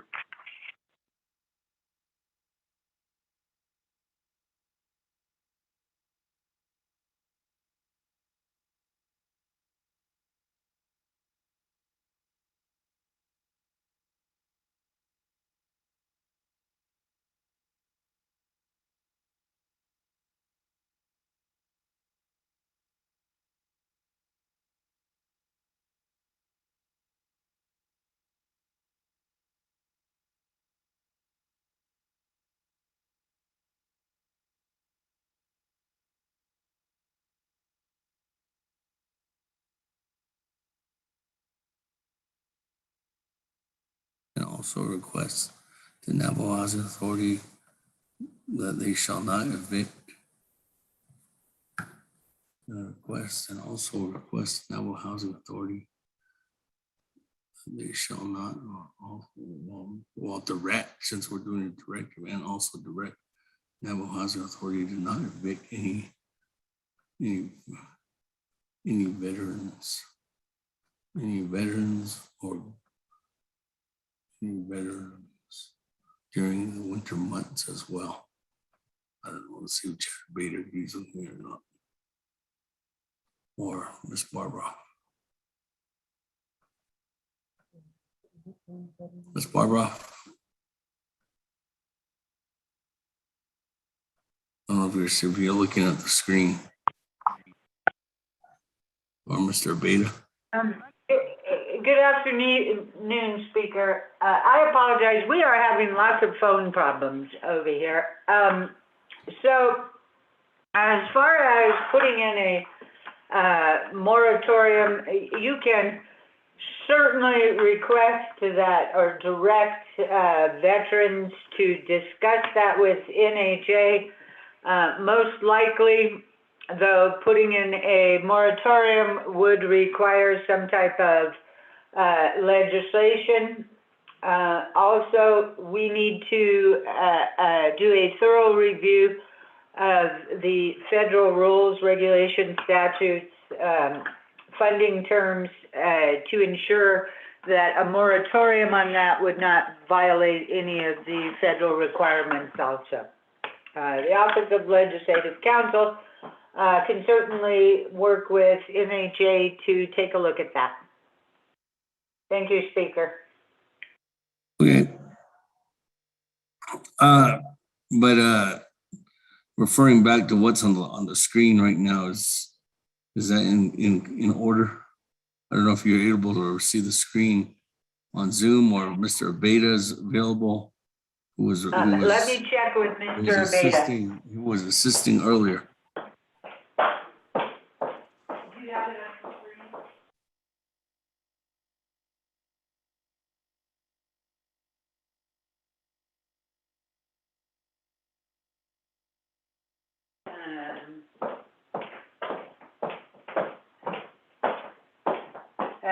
Speaker, can you hear me? Yes. Okay, I do think that there's some issues with what's on the screen in the fact that it is a directive to the Navajo Veterans Housing Administration to work with Navajo Housing Authority to provide temporary housing to homeless Navajo veterans during the winter months using vacant NHA homes, and also direct Navajo Housing Authority. They do not evict any Navajo veterans or their families during the winter months. I do not believe that the Navajo Veterans Administration has the authority to direct the Navajo Housing Authority to do that. And as I was mentioning earlier, most likely a moratorium on those evictions. There's probably two different ways that moratorium could be put in place. One, the housing board, NHA board, could put that in place, or two, the council, or maybe RDC. I'm not sure yet which. Could put that moratorium in place through legislation. But I do know that as worded, this directive sounds like you are directing the Veterans Administration to have NHA put that moratorium in place, and I just don't think the Veterans Administration has that type of authority. Thank you, Speaker.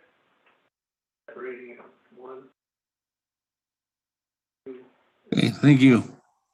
Mr. Abeda is recommending that you separate it into two directives. Make the first original directive to the veterans, and then make the moratorium section, make that a directive to the NHA board. And also require the board to come back and report to NABI at a particular time.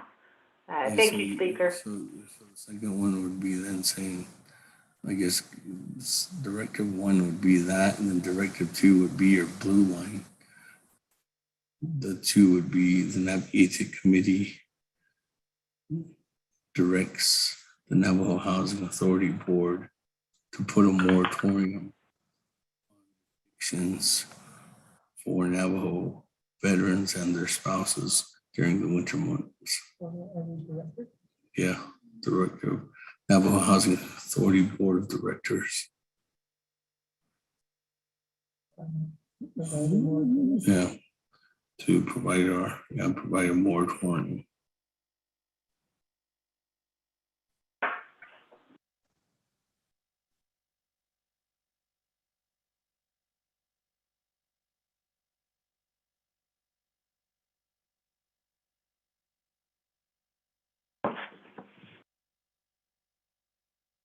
Speaker Kellen. Mr. Abeda. Yes, sir. Is that the second directive? You see it on the screen? Was your recommendation from there? Yes, let me read it real quick. I just got back from Dana's office.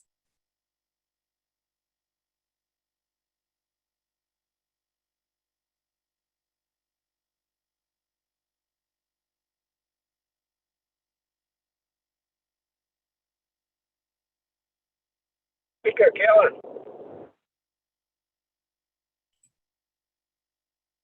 Speaker. Yes, on McKeown, hold on.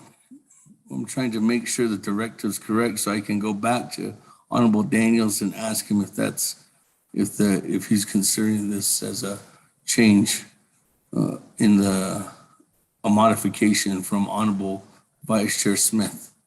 So please wait, Honorable Keown. Mr. Beta? Yes, Speaker, that looks fine. And okay, with that, Honorable Daniels, this is the way it reads now. Directive 1 is the Naabik'íyáti Committee directs Navajo Nation Veterans Administration to work with Navajo Housing Authority to provide temporary housing to homeless Navajo veterans during the winter months utilizing the vacant NHA homes. Directive 2 is the Naabik'íyáti Committee directs Navajo Housing Authority Board of Directors to provide a moratorium on evictions for any Navajo veterans or their families during the winter months. Honorable Daniels, are you good with that motion modification? Mr. Chair, yes. Madam Chair Charles Newton has a second. Are you good as well?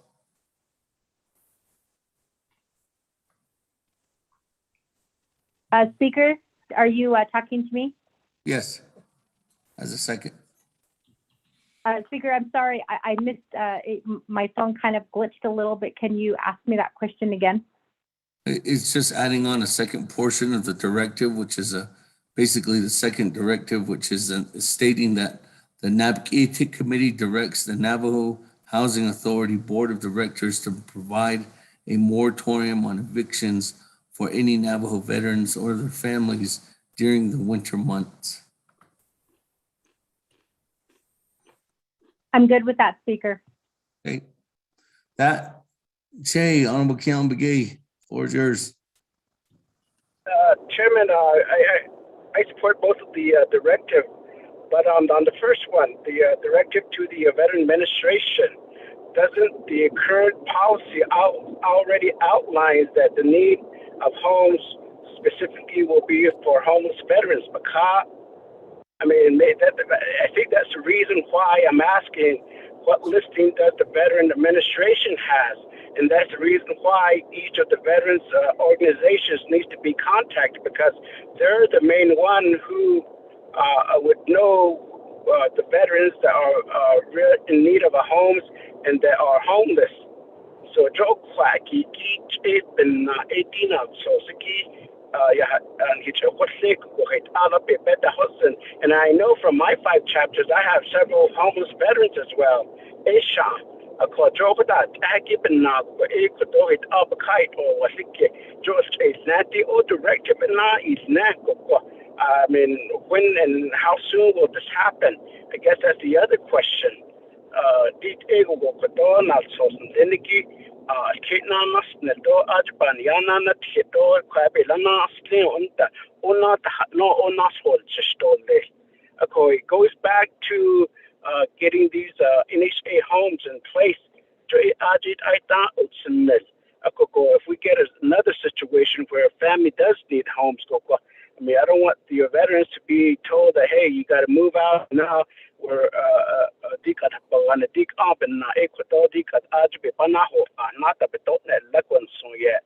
test case speakers. So those are some things I think we really need to, I guess, have an understanding how we're making this directive. Speaker. Hey, thank you. Refer that back to Honorable Daniels. Any further response? Thank you, Mr. Chair. To this directive, when Niyahagi for those to say NHA housing, vacant NHA housing, what I motion is directive. I don't say I don't eat a buzan. It's even eat a buzan. Of course, in the machine speech in NATO, let's go to make cat ego. So this directive is only to have Veterans Administration to work with NHA, provide housing for homeless Navajo homeless veterans for the winter months. The rate of these Dobita Onas Neliki housing of Onas Neliki. So idiot of Anastiro, Mr. Chair. Thank you.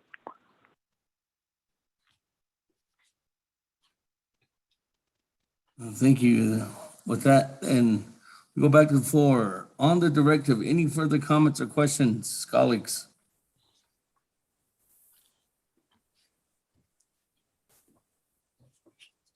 Going twice.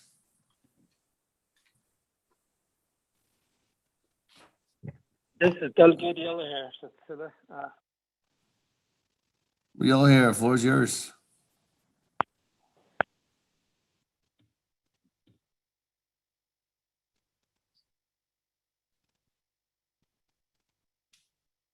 Yellow hair, are you there?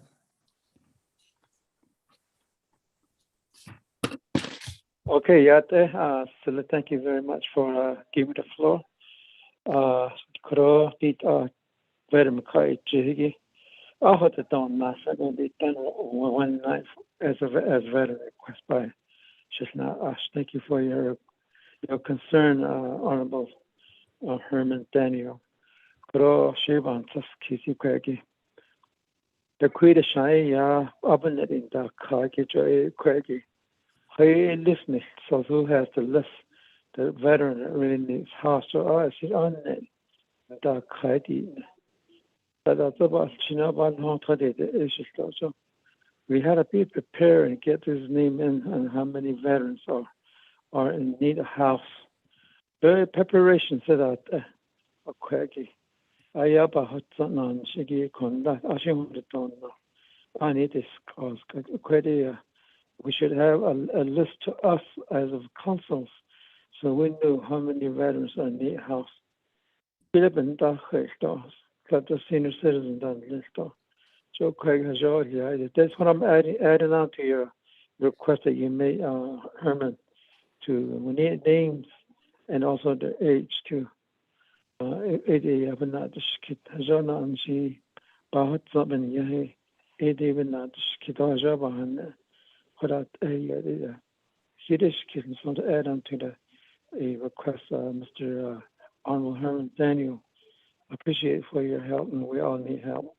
Even a non-veteran development that denote and then the what as far as now and a quick addition on. Yeah, I'm such an honest speaker. Thank you for your giving me the floor and my 24 council here. Thank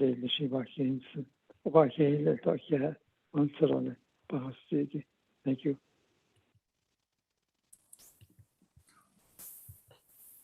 Thank you, Honorable Yellowhair. Any other further comments or questions at this time on the directives?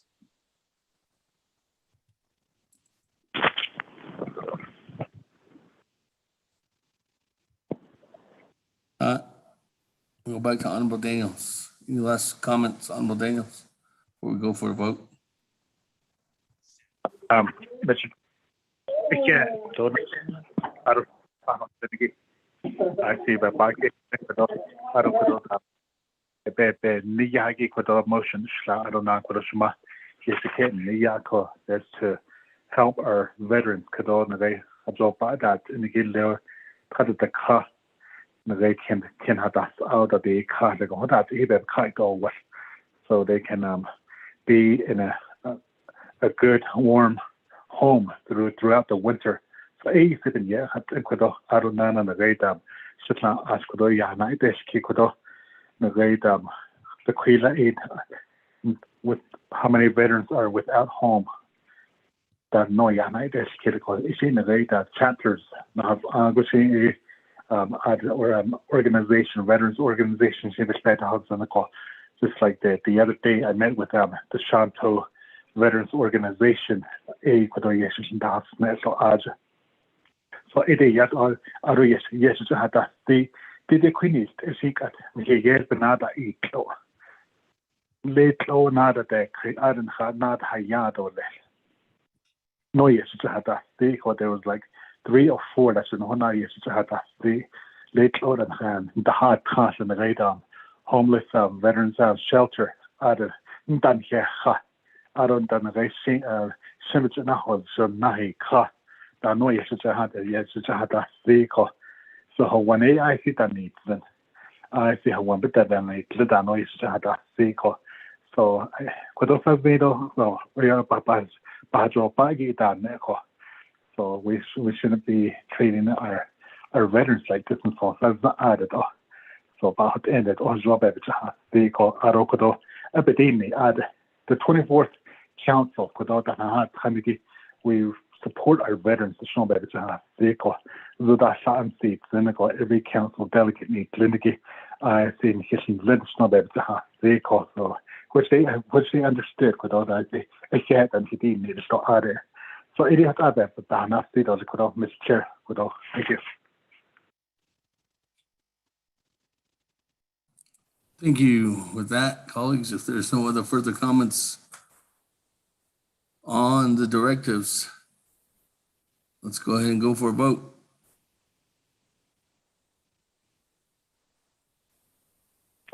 Beginning with Honorable Elmer Begay, how do you vote?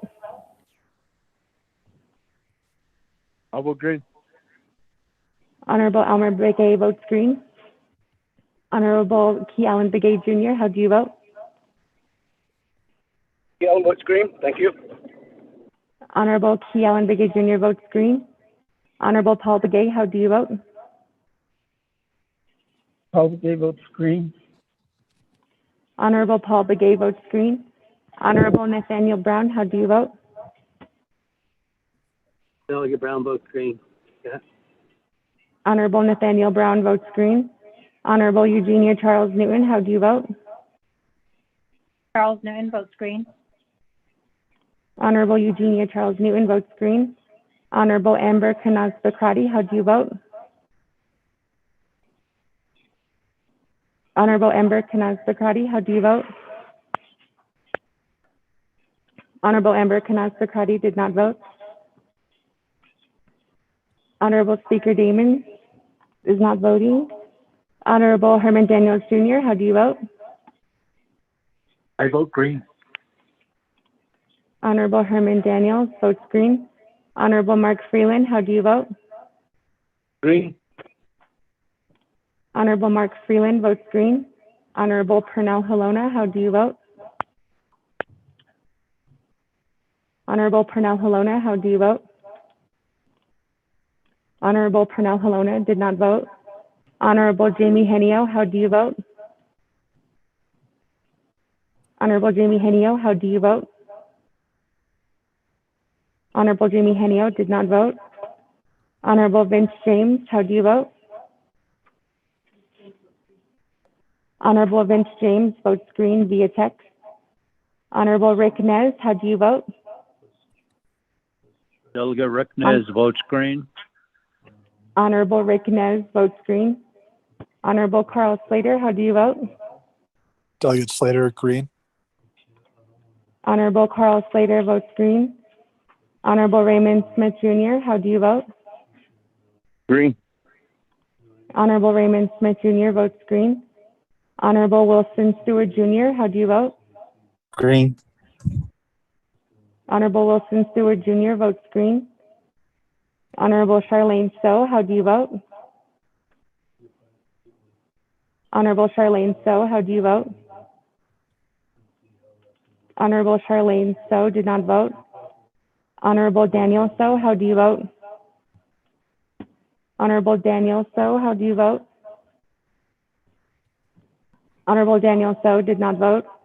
Honorable Eugene So, how do you vote?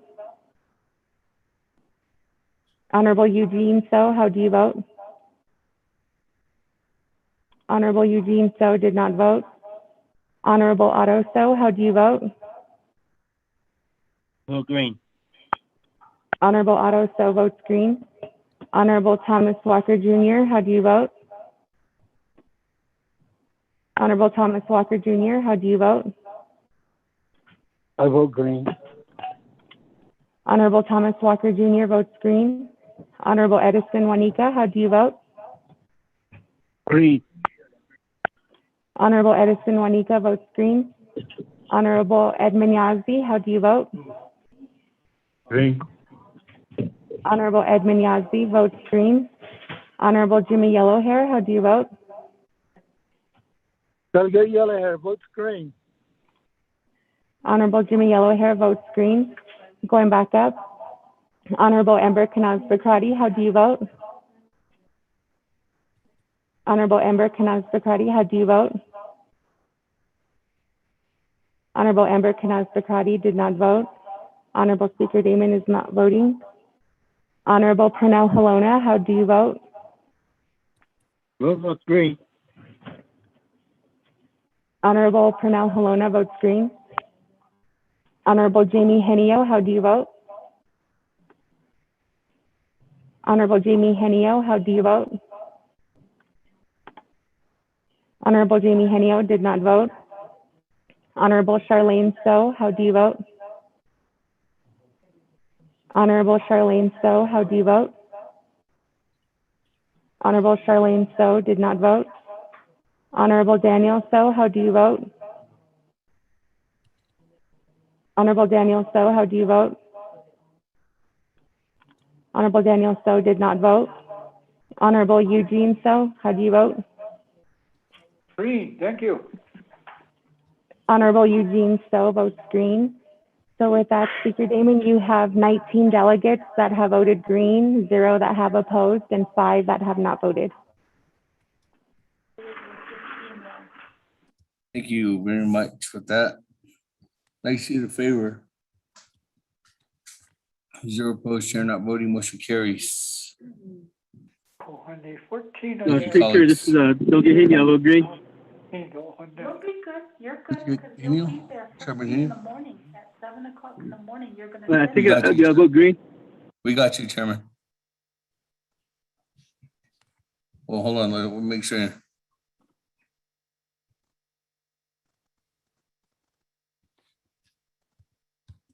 Hey, Chairman, we got you 20 in favor, 0 opposed. Chair not voting.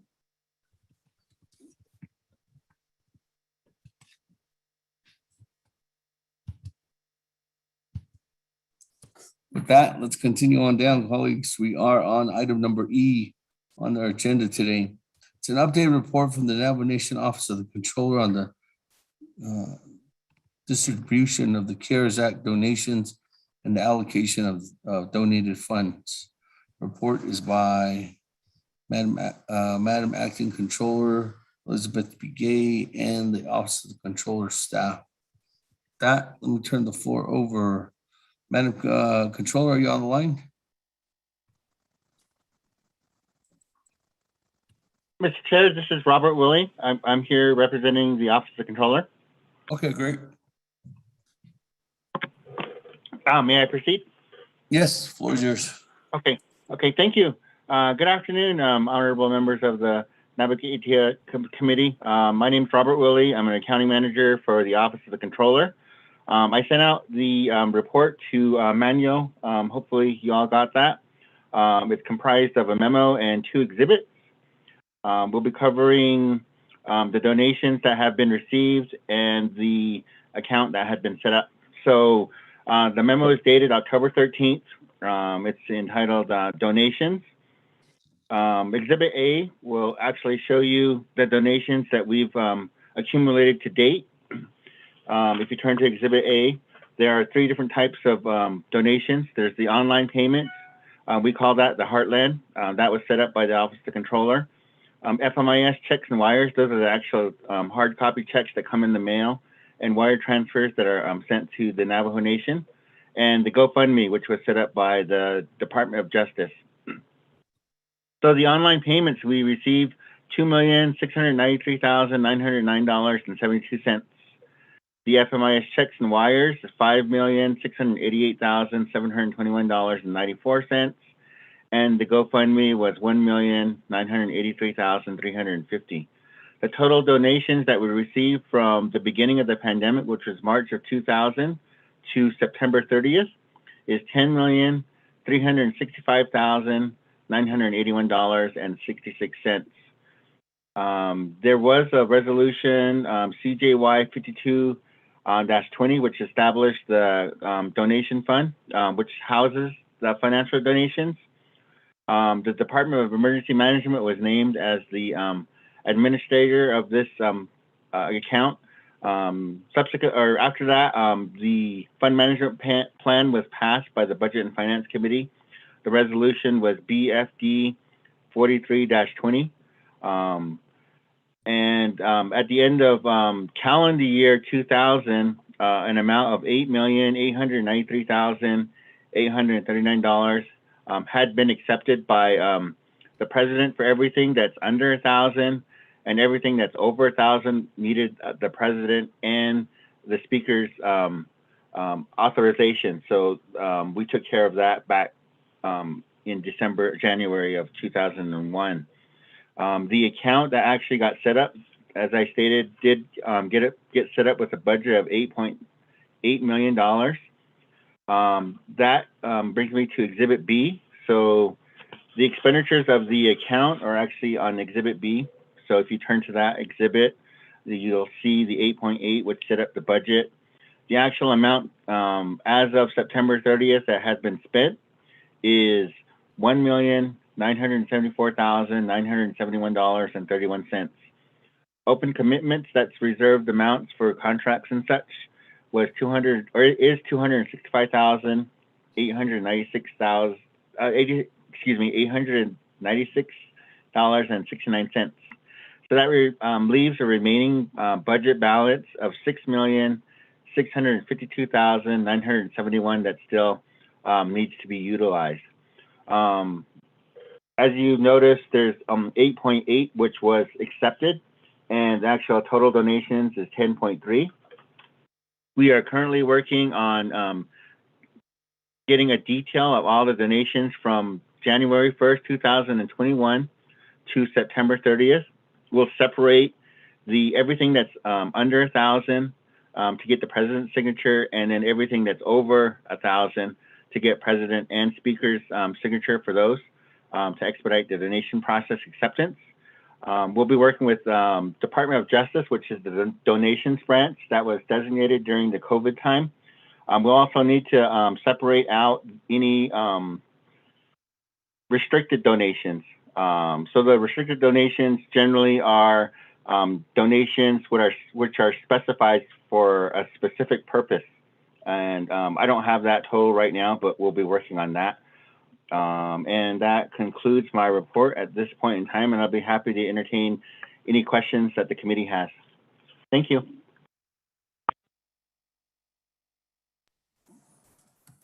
Thank you. With that, let me go ahead and refer it back to the floor. Colleagues, is there a motion?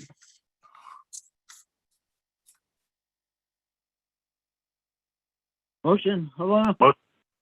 Motion by Honorable Malona. Second by Honorable Brown. Colleagues, any comments, questions at this time?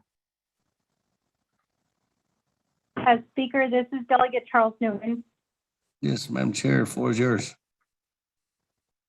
Speaker, this was the same report that was provided by the Controller's Office when I sent out the request to get information on the donations. I thought that we were going to get a report provided to us by the Department of Emergency Management.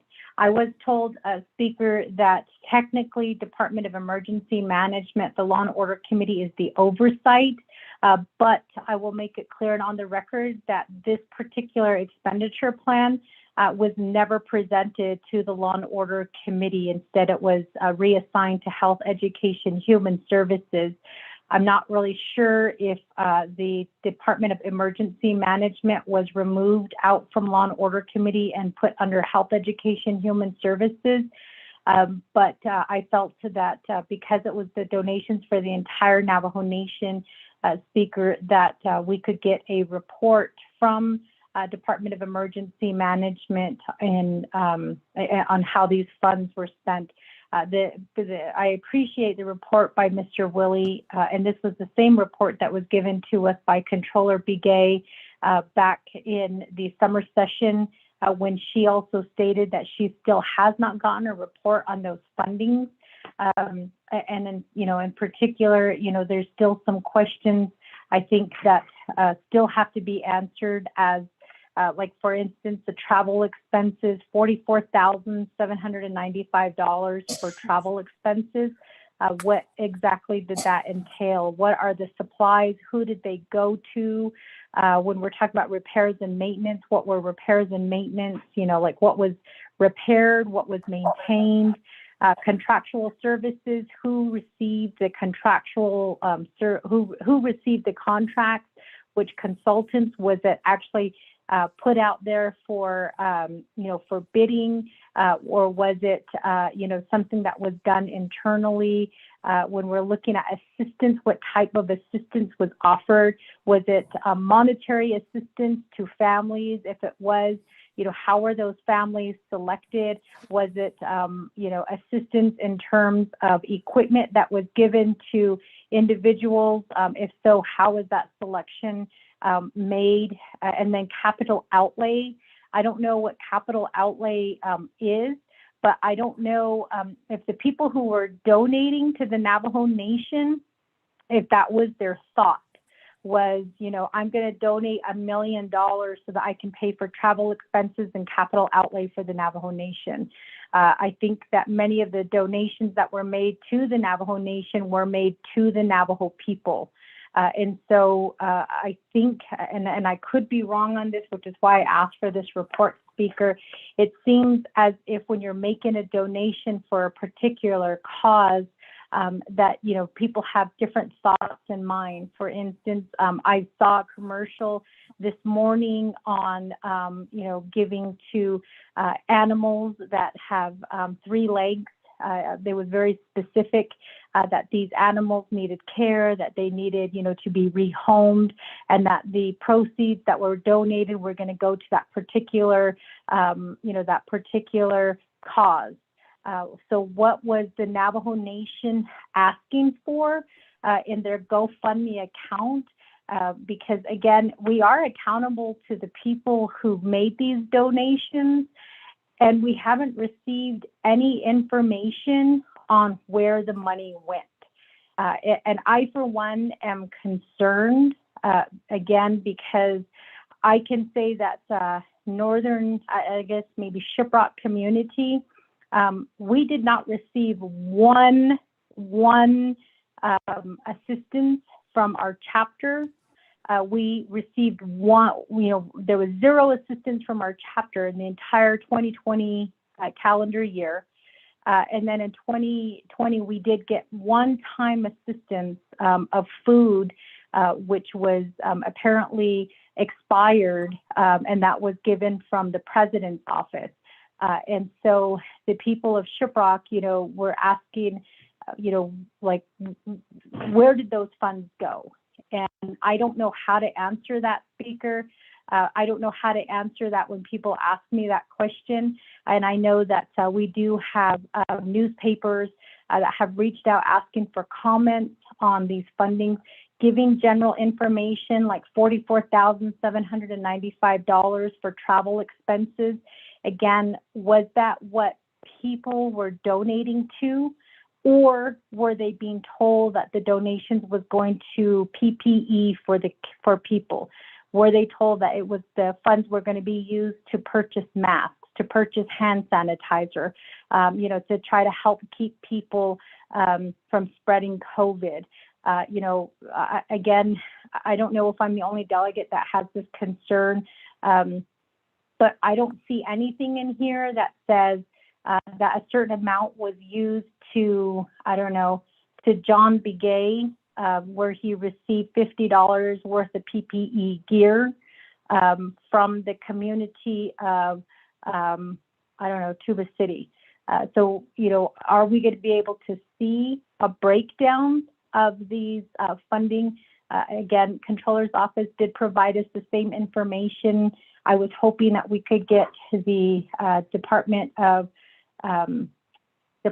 Emergency Management, who could break down the costs and the amounts to us, so that we can honestly say that the money and the equipment did go to the people.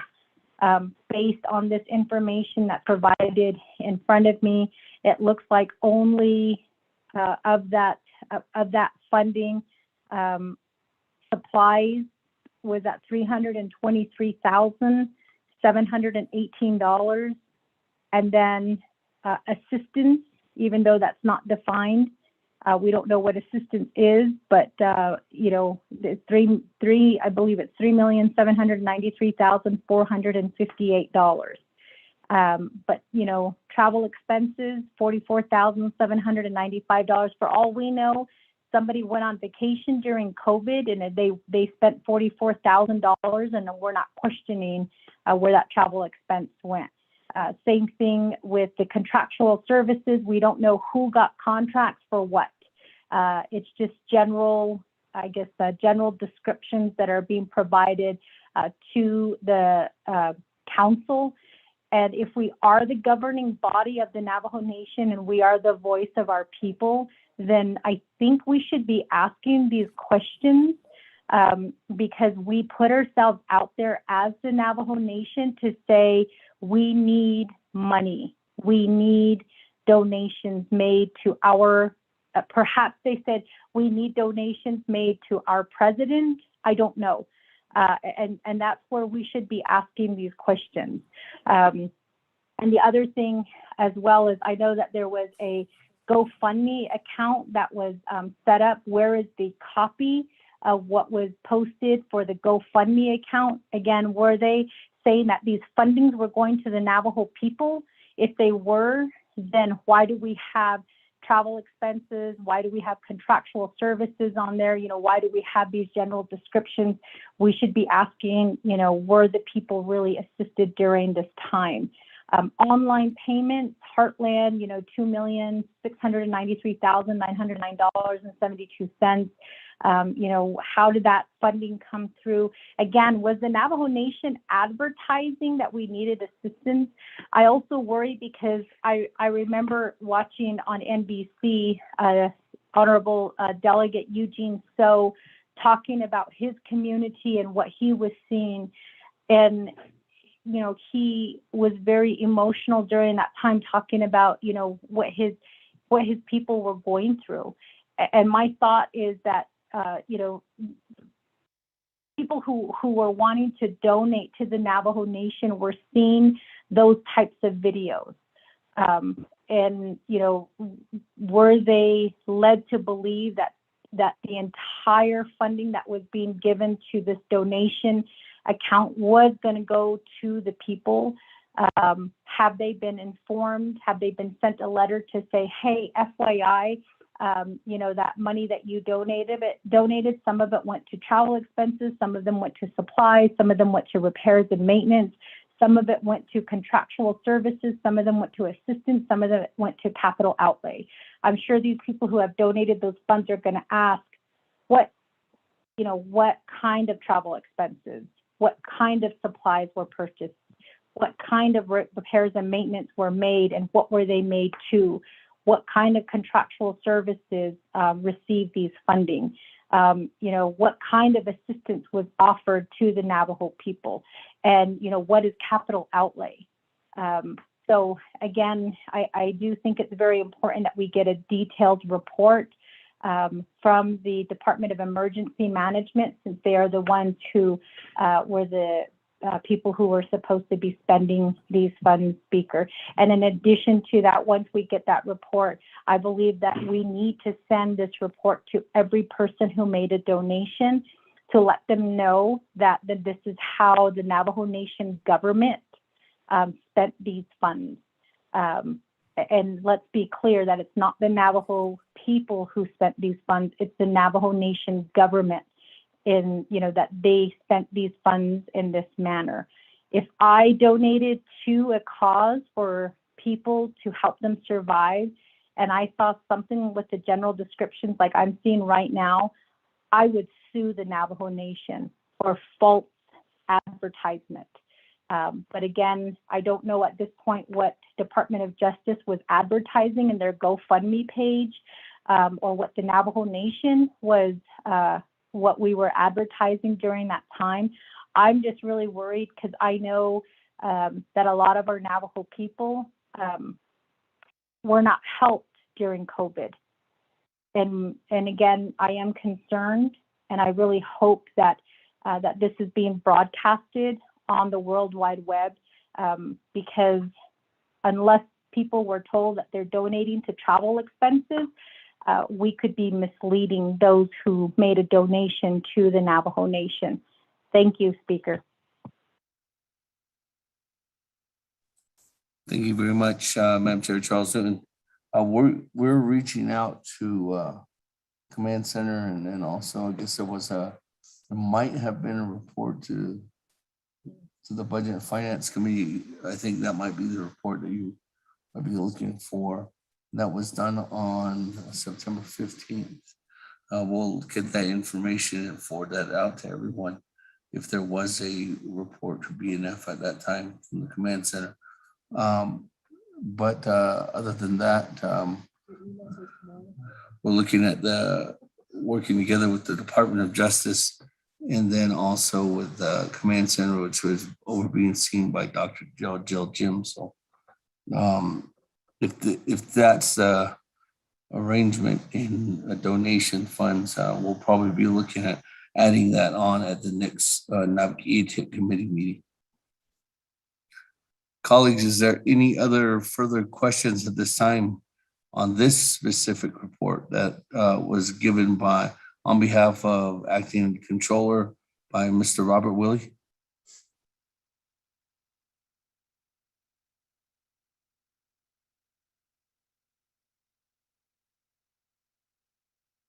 Speaker Kellen. Yes, Honorable Keon McGay, floor is yours. I guess the question goes back to Kadoni Bahalzi. What was the eye-catching statement that made people to donate an amount of $10 million to the Navajo Nation? The Nanziniki Piso, but yet, as of today, after a year or something, that particular dollar amount is still sitting there. Based on the Nanziniki other Kodon Mat Abich any dollar amount that we want to help out with Navajo people. I guess I'd like to see what was the mission or the statement that was developed on these donation requests. To me, I believe that we just need to forward the funding to the Navajo people.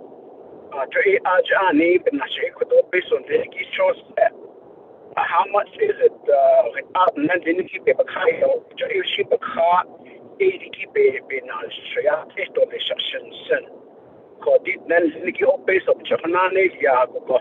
If the 6 million is still in place, I mean, you're just to do the math, and it only comes up to $15 per Navajo.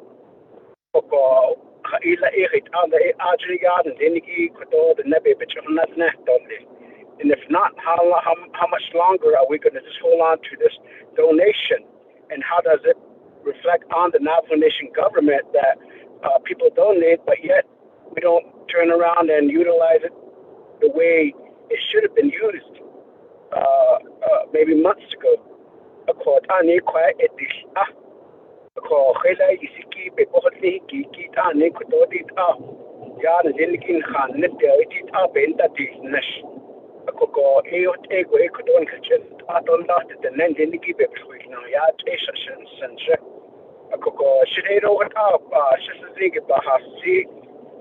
That what is the catching eye of the statement that made people to donate $10 million, but yet the Navajo Nation government continues just to hold on to it.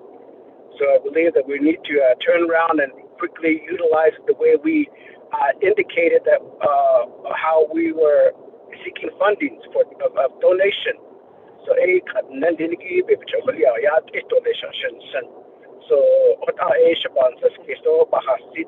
speaker.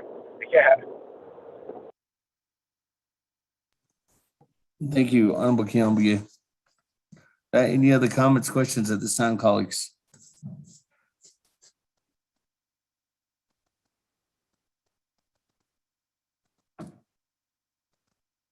Speaker, can you hear me? Yes. Put me in a queue, sir. Vice Chair Smith, floor is yours. Thank you, Speaker, and also thank you for the report on the donations. I think the intent of the donations was to help us during the COVID-19, and we're still in COVID-19. So if we have $6 million, how can we expedite that and get that out there to use? Earlier, I heard homeless veterans, and I heard folks needing firewood and water and getting prepared for the winter. Speaker, could we have the Department of Emergency Management do an assessment so that we could get some supplies out to the people, like wood and water, and maybe even roads up to their house to improve them? There's a lot of things that's being ignored, I guess you could say, because of the weather and because of COVID-19. I'd like to utilize that $6 million in the proper manner that it was allocated for, so that we could help our people out there, especially our grandmas and grandpas and those that need help out there, our handicapped Bategi. Chairman Damon, I don't know if emergency management's on listening, but they're the ones that are tasked to prepare these things and to get these things coordinated so that we could utilize the $6 million. That's monies that we could use.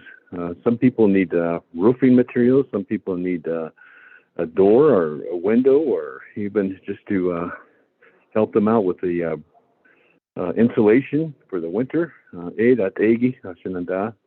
Thank you, Speaker. Thank you again, Vice Chair Smith. We will be reaching out as this report is referring to Acting Controller's report. We will be reaching out to Dr. Jill Jim and her team at the command center, and then also the emergency management department.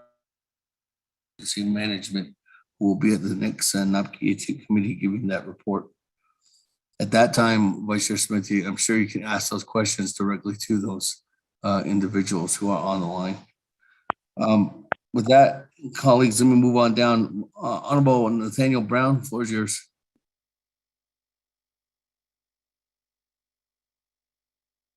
Speaker, Yate Ado Beshmatan, 24th Navajo Nation Council.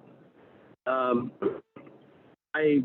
the same lines as my colleague, with this funding that was donated to our Navajo people during this pandemic, I am, all of us 24 Nation Council, as well as our chapters, we do have, I'm trying to wonder, this is the same question that I posed to DOJ yesterday during our Budget and Finance Committee meeting. And there's a dire need with our Navajo population who were deeply impacted by COVID. And they were impacted especially for the individuals who lost their job, individuals who are still sick or are still struggling getting back on their feet. So I know that I'm really interested to see, I know some of them are on the verge of having to move out of their apartments or their mortgage house, or who are struggling to make ends meet. And they have been directly impacted from COVID-19. And I'm wondering how we can ascertain the information. I hear my colleagues also, and myself, I have my constituents who reach out on housing. I think that with this money, if we can be very strategic, I'm not saying to make this available to the 400,000+. I know that some of our people, they caught COVID and they're asymptomatic. So those are individuals that I think are fine. They're still at work. They are still capable of bringing in the income and providing for their families.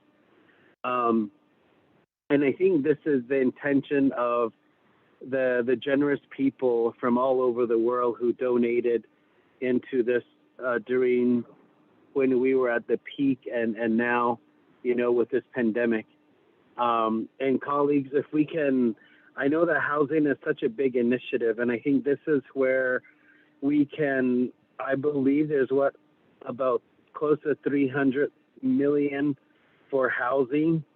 And I think this is where, if we can have a work session with NHA and see, I think especially HUD should understand that during this pandemic, there should be exceptions on helping our people and how to use and expend HUD NAHAZA dollars. So housing, I feel like that we do have that funding there, and then with ARPA, but with these donations, I think I know that there's not a lot of policies that are attached to this, red tape, bureaucracy that's attached to it yet. So before we do that, I know there's our people who are suffering right now as we speak. They are planning on moving home. They are trying to pay their bills, and they are directly impacted by COVID. So I'm really interested, and I'm hearing, if we can I'm not sure who we would contact. Maybe our community health representative, CHR, the senior centers. I got a list from our senior centers and exactly how many elders I have in each of my communities. At least 2 of them I do. And I'm really interested to use these funds for our people. And I know that the intended purpose, at least the reports that we get from the Budget and Finance Committee and I know that some of these people who donated, they've reached out to each of us on council, and usually their intention was to help people who have been impacted directly by COVID. So I'm looking to this council. My first idea is to maybe meet with the director at community CHR at the social service and maybe IHS and start with some families who are really impacted. I know I can give you a list of people that are currently directly impacted from COVID. And I think it would make sense, and the amounts would vary depending on their circumstances and the needs that they have. So I think, sure, yes, I do support, housing. I know that there's chapter housing discretionary fund, and again, besides HUD dollars on Navajo Nation that's intended to build houses for our Navajo people. I know there's CDBG funding, there's HIP and other fundings as well and USDA funding. So I feel like there's a lot of funding for housing, yet we're still we're still lacking how to build. It's the capacity to build also. But right now with these funds, with these donations, again, I want to repeat that I should go to our Navajo people who are suffering right now and who are going to suffer because they have been let go or they've been too sick to go back to work. I know that some people their breathing is still not up to par and they're struggling. So if we can work on that, I would really appreciate that to bring a remedy even by next week, or if we can get the information and we have to sift through them. So what about this question and khalid aniki the Naabik'íyáti chato ani atado nabata jopaye kado otani da ata hato nedego bibich in dahi nado hajopa things and did the question fragi hashing so bedado ado be benina bendan nisha atasting ado don dat nisha yard needed to asi to baba honate zanda and le khalid khad la shakado was queens and ani khodi beshpans ani clinic khad abani den kitne ako ishi bansi keso le aji gi at keso go beso bit kulyago at keso go kut aja bakati cha nikishi do bakati jeta. It's really the people who donated, the kindness of their heart. I mean, $10 million. Wow. I mean, I just want to say whoever donated, the hands kago nke jo bank account with nikidnapan so keso ako just shachao do best edak while our people are suffering. So colleagues, and if I can get help and how we can disseminate these fundings immediately to our people who need them. And I'm saying this just because people are reaching out to us. People, especially this COVID, how it's related to COVID with job loss. Number one would be maybe we can set a criteria. Okay, one, I lost like someone who lost their job because they got severely sick from COVID. Number two, because of their health issues, they can't go back to work.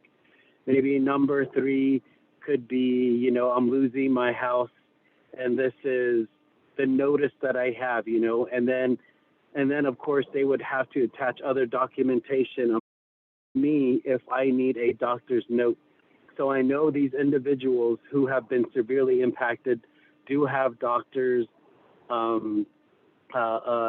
Of course, we'll be cognizant of their confidential information, but it should say something very simple, and then CHR workers are out there constantly, and maybe we can reach out to the Navajo Nation police as well.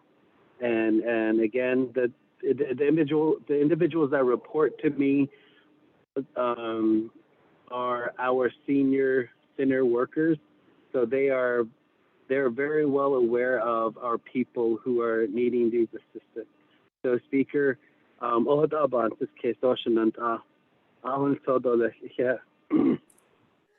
Thank you very much, Honorable Brown. Any other comments or questions? This is Delegate Yellowhair. Honorable Yellowhair. Let me go to you, and then I'll go back to Mr. Willie if there's any further response from you, Mr. Willie, after Honorable Yellowhair. Honorable Yellowhair, go ahead. Okay, good afternoon, fellow Speaker out of 24 Navajo Nation Council.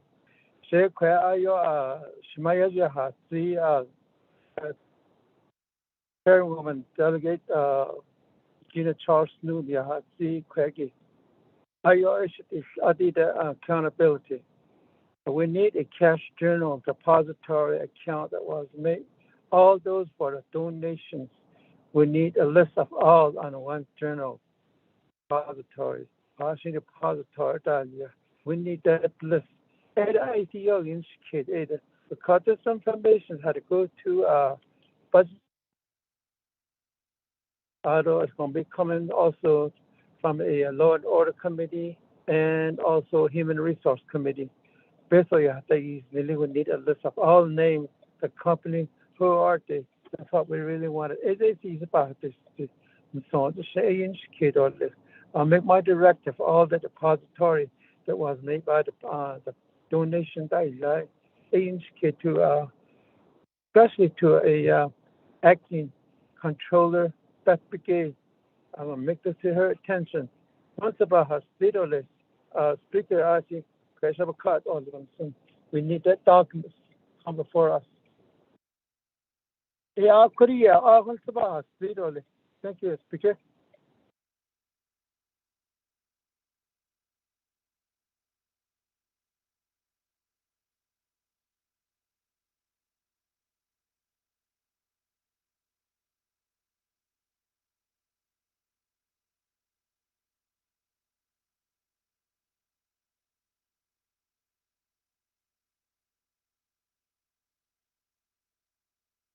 Thank you, Honorable Yellowhair. With that, I don't know if there's any questions to you specifically, but I don't know if you want to add anything on to the discussion, Mr. Willie, but I can come back to you at this time. Thank you, Mr. Chair. I did send the presentation that Emergency Management did to Budget and Finance to Manuel and Jalissa. So if they need the copy of that, I did send it out. I do have copies of the Fund Management Plan too. I can send also to Manuel and Ms. Jalissa also if you need to see that. But I don't have any other further comments at this time. Thank you. With that, colleagues, that was sent out again at 3:24 this afternoon by Mr. Emmanuel Rico. As indicated, there will be a follow-up report, again, from those two entities, both the Health Command Center and then also Emergency Management Department or Department of Emergency Management. Colleagues, any other further comments or questions at this time on the report?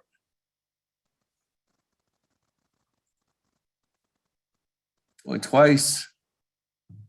Speaker, this is Delegate Charles Newton. Yes, Madam Chair, the floor is yours. I do have one question, Speaker, and I did get the report. Thank you. The report that was provided, I believe it was by, I'm assuming, it was by Harlan Cleveland. Just to be clear, Speaker, it still doesn't state the specifics. All it just says is that funds were used to cover costs of transportation services for delivering PPE to chapters, but as I stated, Shiprock didn't receive it. So if we could get a list of which chapters received PPE. There was also funds to cover wraparound services at the alternative care site in Chin Lee. You know, I mean, to me, Speaker, this is very questionable in terms of the information that should be provided. And it's really just a shame that it takes council to ask these questions to get an actual report on where the people's money has gone. In addition to that, Speaker, I'm a little bit worried because one of the other issues that I've had, and I'm trying to look, is when we're talking about contractual services, and I could be wrong on this, but I thought that there was a process in place, the 164 process, in terms of, you know, I guess, contracts that are set out.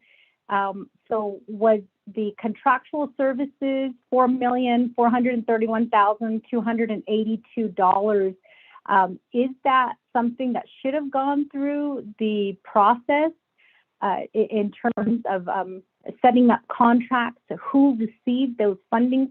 And again, I stated already, you know, was it properly advertised for businesses to put in their I guess their request to be a part of this?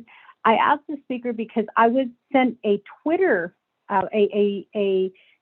snapshot of a Twitter statement that was made by Clara Pratt saying that they delivered PPE to the Navajo Nation. And my understanding is she was asked if she received a contract. Just to be clear, Clara Pratt was the president's. I believe she was the she was his campaign manager. And so there was a question of whether, you know, she received contract money. And, you know, just for clarification, I think that the newspaper reported that she said no, she never did. But there's a Twitter posting of her saying that she just delivered to the Navajo Nation. So I'm a little bit concerned about, you know, the contractual services and the amount of $4 million. Who received those contracts? What were they for? What was delivered? And who was it delivered to? And then again, with the travel expenses, I'm just really worried. I know that we have recently had discussions about, you know, chapters and the mismanagement of funds.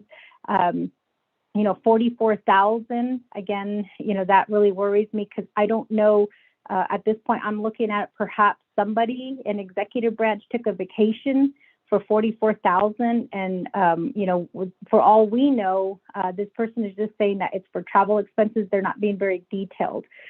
Speaker, I think as a matter of the possibility that, you know, one word gets out that, you know, this is what has been provided and this is how people who donated, this is how their funds were used.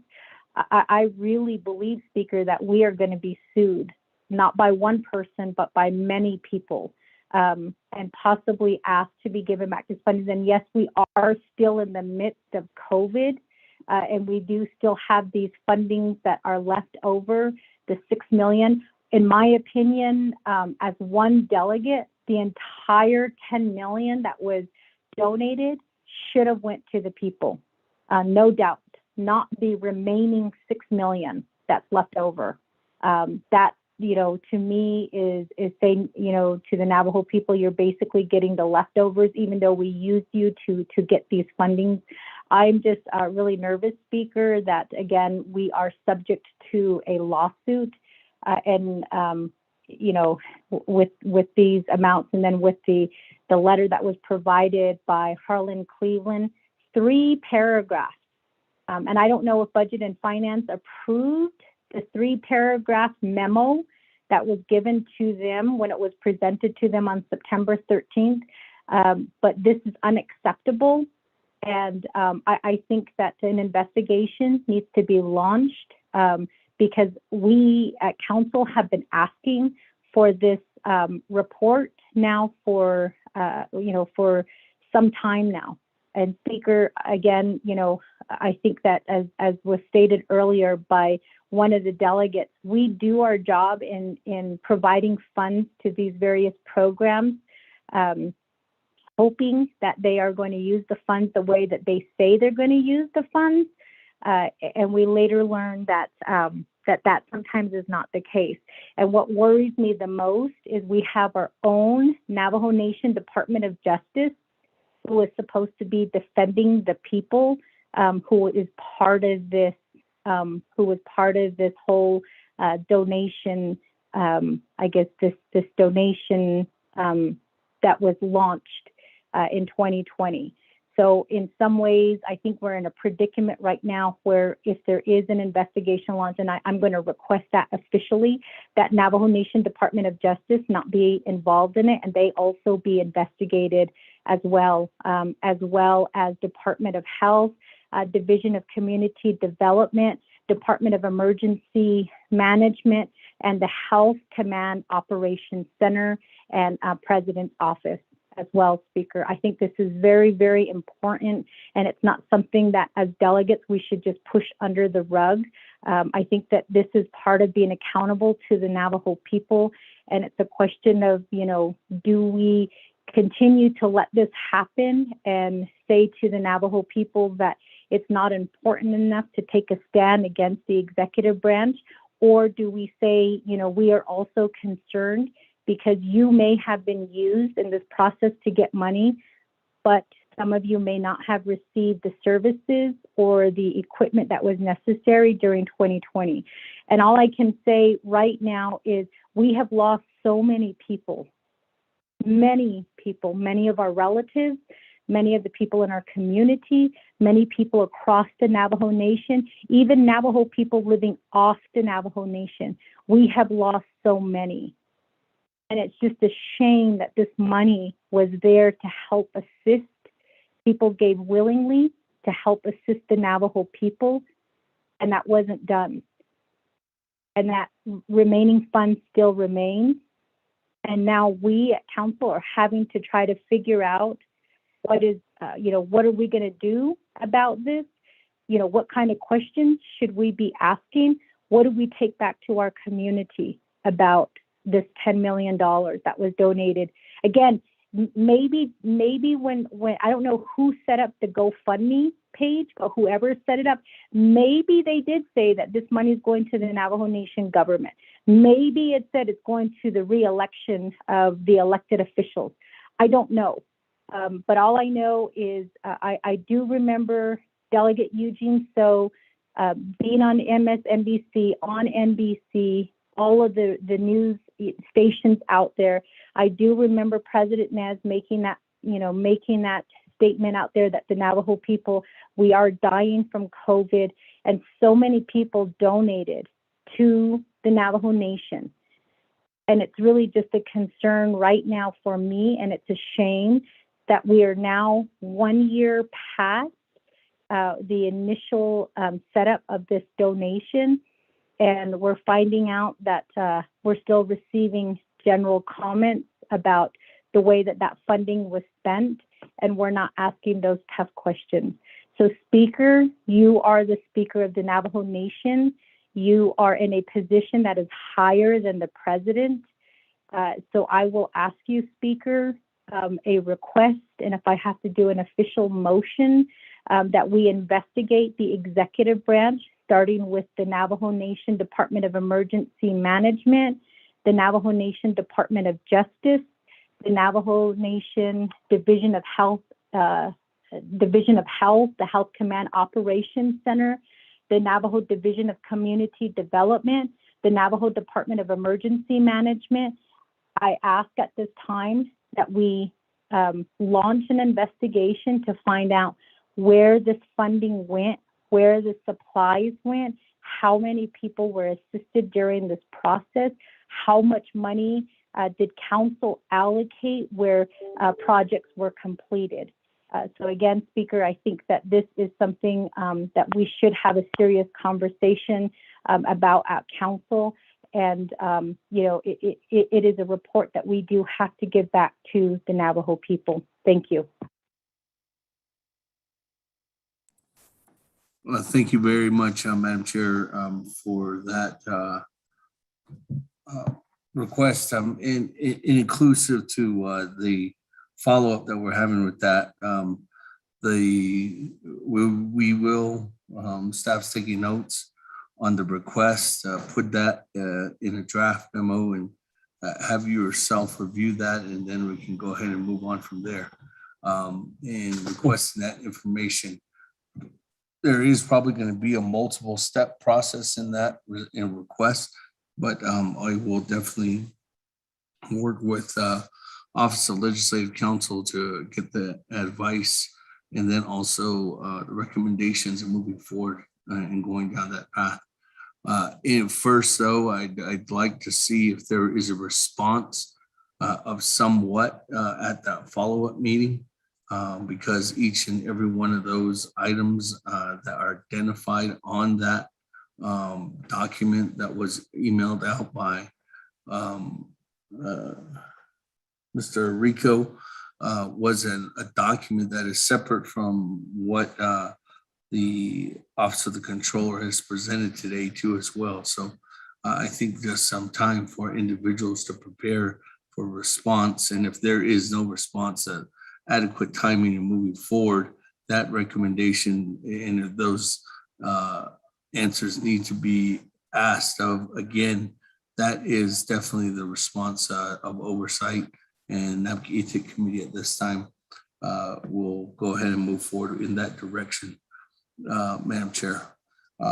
With that, colleagues, at this time, specifically, I know we're going in the direction of a report that is not on the agenda at this time, but we will have follow-ups on those reports at the next Naabik'íyáti committee meeting.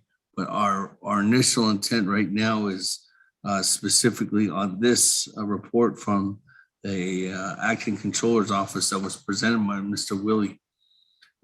So with that, is there any further questions in regards to the current report?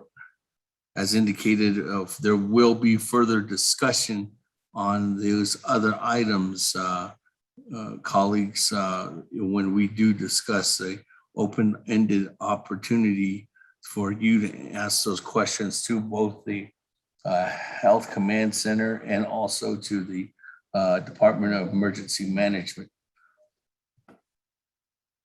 And Division of Community Development. I know that was tied in there, especially with the request about, and there's probably other departments that probably have to answer for that once we look into that and clearly identify what we can find out, specifically looking into the financial or the FMIS system too as well.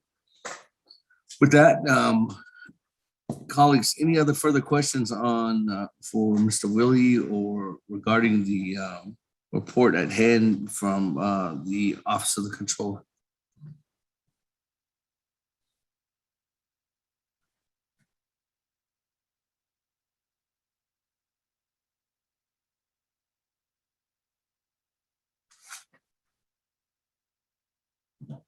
There's none. Let's go ahead and further move to, I do have a motion second. Let's go to board, accept the report.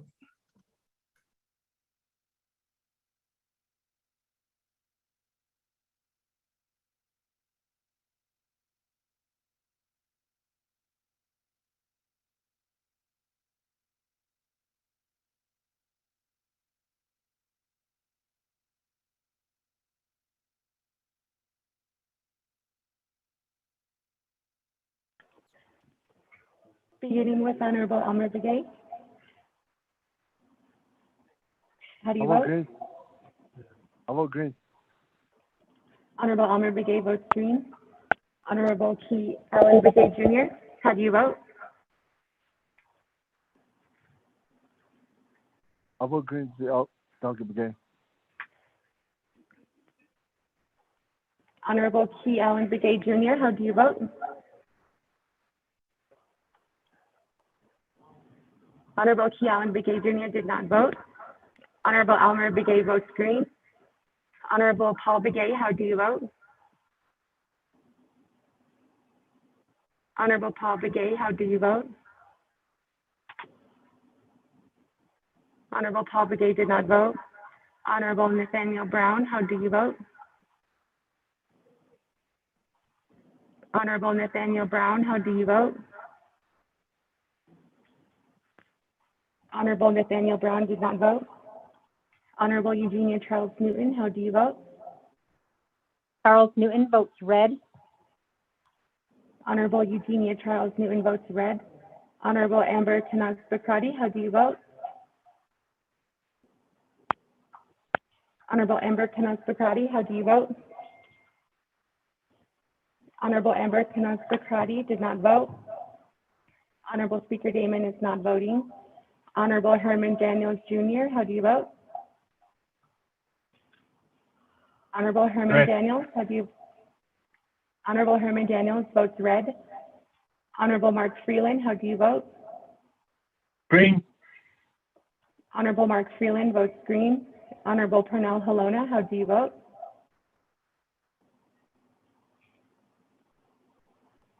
Honorable Pernell Halona, how do you vote?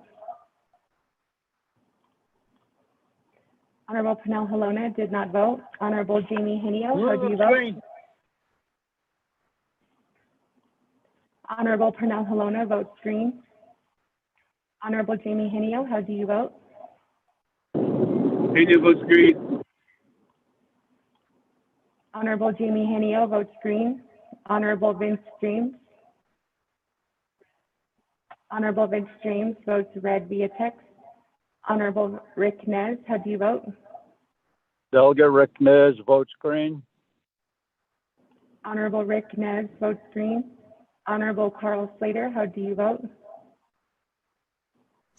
Delegate Slater, green. Honorable Carl Slater votes green. Honorable Raymond Smith Jr., how do you vote? Green. Honorable Raymond Smith Jr. votes green. Honorable Wilson Stewart Jr., how do you vote? Green. Honorable Wilson Stewart Jr. votes green. Honorable Charlene So, how do you vote? Honorable Charlene So, how do you vote? Honorable Charlene So did not vote. Honorable Daniel So, how do you vote? I vote red. Honorable Daniel So votes red. Honorable Otto So, how do you vote? Vote green. Honorable Otto So votes green. Honorable Eugene So, how do you vote? Honorable Eugene So, how do you vote? Honorable Eugene So did not vote. Honorable Thomas Walker Jr., how do you vote? Thomas Walker votes green. Honorable Thomas Walker Jr. votes green. Honorable Edison Juanica, how do you vote? Green. Honorable Edison Juanica votes green. Honorable Edmund Yazzie, how do you vote? Green. Honorable Edmund Yazzie votes green. Honorable Jimmy Yellowhair, how do you vote? Delegate Yellowhair votes green. Thank you. Honorable Jimmy Yellowhair votes green. Going back up. Honorable Key Allen Begay Jr., how do you vote? Honorable Key Allen Begay Jr. votes green via text. Honorable Paul Begay, how do you vote? Paul Begay votes green. Honorable Paul Begay votes green. Honorable Nathaniel Brown, how do you vote? Honorable Nathaniel Brown, how do you vote? Honorable Nathaniel Brown did not vote. Honorable Amber Kanaz Bakrati, how do you vote? Honorable Amber Kanaz Bakrati, how do you vote? Honorable Amber Kanaz Bakrati did not vote. Honorable Speaker Damon is not voting. Honorable Charlene So, how do you vote? Honorable Charlene So, how do you vote? Honorable Charlene So did not vote. Honorable Nathaniel Brown votes green via text. Honorable Eugene So, how do you vote? Honorable Eugene So, how do you vote? Honorable Eugene So did not vote. So with that, Speaker Damon, you have 16 delegates that have voted green, 4 that have voted red, and 4 that are not voting.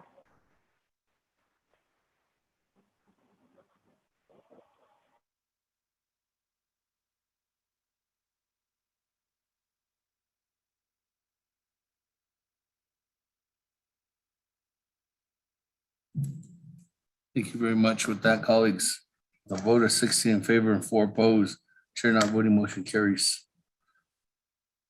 With that, colleagues, let's continue on down. We are on item number F, a report from the Division of Community Development and the Department of Justice on the correlation of chapter boundaries, registered and non-registered voters, and the assistance provided by the chapters. Report is by Dr. Pearl Yellowman, Division Director, and Mr. Roderick Begay, Assistant Attorney General.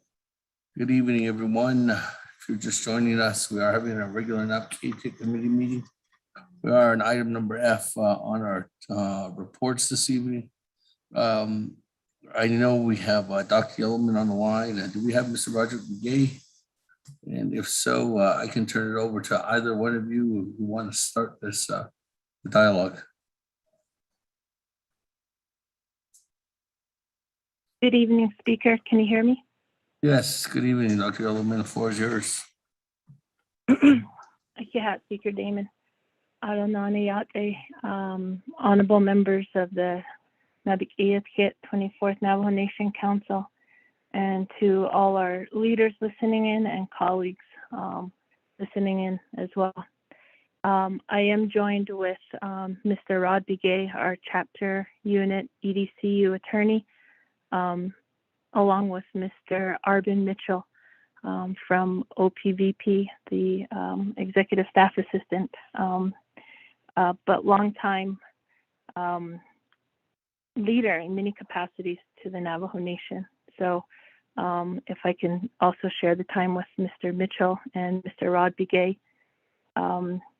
We did ask a little bit more for information on the request for the report, and we have drafted up a written report from each entity.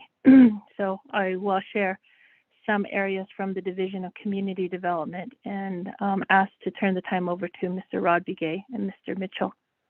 But certainly the Division of Community Development, we understand and acknowledge the importance of the redistricting matters, and the DCD administration, we do support the chapter efforts and leadership by assisting with resources, and these resources include or are dedicated to addressing some of the following matters.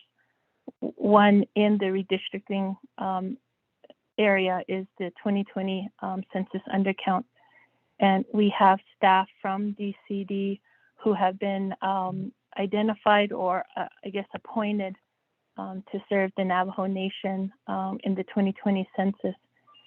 So the DCD staff have been dedicated to administering and representing the Navajo Nation census and continue to support or provide support towards that undercount. We also have rural addressing.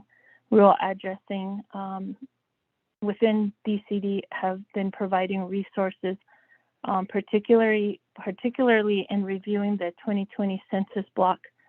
It was through our rural addressing department where there were identifications or identified zero populations.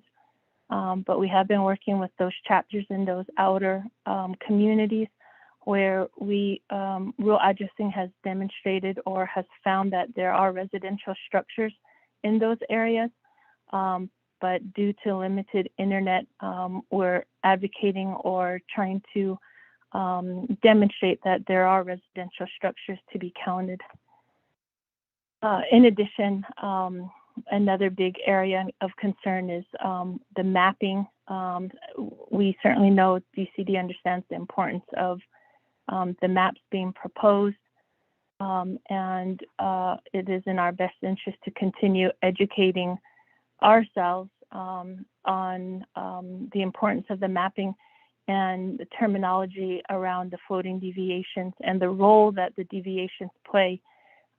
So we're certainly appreciative of all of the work that the Navajo Nation Human Rights Commission has played in providing information on this, as well as leadership. There was several meetings that have been held, and they have demonstrated or presented on this topic. We've also been following some of the conversations on the Citizen Redistricting Committee and the CRC and the rules and procedures that they're to follow, so to speak. And I think this is where there has been some advocacy on behalf of Navajo Nation leadership. And we want to make sure that DCD, along with the chapters, are being made aware of these conversations. So we have been assisting with some of these resources as our staff have been identified through the census. We have ASC and SPPS staff as well, who also assist with some of the chapter conversations along with redistricting. And we also have been receiving guidance from DOJ. We have Mr. Rod Begay on the call as well, who can speak a little bit more on some of the history. There's some conversation or requests for the boundary conversation along with the voter registration. So a speaker that's kind of a quick update, but if I can share my time with Mr. Rod Begay and Mr. Mitchell, I'd appreciate that. Thank you. Yes, go ahead. Both. Good afternoon, everyone. Can you hear me, speaker? Yes, good evening, Mr. Begay. Naabik'íyáti,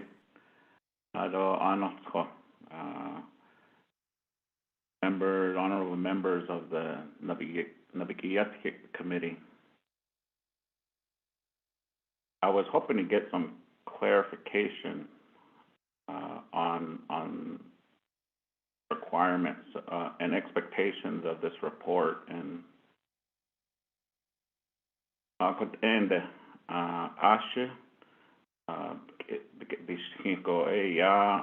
that's what I'm going to provide my report on. It says correlation of chapter boundaries, registered and non-registered voters, the assistance provided by chapters. As I understand it, that there are a few laws and policies that might help. I think, just chapter boundaries probably should have a correlation, but I'll tell you why it hasn't been. Let's start in 1998. The Local Governance Act, which we call Title 26 or LGA for the listeners out there.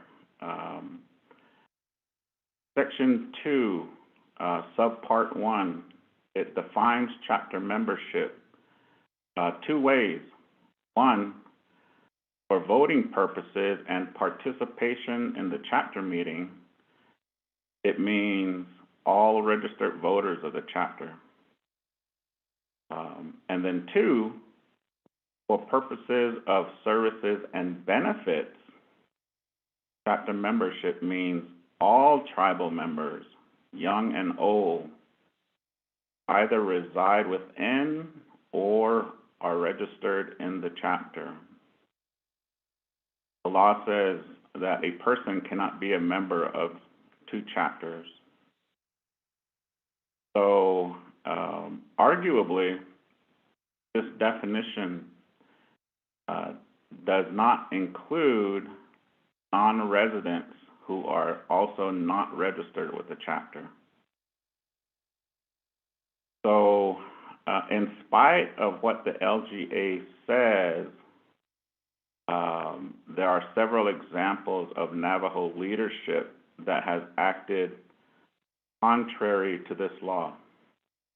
It begins in 2000.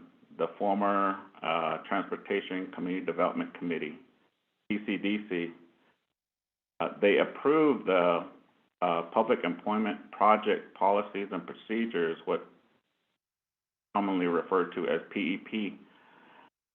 Under Section 4, it limits adult PEP workers to registered voters.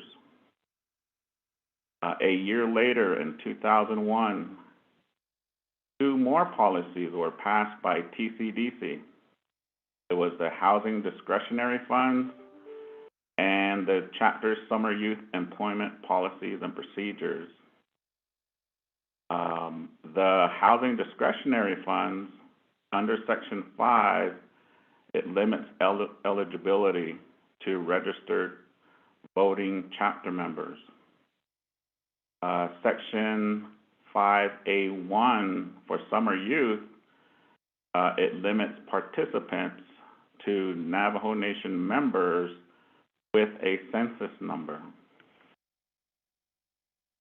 So, and then also in 2007, Navajo Nation Council passed the Navajo Nation 5 Management Act.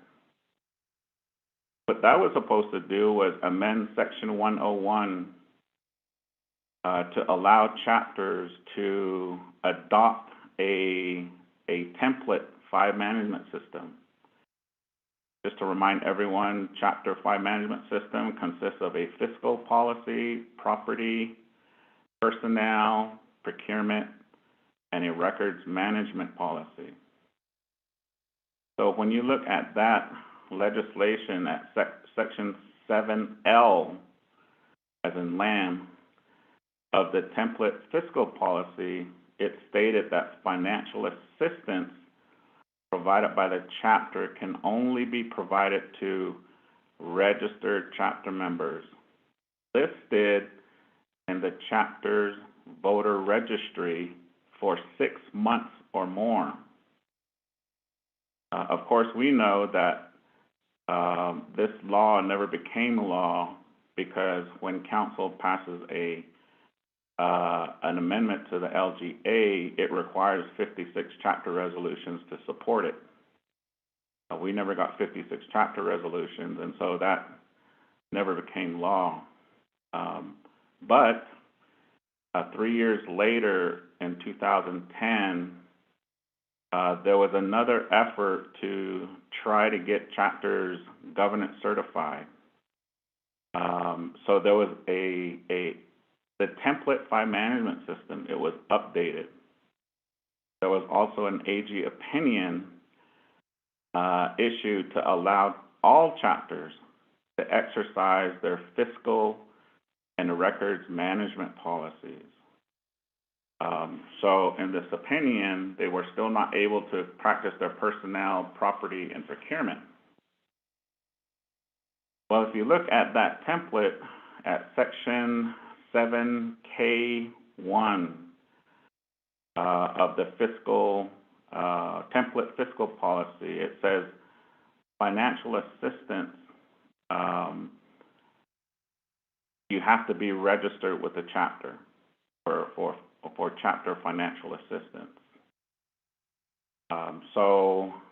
And then of course, there are other provisions throughout the code talking about, chapter registered voters. In particular, the 50 formula under Title 12, Section 820O, which says unless there is a law providing otherwise, funds, when you distribute funds to chapters, it has to be distributed under a 50-50 formula. We now know that as the first half divided equally to all 110 chapters, the second half is divided proportionately based on the number of registered voters that each chapter has. So this law has impacted other funds, like the unhealthy food tax.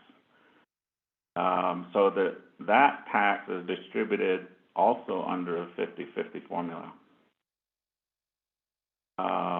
So since that, since those early periods, DOJ has reviewed many chapter policies, and we have tried to advise chapters, you don't need this voter registration requirement, but many chapters don't want to change. Some chapters still have a 6-month registration requirement before they assist a person. So in light of these prior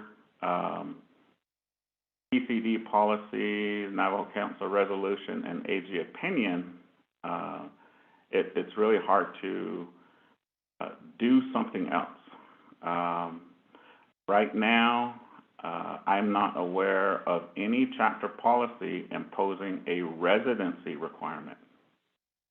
But under the LGA, it does define what residency is within a chapter. At Section 2 of at Subpart 13 of Title 26, which defines a chapter resident as one who dwells permanently or continuously within the boundaries of a chapter. So with that in mind, one of the major projects that the chapter unit has is amending the template 5 management system. So far, fiscal and personnel are complete, and then, we still need to work on procurement, property, and records management. And another piece of information I'd like to share is in 2006, DOJ wrote a memo about a chapter's ability to impose eligibility requirements for chapter benefits. And the answer it depends on the circumstances. I prefer not to discuss the details of that memo here in an open session, but I can provide a copy to Ms. Barbara, who would be able to share that to all the council delegates. And then just turning briefly to chapter boundaries, just again, some information. I think some of you are aware of the 1978 court case, Bache versus Lynch. And part of that, if you read the record, it was mostly about census boundaries, but when you read the record, it also insinuates that it would address chapter boundaries, and so that's something I can probably discuss or provide if you want to, but I just wanted to just quickly mention that case, and then I also wanted to mention Section 3 of Title 26, which talks about the chapter certification, how a chapter becomes a chapter. That's based on a Navajo Nation Council resolution passed in 1958. And if any of you have been in the audience while I give my 3-hour presentation on the history of Navajo local governance, you'll know that 86 chapters didn't have to go through the certification process. And under this law, one example I give is Low Mountain Chapter, when they separated from Jedito in 1967. that council resolution didn't talk about any boundaries. So if we're going to discuss anything about that 1978 case, another thing to keep in mind is as of 1979, there were only 104 chapters. That means 6 chapters weren't part of that case. And so I only mentioned that. And then also the fact that, you know, there were, that case was still ongoing by the time that order went out in 1978. So if we're going to discuss any of that, probably should invite the judicial branch if they have any additional records on that. Also, in 2002, the Commission on Navajo Government Development passed a resolution recommending the establishment of a chapter boundary commission. Some of you may have remembered that. And while that legislation was going through, DOJ issued a memo saying, wait a minute, I think that the courts already determined chapter boundaries. The Office of Navajo Government Development disagreed basically and said that that case was only for apportionment purposes and didn't decide the chapter boundaries for LGA and taxation purposes. So that's another piece of information. I know and I'm aware that in January 2018, RDC had held a meeting and also talked about chapter boundaries.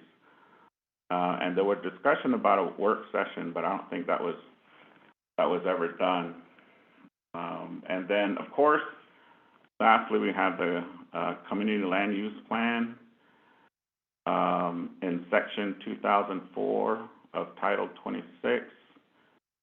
That law is based on an old 1965 Navajo Nation Council resolutions talking about zoning, where there was supposed to be a local planning board and a community planning board, and chapters were going to work with them to create a land use plan. Of course, in 1998, through the LGA, it's formally recognized for chapters to create community land use planning committees in order to create a land use plan, which will be used for land use and zoning. Right now, DOJ has copies of 108 out of 110 land use plans. And so that would be separate. So I just wanted to just mention that, Speaker and leaders. Yeah. Thank you very much, Mr. Begay. With that, colleagues, we do have presentation, given 20 minutes. Is there a motion at this time? Vice Chair Smith, motion. Chair Smith, is there a second? Thank you, Mahinio. Mahinio. Colleagues, any comments, questions at this time? This is Delegate Charles Noon. I do have a few questions. Yes, Madam Chair, the floor is yours. Thank you, Speaker, and thank you for the presentation.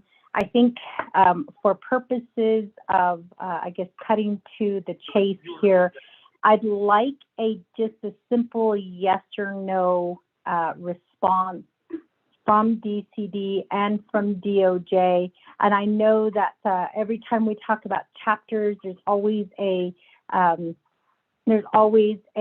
recap of the history involved with chapters. And I think this is the third time on the record that I will state, I did reach out to DCD asking how we can change the law, how we can work together. And I was told by DCD that they're in the process. That was in 2019. The process continues through. I'm a yellow hair. Excuse me, Madam Chair, Charles. I'm a yellow hair. You can mute your phone. Madam Chair, Charles, go ahead. Sorry. Thank you, Speaker.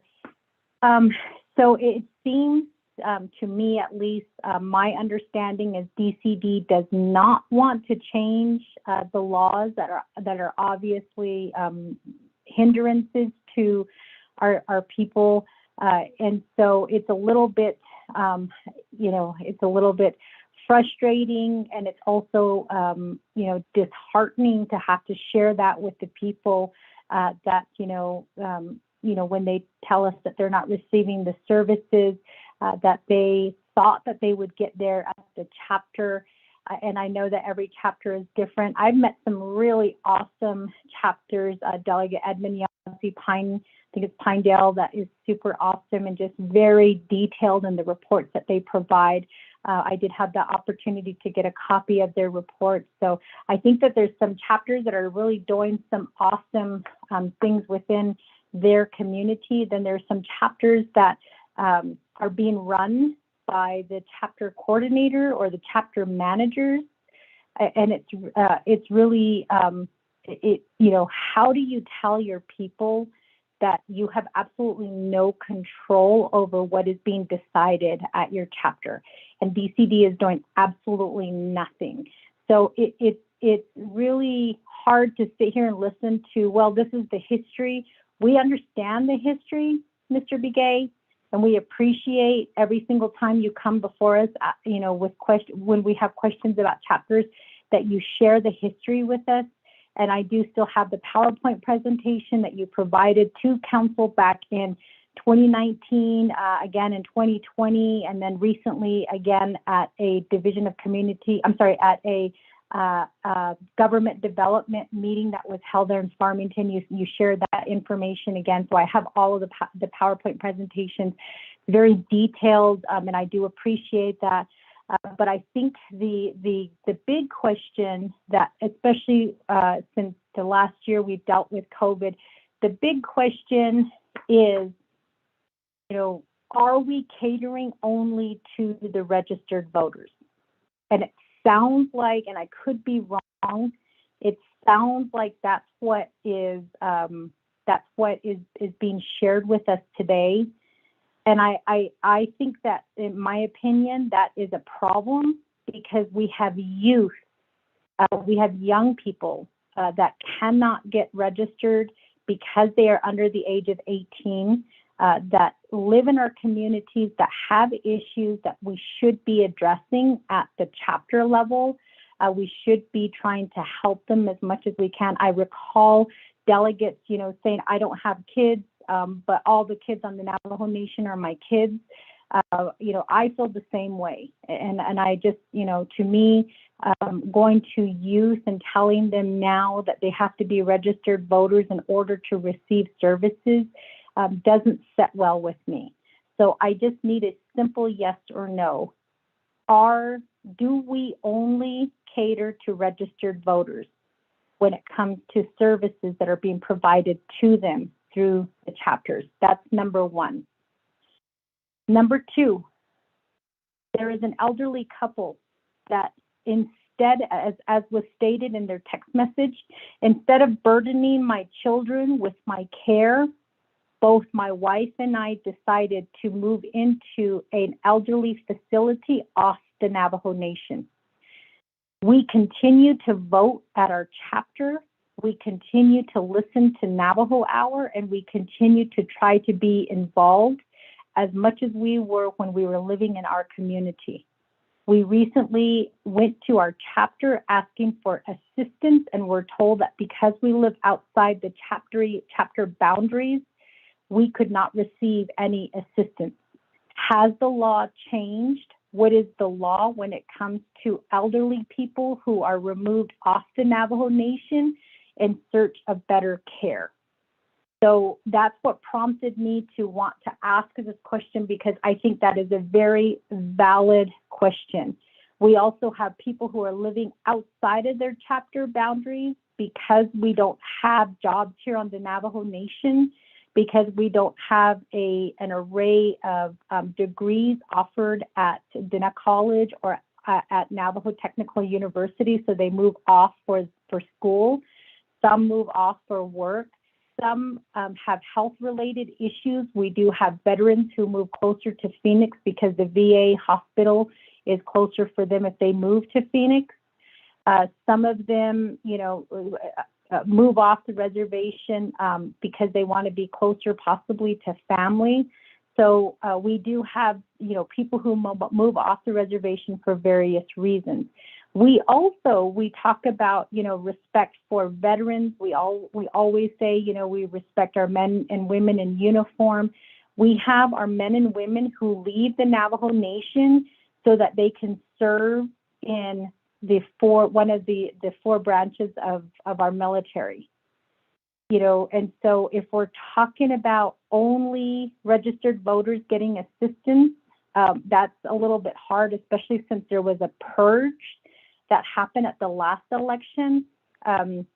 There were also reports of people who did mail-in ballots, and they questioned whether their ballots were counted for voting purposes. And they're the ones who live off the Navajo Nation who are trying to stay involved, but, for reasons, as I've already stated, are not on the Navajo Nation. So I ask this question because we all know that every Navajo census number was used to get the CARES money. So do we now tell the Navajo people who need assistance during COVID that we can only assist those registered voters that are living within the chapter boundaries? I guess my question directly to you, Division of Community Development and also DOJ, is are we only catering when it comes to services to those registered to vote in our chapter?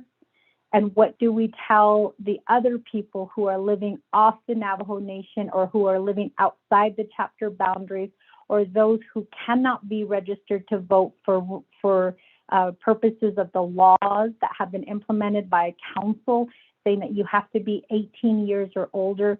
Do we tell them that they will not ever receive services because of these laws? And again, what can I do to help change some of these laws? I know that DCD doesn't want my help, and I'll put it out there again. I have asked, I have offered, I am willing to sponsor legislation to help assist with some of the problems that Mr. Begay, continues to share with council on the history and the issues that, have come out as a result of the laws that are being passed by council. What can we do to address those issues, knowing that our people right now are suffering as a result of COVID and the aftermath of COVID? So that is the purpose of today's request for this report. And I really hope that, for the news outlets who are out there getting ready to write stories about today's reports, that is something that you take into consideration, because I think that is a question that every Navajo person whose census number was used to receive funding should be asking. And if we're only limiting to registered voters and to those living within the Navajo Nation, then we need to be honest to the federal government and say that we are sending a check back for this X amount of money, because we cannot assist people living off the Navajo Nation. We cannot assist the children who are under the age of 18, and we cannot assist any person who cannot be or who is not registered to vote. We can only assist those who are registered to vote living within the Navajo Nation and living within our chapter boundaries. So, we just need to be honest with the federal government, because when we say we are helping our Navajo people, the federal government is looking at the number that we submitted from the census office. They're not looking at boundaries. They're not looking at registered voters. And that's what is, what worries me. In addition to that, we also know at the federal level that there was funding that was distributed. I was never asked when I received my funding from the federal government. I was never asked at any time if I was a registered voter. So I think we just need to be very clear and upfront with our Navajo people, especially those who are requesting services, who are living off the Navajo Nation, those who voted for us, those that we stand for and say that we are their voice. Because I don't think, well, I guess I should say for clarification purposes, we really should be saying, I represent the registered voters of Shiprock living within the Shiprock boundaries. I think I need to correct myself if that's the case. I need to say that instead of saying I represent the people of the Navajo Nation. Thank you, Speaker. That's my question, my concerns, and I hope that they get answered. Thank you very much. Since there's some immediate questions, let me go back to Dr. Yellowman and Mr. Begay for a response. Madam Speaker, this is Rod Begay. Yes. With all due respect, General Charles Newton, I'm not going to answer the question yes or no. The question being, are we catering to registered voters? That's not my job.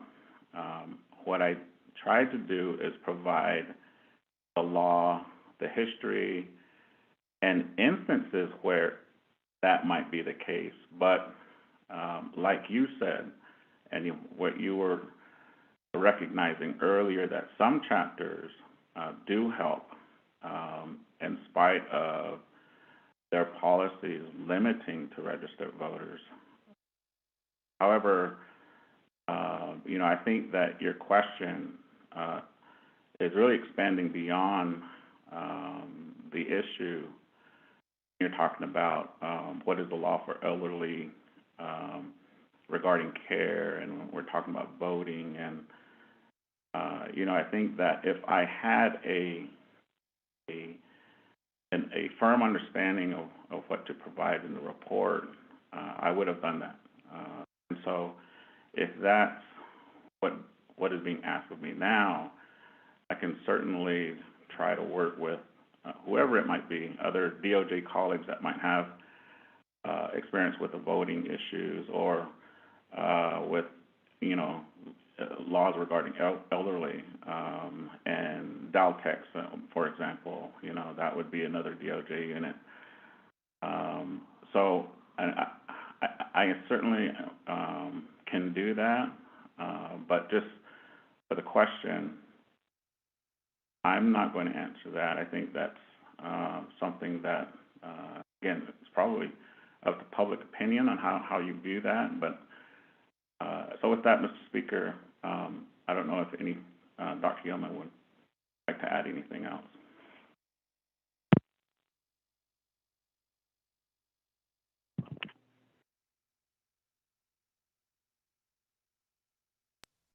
Dr. Yeoman?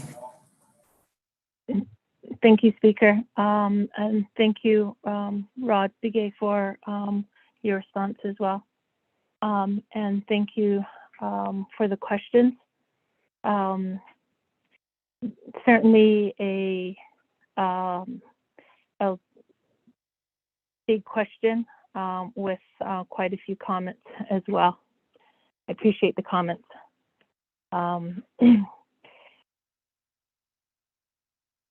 I think there's a process in place when we, as divisions and programs, receive funding and request for funding. For example, Navajo divisions and Navajo programs serve all ages and all types of community members. BCD, we serve and have a program for summer youth. And we are think of, as a nation, the youth in that regard. We have scholarship programs, but only when it comes to the funding formula, which is then passed by council and supported by chapters through resolutions to utilize a 50-50 formula. So it's not to put the nation in a position that we do not serve those special programs or populations. We also serve elderly.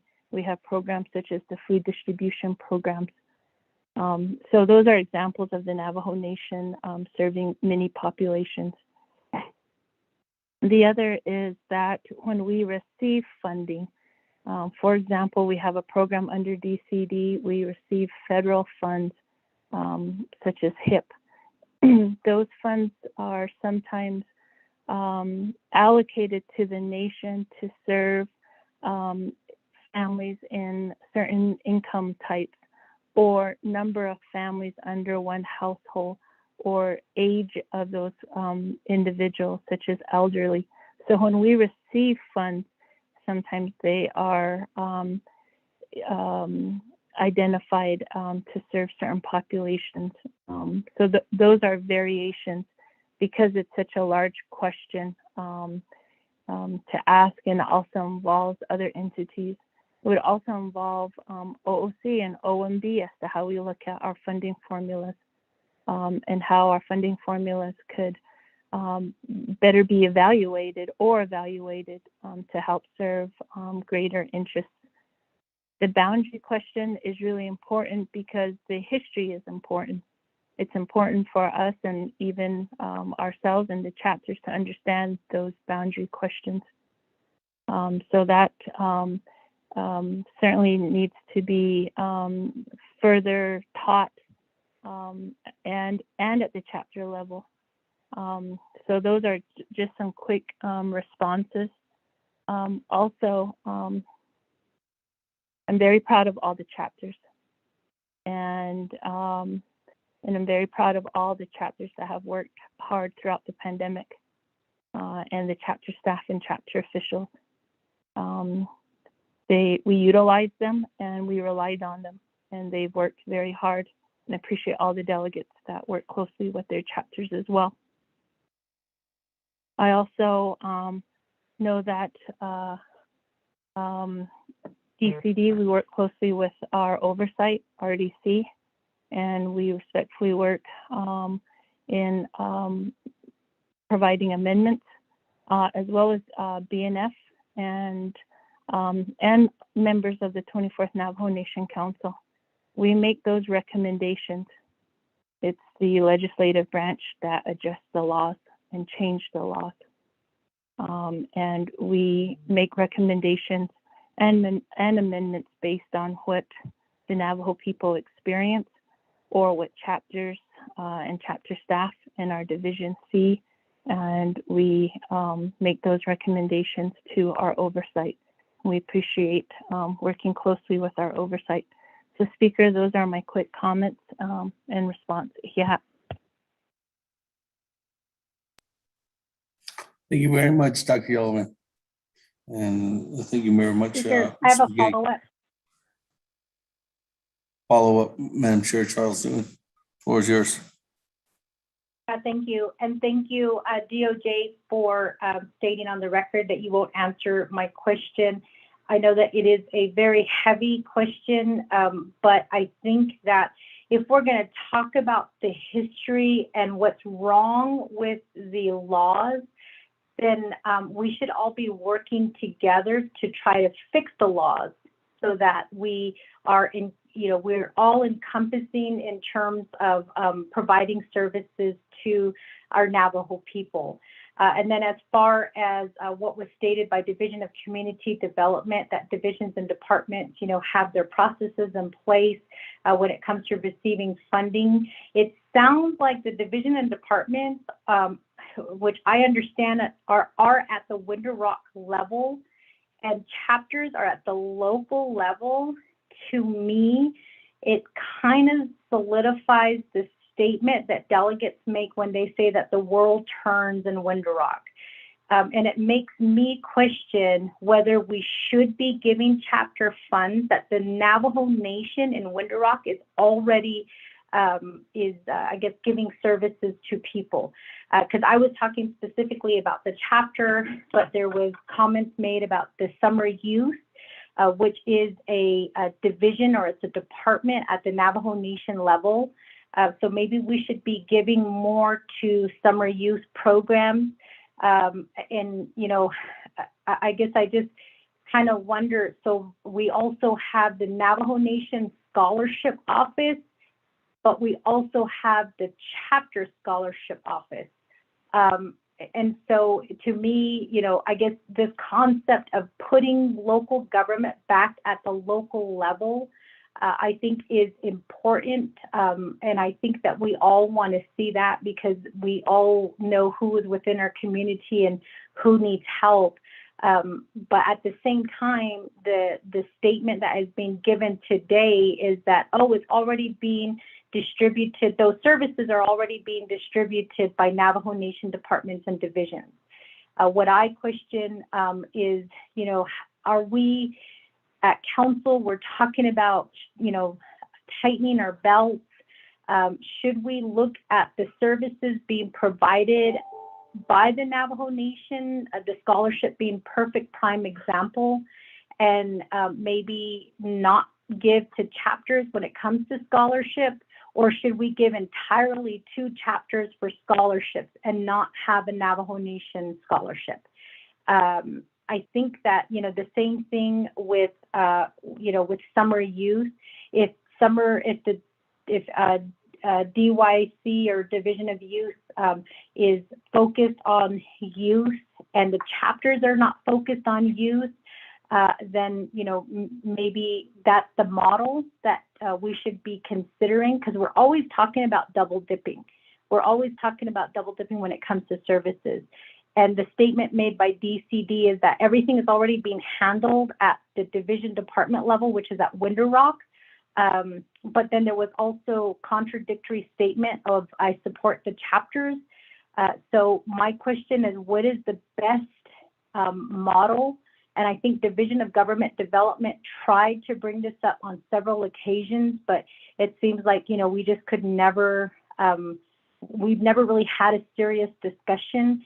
You know, when we're talking about the government, when we're talking about services being provided, you know, to the people, there were, you know, models that were shared with us on, I guess, reforming the government.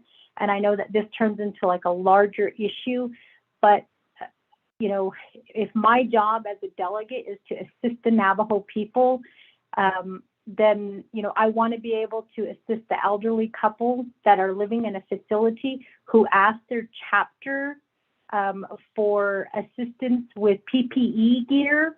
And it wasn't they were asking for food services, they were asking for PPE. And then they were also asking for things that they needed, like a space heater that they had to purchase out of pocket, but because they live on a limited income and because that income primarily is going to, you know, them being in a facility, you know, they did make that request, or even a heated blanket, and they were denied services from their chapter because they live outside the boundaries. I think that those are some questions that we should be asking ourselves as delegates. You know, are we really providing services to, you know, to the people? And this particular couple is not even from my community. They are from the Northern Agency, but they're not from Shiprock, and they're not registered with Shiprock. But they reached out to me because, you know, they said, you know, like, can you help us to get these things that, as the husband stated, my wife needs. And I don't think a heated blanket is not a Mac computer that some chapters were asking for. It's a heated blanket to help an elderly woman stay warm. So that's why I asked, you know, that we talk about this. In addition to that, we also have a military family that is living, that is based in, I think it was in New Orleans, and they recently had that electricity, you know, shut down. They were also flooded. This is a military family, a Navajo military family that asked their chapter for assistance. And they were told that because they live off the Navajo Nation and they're in the military, they could not receive services.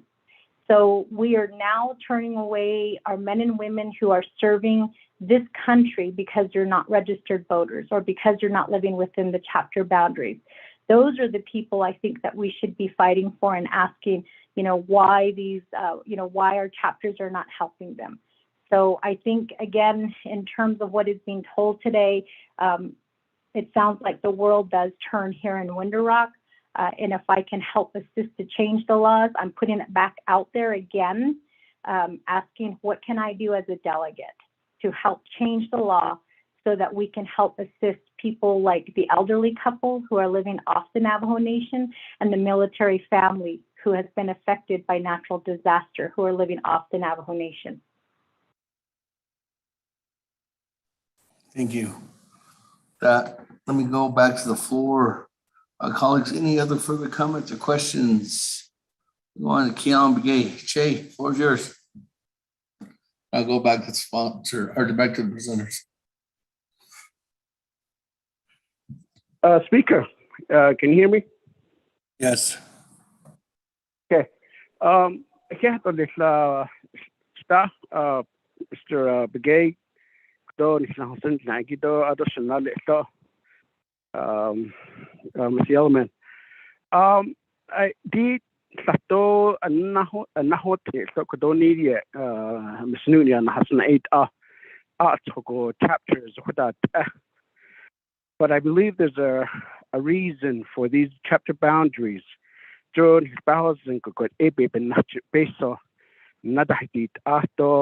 the, I guess, a point where we, our community members, resort to get any type of assistance, rather than going to chapter to get assistance.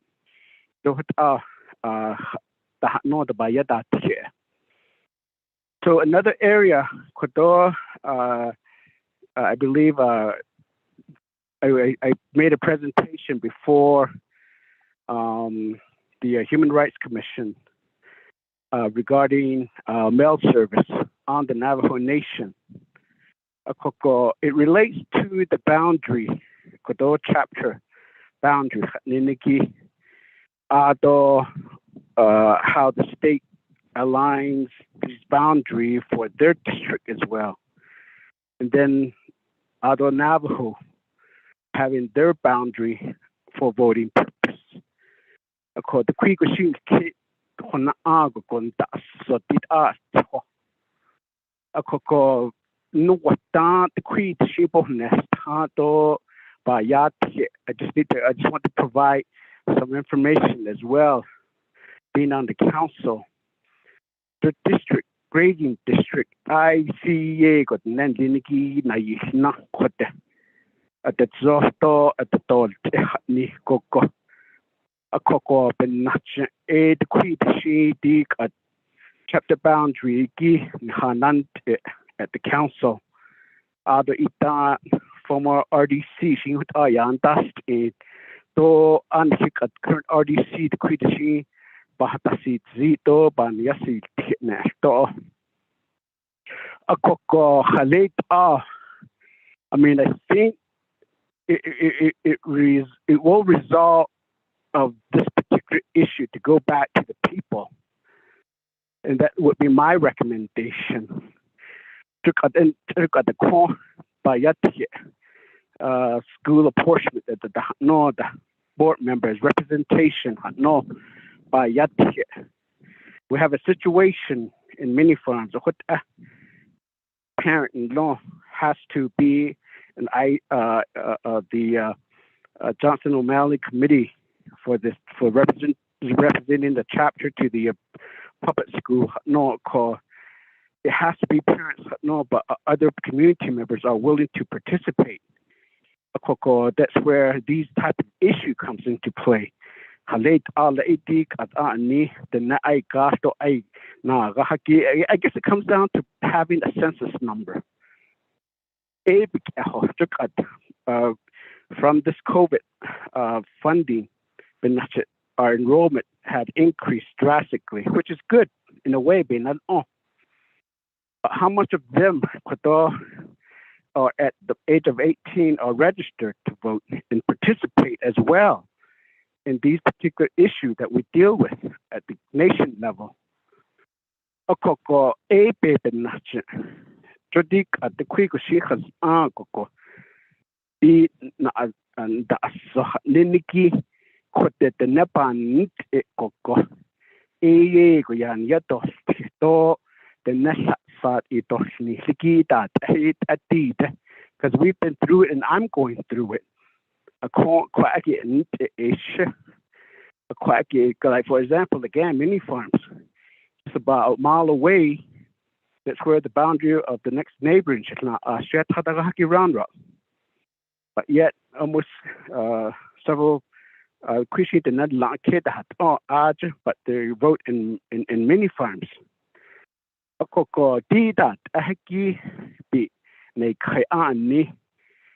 And I believe that certain chapters are willing to help. And that's where the local chapter comes into play.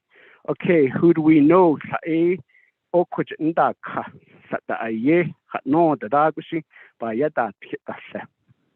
Ado hit ade the nan didn't get on ni.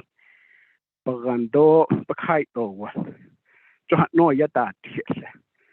I guess the reason when some chapters, I know my chapter does that, the reason why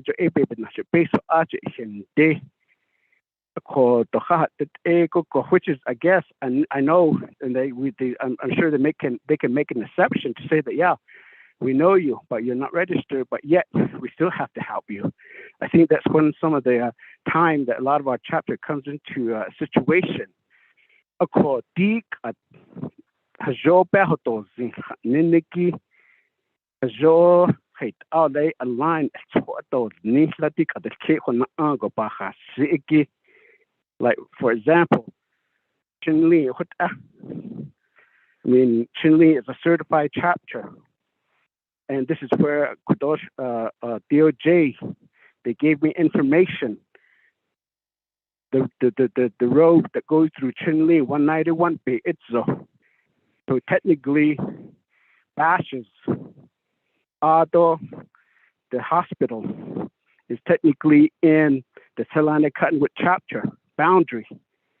Club members, but yet the text and not all funding. Sometimes in that area, the local chapter deals with all these issues at the community level.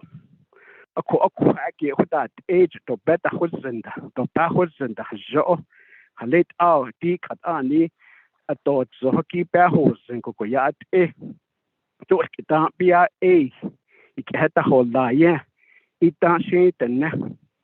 To Hajo, to Lake, in the kitchen now, with our shade a ye land, a be a cocoa, a baby, magic at the Annie, but not it.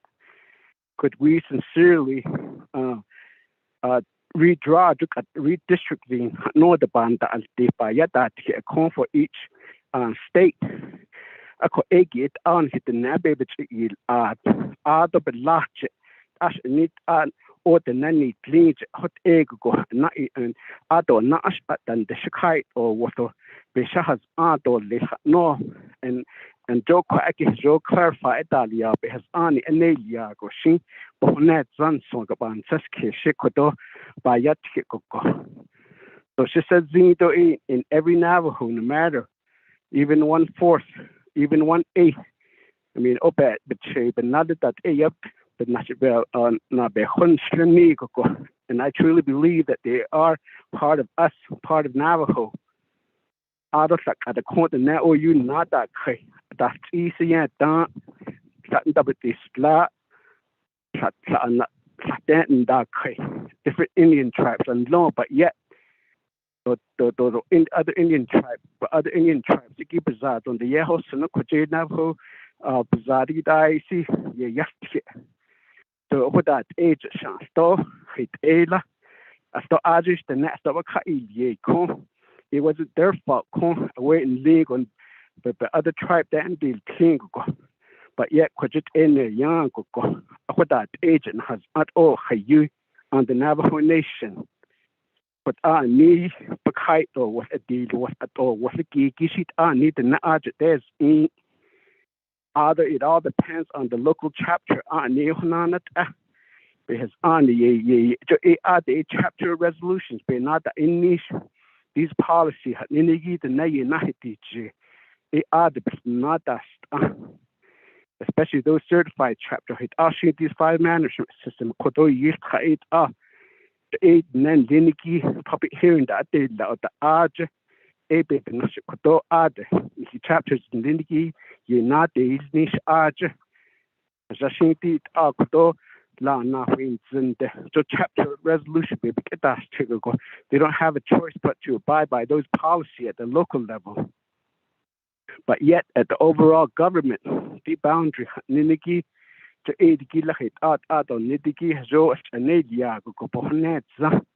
there's other areas that could such it on it up of nets, don't need us, but yet Asian. I could not have the same gas in the Russia that the Nagado, wherever. Don't ego go eat on a can go, don't educate off the car or what has aunt or less. I think that's what we're trying to achieve and want to achieve. For say, the cases in what are. But one thing is that Yego could do, I couldn't hit the net. Sato api yahadots. After what are the don, if the put at the don, I think that would be more meaningful when we present these chapter boundary issue. That way, even though if they live more than I don't know, several feet away from this official boundary, I mean they don't have a problem with that. If we look at all these lines of the chapter boundary, and then even the district that and even coming to public safety, that's another area. Like for example, Nazlini, Lake would go on the south side, you go hard or imaginary boundary line. Could you go? You have to call the State Memorial Hospital for ambulance. No, you have to call to Chinle for ambulance. No, that some of these public safety that in the not the even a district court you have to apply at these district court, not the public safety that a police department. So all in all, at in the zo at these knee, those job with these knee, and they give it all a shadow ban case though, but this sentiment are not and it is good. And I appreciate Hashing UK the and I believe that the RDC would need to, we will be working on it, but I believe that we have been working on it, and that we have been talking with the community, Division of Community Development on this particular issue.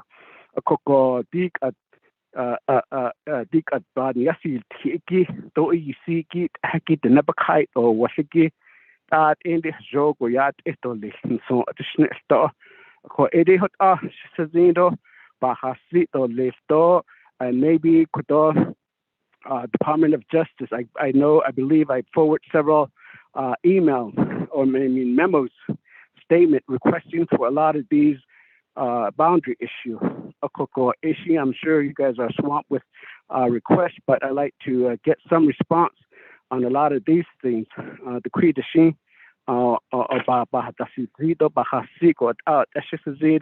because we've gone through this with my 5 chapters.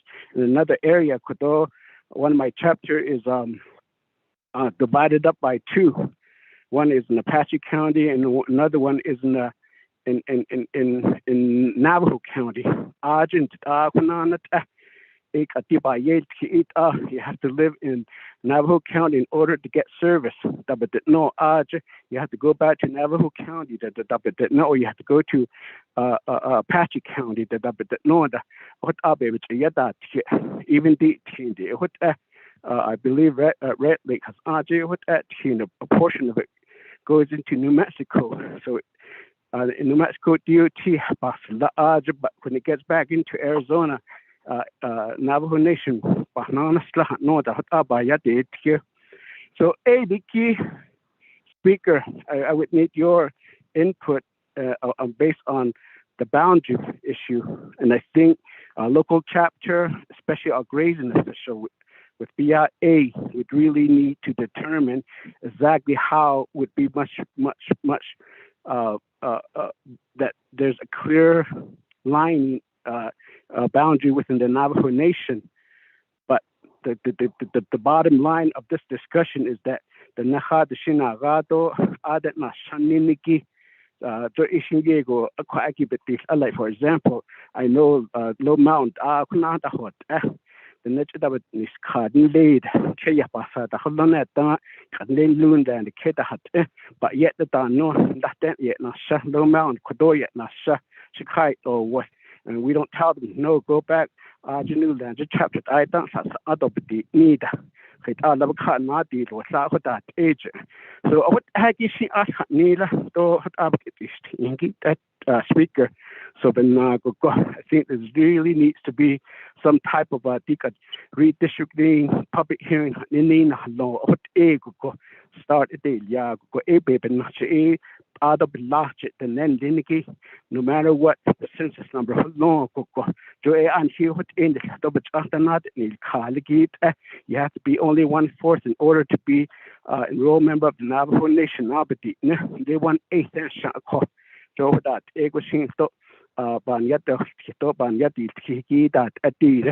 so don't mean to complicate the issue, don't mean to complicate the situation, but those are the areas I believe that we really need to talk about, Speaker.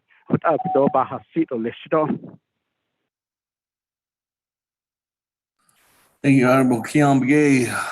Those questions, let me go back to the presenters, Dr. Yellowman and Mr. Begay. Mr. Roger Begay, I'll turn the floor back over to you.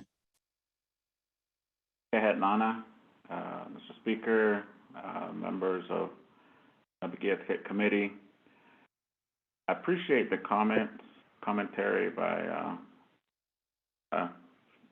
Alan, Otto, Adam, Charles Newton, and I'm certainly welcome the monumental task to amend the laws that have been passed and amend the laws that have been passed in the past.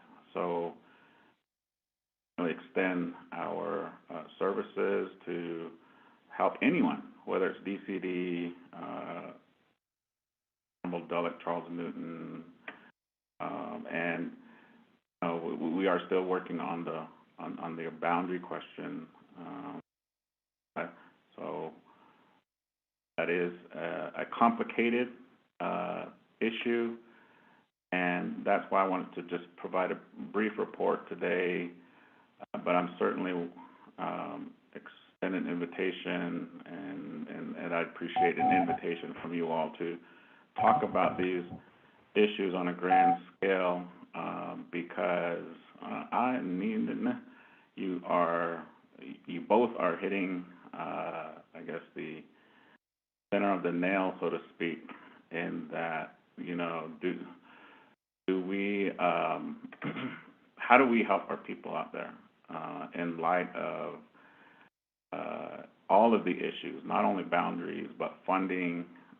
I think tomorrow was supposed to be a work session, talk about funding issues, which had to be rescheduled, and I know everyone's busy, and I think we're all trying to work diligently to try to address the needs of our out there. So I appreciate those comments. I don't know if Dr. Yeoman has anything to add.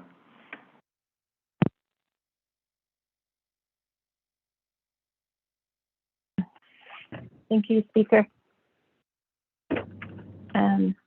Thank you, Delegate Newton and Shanella, Delegate Callan Begay. These are deep-rooted conversations, and we do certainly welcome further work sessions with RDC and members of the 24th Navajo Nation Council. The chapter boundaries are a particular concern because when we have those discussions regarding rural addressing, it, as Keon Begay mentioned earlier, it ties also into U.S. Postal service lines. There's the conversations with the BIA boundaries. And then there's also the conversations that are related to the E911 and public safety and rural addressing. So those are particular concerns. We have been working closely with nearby divisions to address those, and we'll continue to work with RDC in addressing these concerns. It's also really important for us to provide the support to the chapters to certify or to provide the necessary resources the chapters need for their land use planning. And those also revolve around economic development, opportunity zones, and feasibility components that require acknowledgement of the chapter boundaries or as such. So these are important conversations, and we look forward to doing more work to address that. So thank you, Speaker. That will be my final comments. Thank you.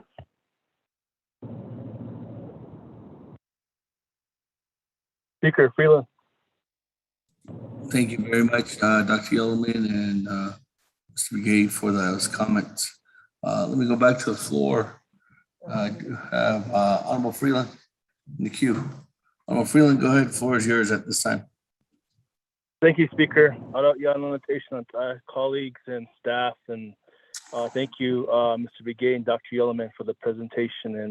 And just listening to the conversation at hand, I go back to a situation that I was trying to get some assistance with for one of my constituents who lives in Albuquerque, and they were needing help with behavioral health services. And I don't know, I did reach out to behavioral health, but in a situation like that, because they are federally funded, I believe there's some stipulations, or I don't know if it's federal regulations that they have to live on the reservation.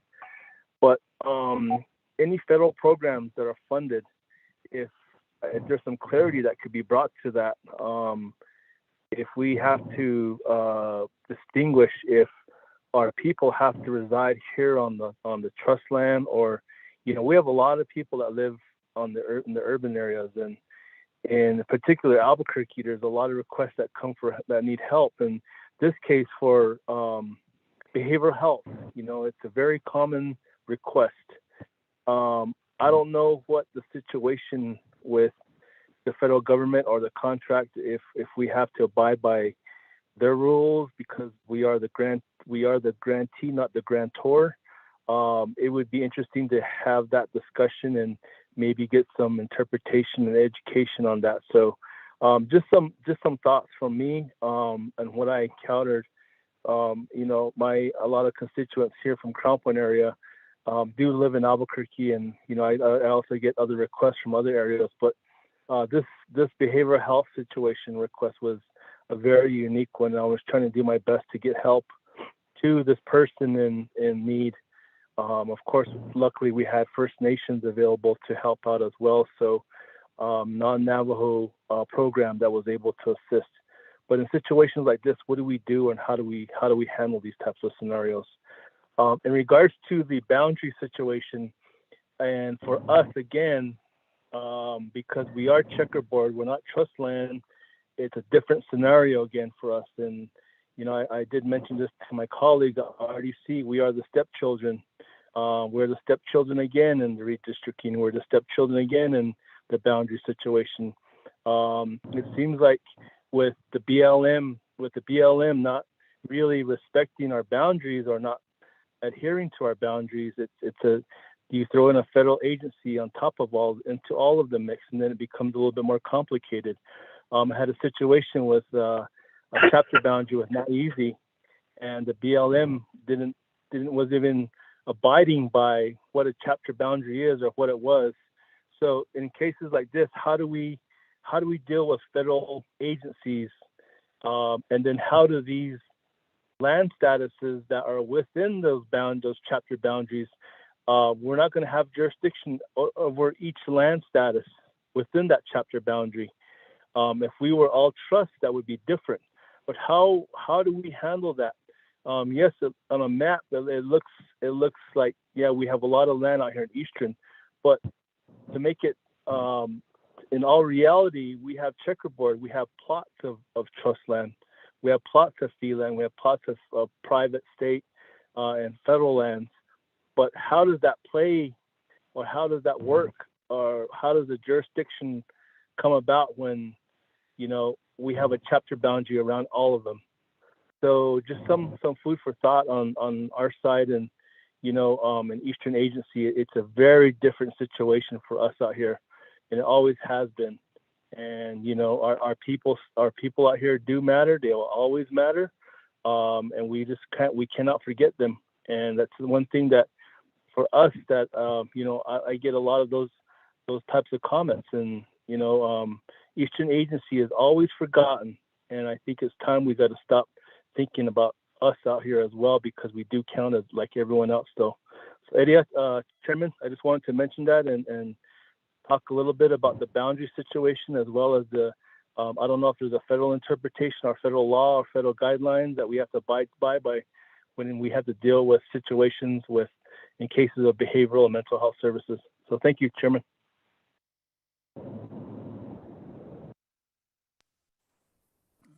Thank you, Honorable Freeland. Colleagues, any other further comments or questions at this time?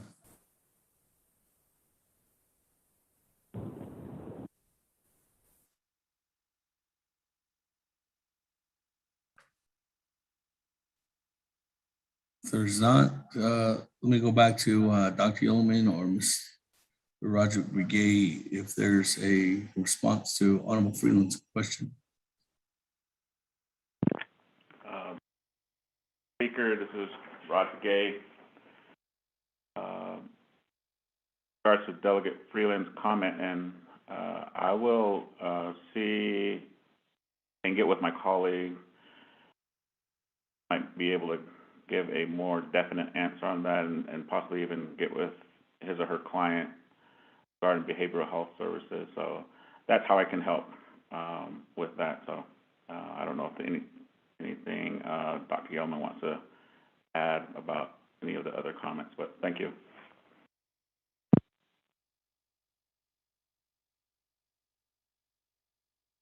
Thank you. Thank you, Rod. Thank you, Delegate Freeland, for the comments.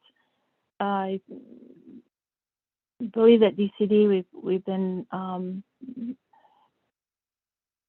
becoming more and more familiar with the land status, and have been reaching out to Division of Natural Resources, the Lands Department, BIA, and identifying where we need to work with BIA and the Lands Department in assisting, for example, some of the housing restrictions or challenges that many of the residents in Eastern Agency face.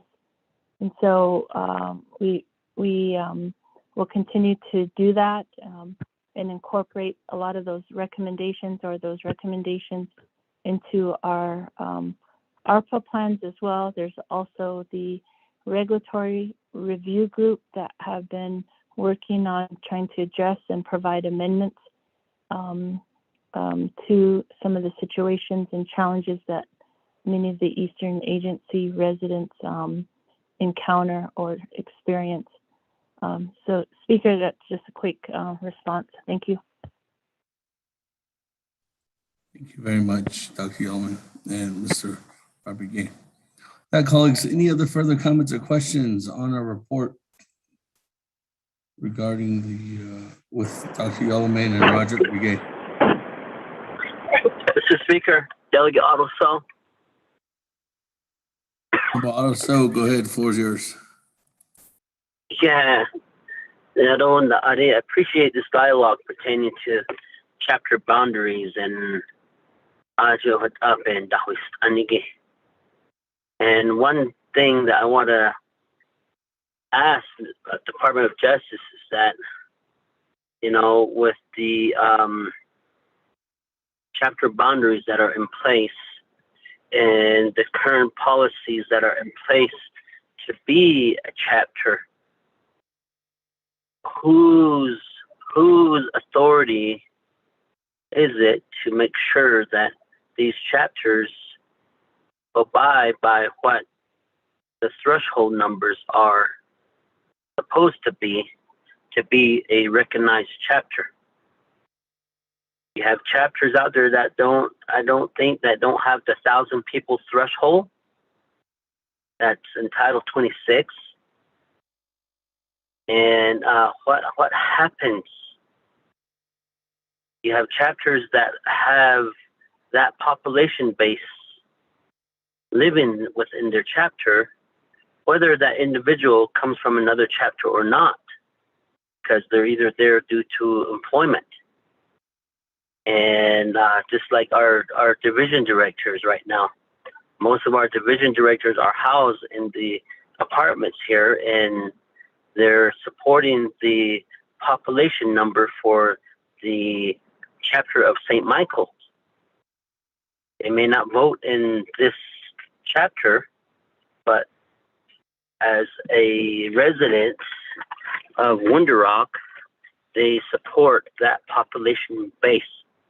And so that helps the St. Michael chapter to hold its 1,000 people threshold. And Mr. Roderick Gay, Hish A Basala, and Hish A Aji Kedez in. I don't know what happens if a chapter does not have that threshold. Does the nation continue just to look the other way? Because, you have a chapter that's holding up that threshold. Is it fair? Is it fair to that chapter that's abiding by the rules? That's one area pertaining to the chapter boundaries and chapter status issues. And we have a community called Monavi. Then we have another community called Curly Valley. Both of them fall outside the TBC chapter boundary, but we have as Honorable Kialan Begaya Hajnait. We have our chapter, our constituents that reside down there that choose to request for services from another chapter, but yet the chapter that it's under, whether it's GAP or coal mine,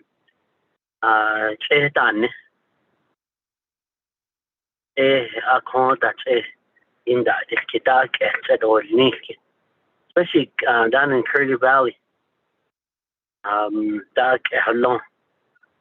there's no support from the chapter who is a coal mine to help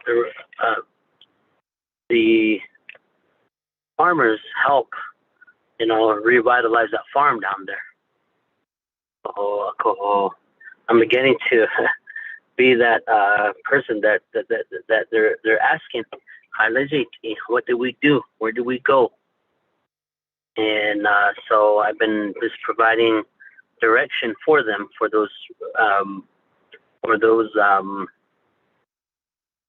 farmers there. And down in Monavi, Cameron and Gap, and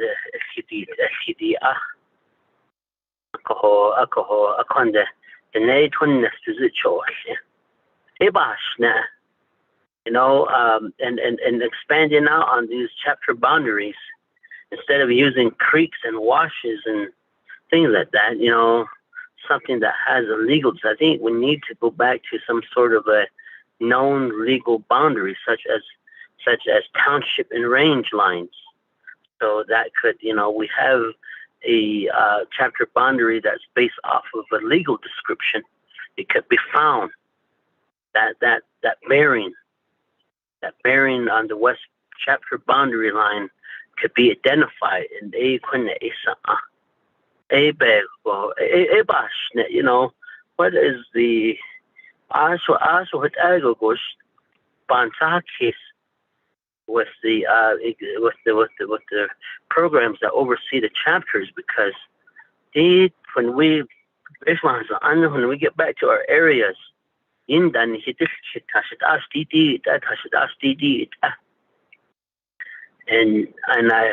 same thing I talked to, I stated to Zurliner, is that do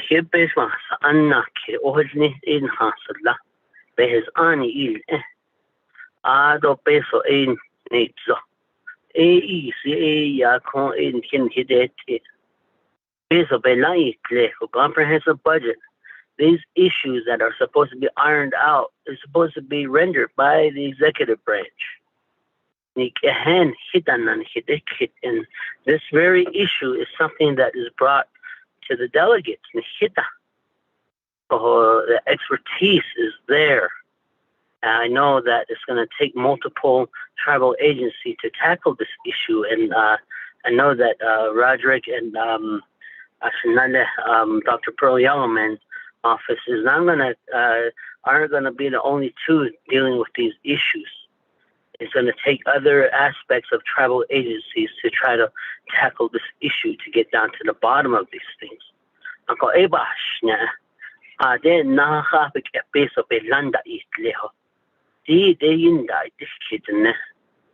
And baby that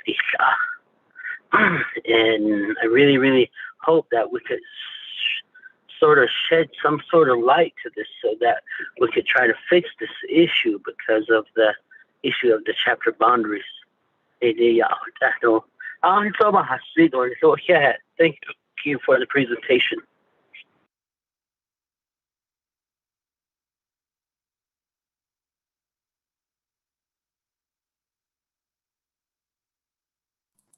Thank you very much, Honorable Otto. So, colleagues, any other further comments or questions on the report by Dr. Yellowman and Mr. Rod Begay? Mr. Chair. Yes, Honorable Eugene So, floor is yours. The question is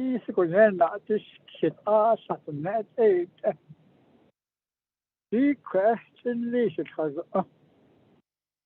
the Taskahagi Behort, Nazlanda, Tunlid on the rich and Leon and Little the Takahalanria, on the west side, you got a Nazlani chap, I mean, Salama cutting with chapter out on the shin. But on the east side, the chapter. Although election not by the same wash on the west side, on the other side, can be shaped. That's how the election goes, state and county, federal. Three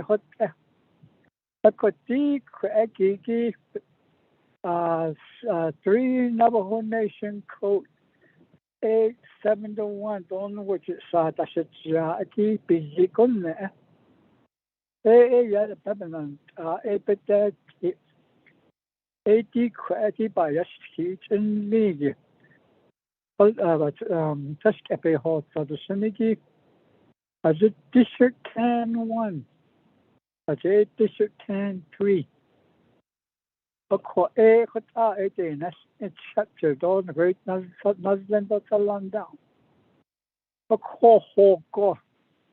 Lebanon, let's change in Leho boundary, district boundary. A crazy need holiness. ABR 825 CFR, Port 167, on which Sadatnana ja APG got AI the paper na hosni other Babylon Ayana hosni a pipasla not the pond not sorted. Or hot down shot a chapter pond. A conne eat day and Portugal. Is it Gina up at seed a chapter chinly in that is in it. Don't away yagot my taught has not odd or now. Sheep dip canyon. A canyon be not hot so. A call. Hot and has a hot other in that chinly chapter. A car late jackie a another service area. A call. Could you be not cardi? A big a Nazilin Washigi AP Hotza. They're under the Salana Cottonwood. 10-1. Permit ye 10-1 double cost at 10-3 double cost. 8 and decreasing permit. A Codice. This has only get 10-1. We be young set down. Rich and lit up now to go at the council delegate. A credit hurt, and so open to ski. A call, rating, try to wonder the beyond hard days. Are the egg, the net at that, egg and zingy, epic, a dust up it. It's a husband door, the chance that she is easy to cow. It that or got a hard hot say her son has 3 Hozani, hard or Darren sheet Hahota, says Hahota, and the sheet is a now on back. All Tahada was all the was other. A person syndicate at the need us a king on the of me. But another boundary because some of these boundaries still exist. If you go from Burnside to Chinle, you'll see lights here and there. That's not a job. It can go a TV larger, the head person a hondo. Not a bit of me, a need of kita in high. No, a nation, the on the it down. Och där som behåll alltså är ju easy I läst att det but I integrated na haya ita ebe has on yeah geek go your next citizen how that catch it could I nas the but we hoste hat det dana ke ATP na så för ja är så hot A sad is had it your it it's big habit had it and so honey up the gun. Because he permit all these what's that? The nest is innate I could I started the whole I start say you got that yaki or offside the hustle but the talk kept another a sad the hustle. But I see by the car. That's my question because the boundary and permits and leases, are we ever going to do it again? Those beneath other. Then bizarre she thought, you need this bizarre and his air husband even now. We can't go back to has on, yeah, it's a constitution, yeah. It has an opportunity cut all open just case of height about this she based on another don't need. I don't in there other that it on not so far now. There's already a process conservation plan because beyond it you can only get any but us. They're going to have everything in their business, home site, industrial playground, rodeo, then their grazing area, and then their farming area, their garden area. They're already living that way. I indicate that only for the she said. Already chapter bound, no, no, very good. That's a very nice for my current days, for Salana cutting with actually chapter. And a great job at cutting meat, another than to go in the great actually she has a crash at night. It's a boundary line. Many forms of action, but it's that meat. I couldn't add on it on me. Could you go, yeah, we feel also say, it's boundary up by other ranches now, in that are a bit hot. So, what another, yeah, they can have a question in the because the boundary are nice, Sahalia, but not out of the Ira, based on unsung. Bansis case, etc. also tough. What I can have a decision so all Bansis case. But I think that it also has other additions. Could I in none of what I could and should have all any other air took at the Honia. On nonsense, but these boundaries really affecting the personal life of the people, livelihood. That hey, I think that your nation, but right now. So we're really hurting the people emotionally, spiritually, and then also their emotions. But I honestly because the boundaries. I did all that. Yeah, thank you.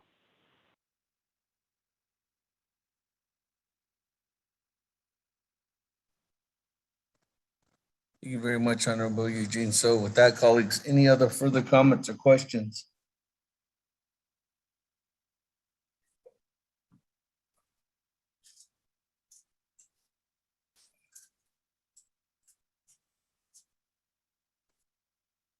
If there are none, let me go back to the presenters for last comments. Mr. Roderick Begay and Dr. Yellowman. Then we can go forth with the vote. Speaker, honorable members of the 24th Navajo Nation Council. It's a great discussion. Just hearing Otto So and Eugene So,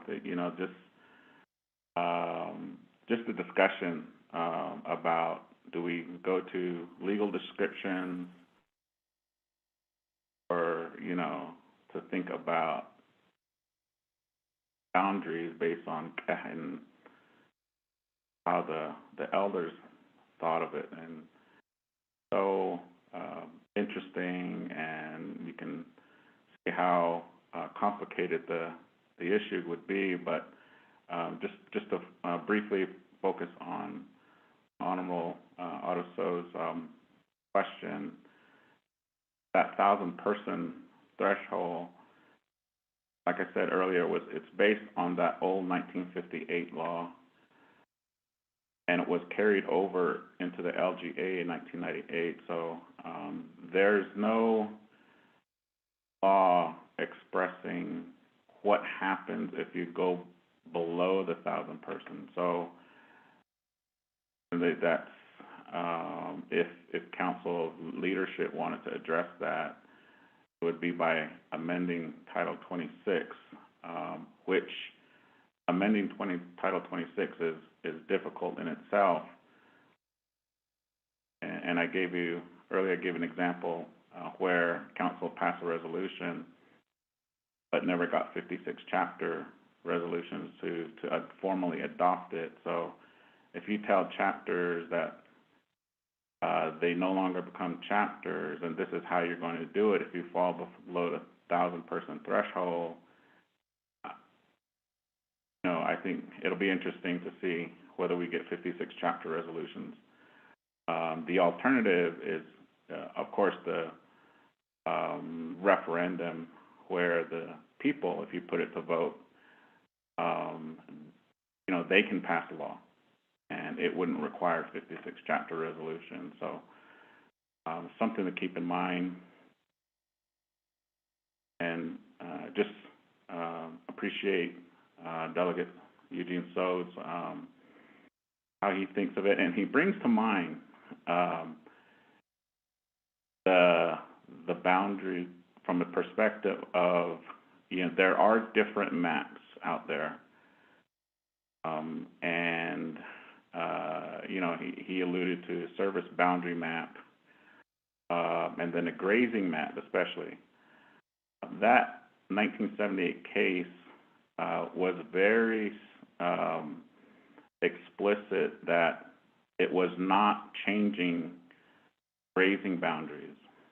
So they attempted to separate chapter boundaries from grazing boundaries, and they also recognized that there are several different maps out there.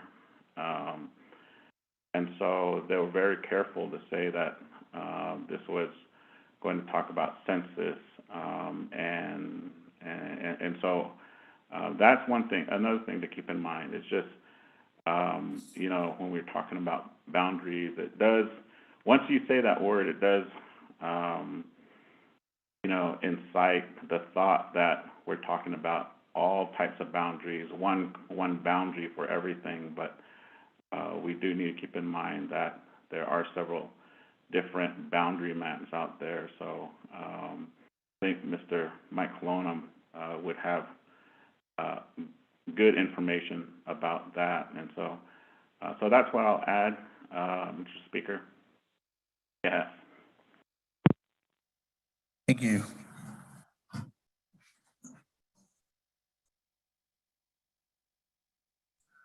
Thank colleagues. If there's no more comments or questions, we can go to a vote to accept the report. Going twice.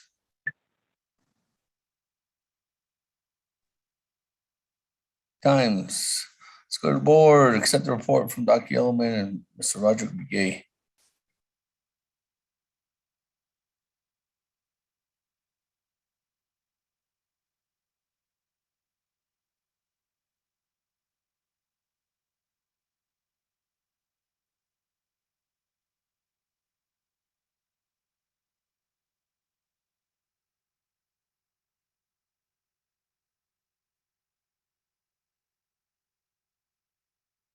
Hello?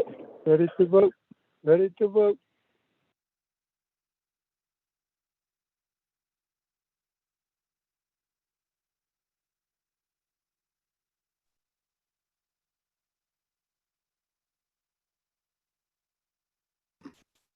Good evening, delegates. Beginning with Honorable Elmer Begay. How do you vote? Honorable Elmer Begay, how do you vote? Honorable Elmer Begay did not vote. Honorable Key Allen Begay Jr., how do you vote? Key Allen votes green. Thank you. Honorable Key Allen Begay Jr. votes green. Honorable Paul Begay, how do you vote? Delegate Paul Begay votes green. Honorable Paul Begay votes green. Honorable Nathaniel Brown, how do you vote? What'd you say? Honorable Nathaniel Brown, how do you vote? No, we're still voting. Are you voting? Not yet. Honorable Nathaniel Brown is excused. Honorable Eugenia Charles Newton, how do you vote? Your buddy. Honorable Eugenia Charles Newton votes red. Honorable Amber Canaz-Bacati, how do you vote? Honorable Amber Canaz-Bacati, how do you vote? Honorable Amber Canaz-Bacati did not vote. Honorable Speaker Damon is not voting. Honorable Herman Daniels, how do you vote? I vote green. Honorable Herman Daniels votes green. Honorable Mark Freeland, how do you vote? I vote green. Honorable Mark Freeland votes green. Honorable Pernell Halona, how do you vote? Doug votes green. Honorable Pernell Halona votes green.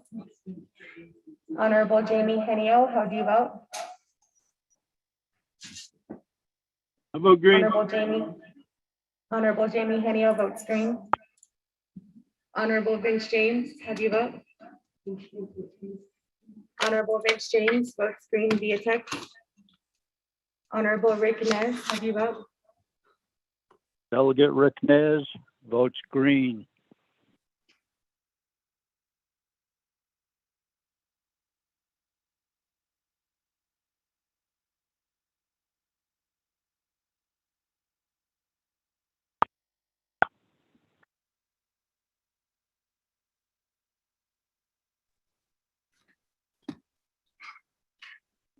Honorable Rick Nez votes green. Honorable Carl Slater, how do you vote? Delegate Slater, green. Honorable Carl Slater votes green. Honorable Raymond Smith Jr., how do you vote? Agree. Honorable Raymond Smith Jr. votes green.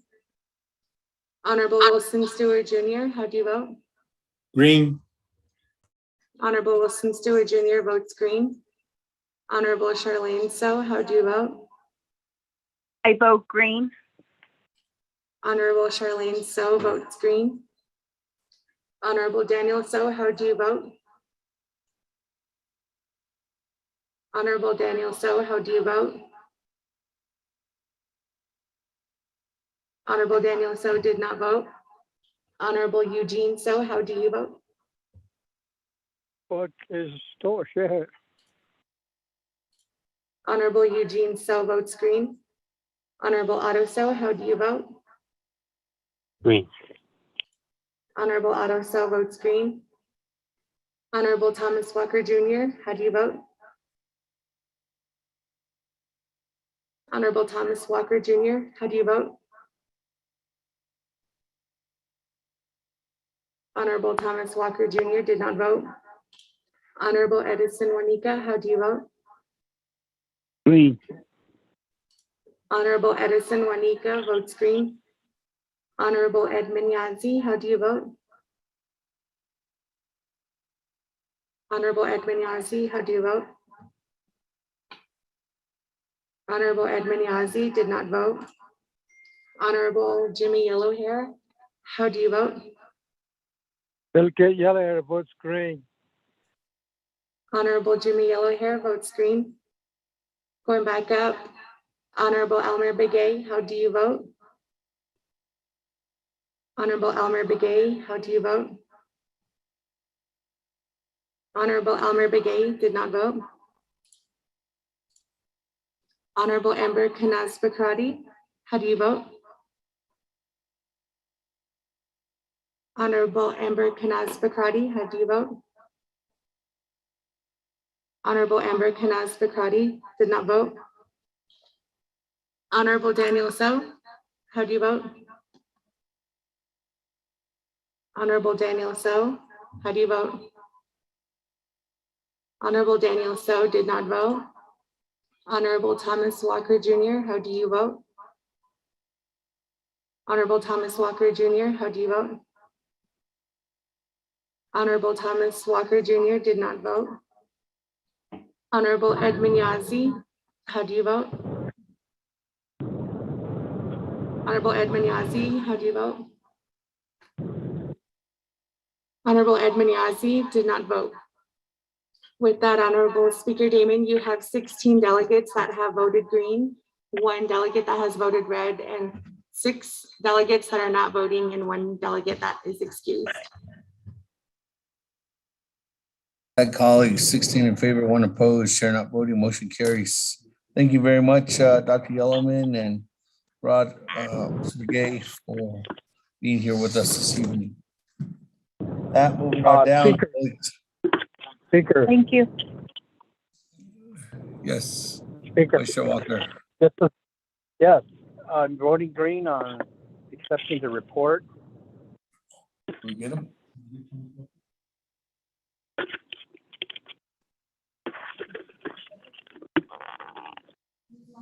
Yeah. Vice Chair Walker with that. The vote now is 17 in favor, 1 opposed. Chair not voting, motion carries. Colleagues, continuing on down, item number G, update report from the Navajo Nation Telecommunications Regulatory Office regarding the broadband progress on the Navajo Nation. Report by Mr. Christopher Vicente, Division Director. Colleagues, there was a memo. Oh, there was an email that was sent out at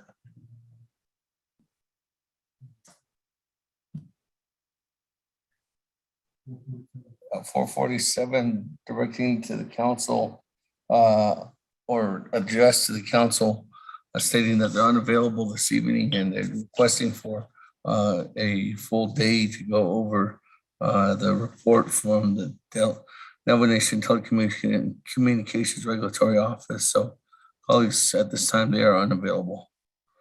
We will work together with Mr. Vicente and Honorable Keelan McGee to make sure that we'll schedule that time for Nabi work session. That, colleagues, moving on down. Item number 8, update report from Source Global regarding the status of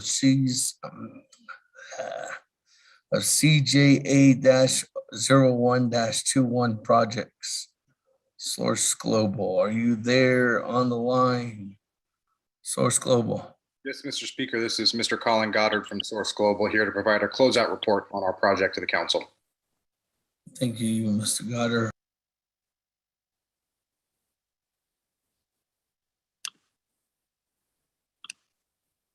Okay, thank you. Mr. Goddard, do you have documents or anything that you would like sent out to the council or to the Naabik'íyáti committee? Yes, Mr. Speaker, I provided a copy of a PowerPoint presentation to Mr. earlier today. Hopefully that was distributed. Also happy to follow up, provide a report. And I have one here I can use. I can share my screen.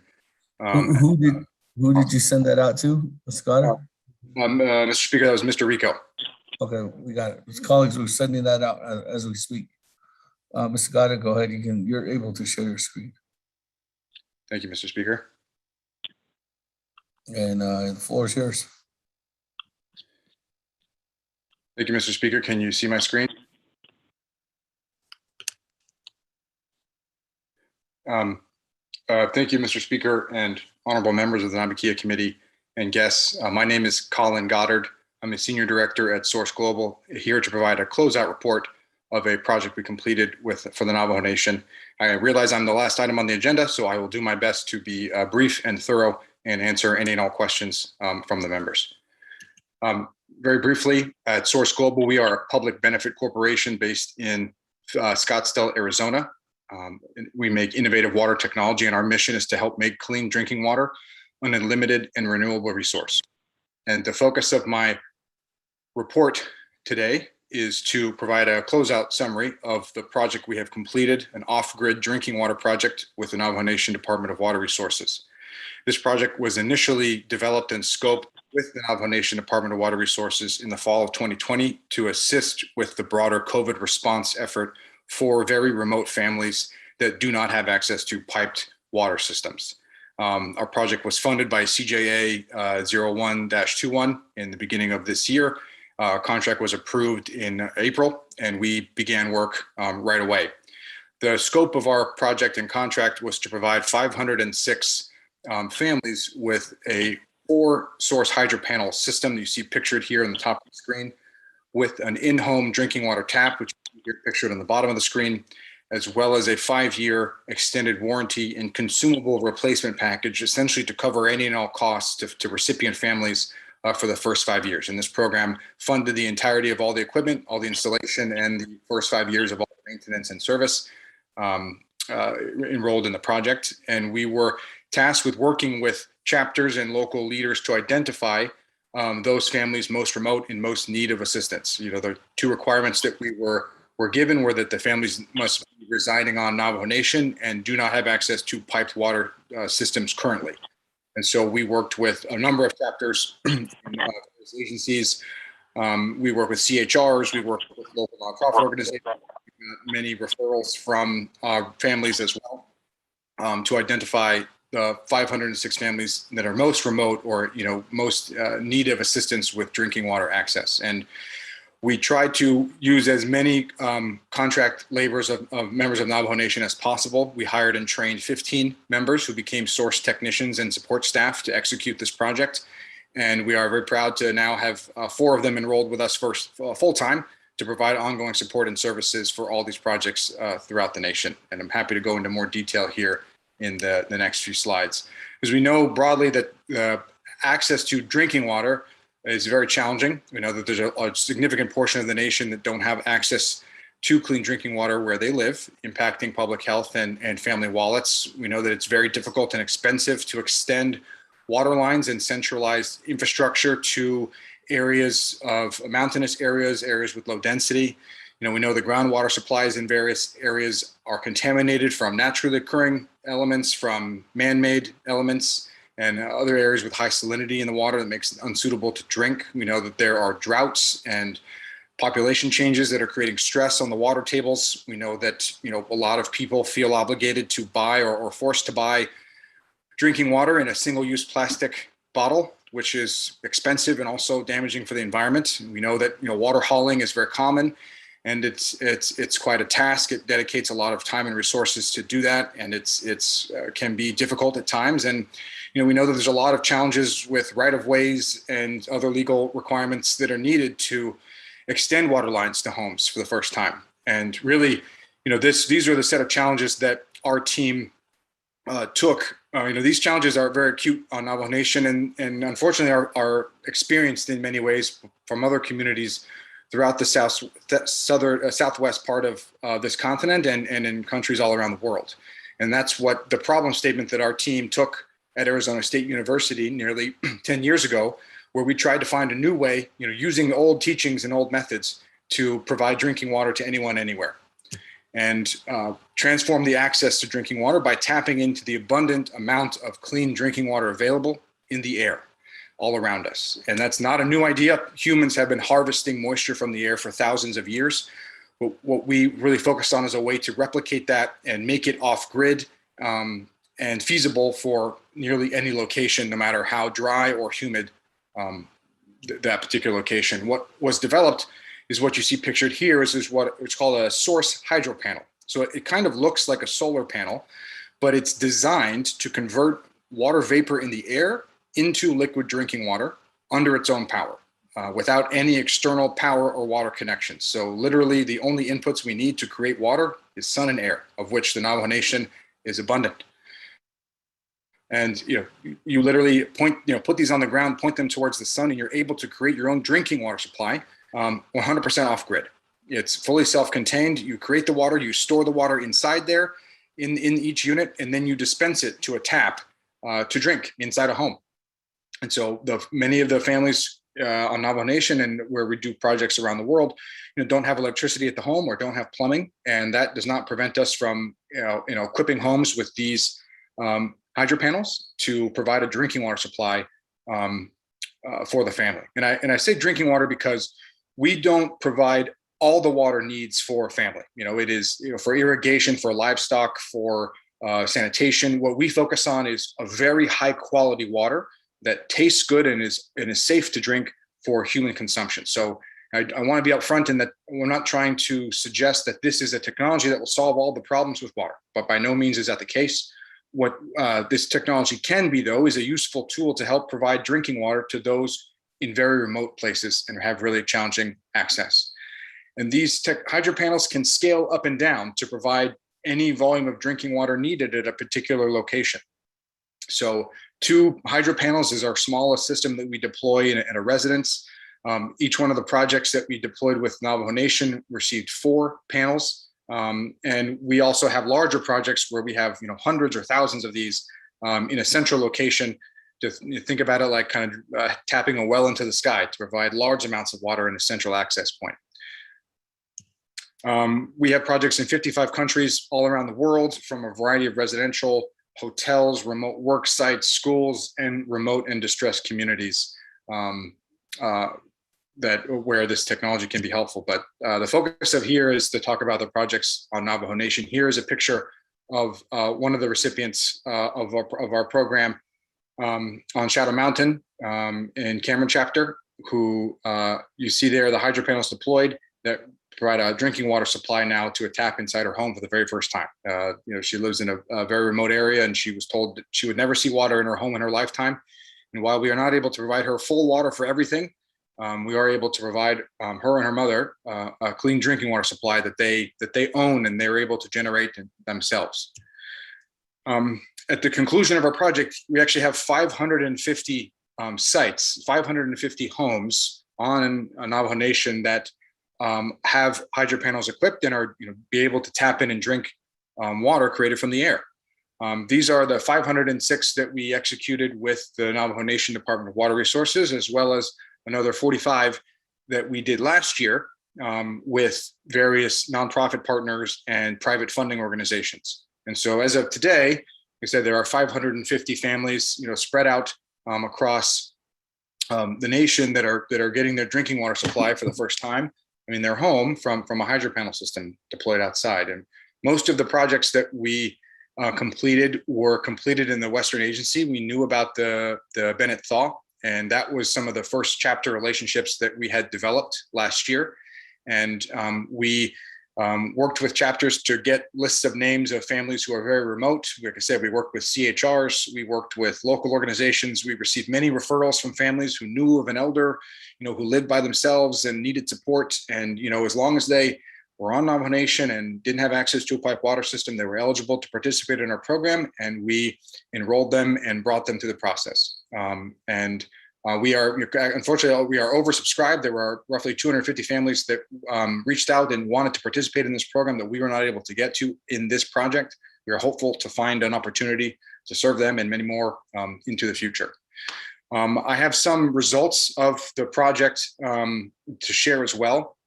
We are surveying every family that participated and have done about half and still have half to go. So this is not full data of the full population that was surveyed, but this is what we have available as of today. And I'm be happy to provide another report and update this once it's fully complete. But we asked families before the source installation was installed, where was the source of drinking water coming from?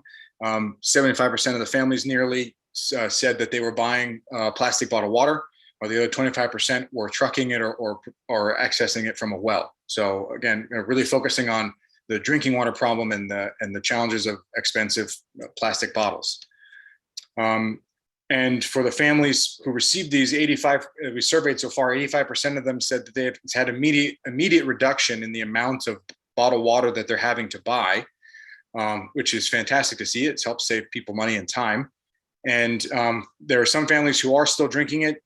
Most of them indicated to us that they still do it out of habit. They've done it for many, many years, and it's just what they're comfortable to. And they hope in the future that they will have to buy less bottled water as a result of this project and this effort. 100% of families who have participated and we've surveyed so far would recommend this to another family member or friend to have a system installed. In fact, many families continued to provide us names and phone numbers of families who they wanted us to contact as a part of this program. And we, like I said, have been unable to serve, but we have kept their information hopefully to address in the future. But it's a good showing of support. There's some pictures of some people who participated and were willing to allow us to take their picture and share it. And we asked about the taste of our water. Again, we don't make a large volume of water, but we make a volume of water suitable for human consumption that tastes really good, is mineralized for taste. And the vast majority of people prefer the taste of source water than from the bottled water that they buy currently. There's some more testimonials that talk about the benefit that families have received of this project in their life. It's very humbling to have heard many of these stories from families and learned a great deal from many of the men and women that we worked with to serve these families, and hopeful that that we can continue to do so long into the future as a helpful tool for the nation and for families. And to provide the council with just maybe a big picture comparison, we looked at the IHS sanitation deficiency list, the most recent one we were able to get a hold of, and tried to focus in on the waterline extension projects that were hardest to get to, that were what were considered not economically feasible because they were most remote. And these were roughly 200 projects for 2,650 families at sanitation deficiency level 4 and 5. Where the average cost per connection was roughly $168,000 for a new waterline project. And altogether it would cost about $352 million to provide water lines to all these homes. And, I want to be upfront and say that, we believe that every human person should have access to clean drinking water in their home.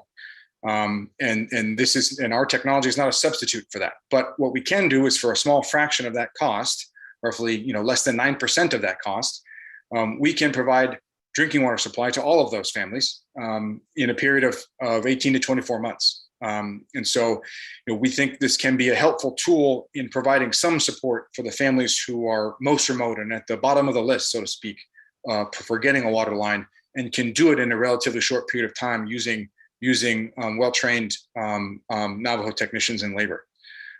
We also have another way to do it where, it doesn't have to be a big upfront cost. We have a service contract where we can just install all these systems at no cost upfront and just pay a lease kind of model for a much smaller amount each year for a 10, 15 year or longer period of time, where all the maintenance is included, built into that, and can be another alternative financing method that some entities and partners of ours have found helpful. So I know this was a lot of information very fast, again, trying to be mindful of the time, but happy to, that concludes the report that I have, and happy to take any questions. We are excited to have this opportunity to provide this project to many families. We're hoping to hire and train more members of Navajo Nation to become technicians into the future. And we hope that this can play a role in ensuring that anyone, anywhere can have a clean drinking water supply in their home. So thank you, Mr. Speaker and members of the Naabik'íyáti Committee. That concludes my prepared remarks. I am happy to take any questions at this time. Thank you.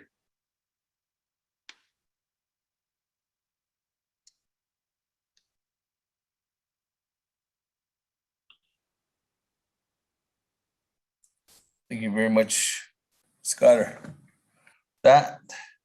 Colleagues, can I get a motion?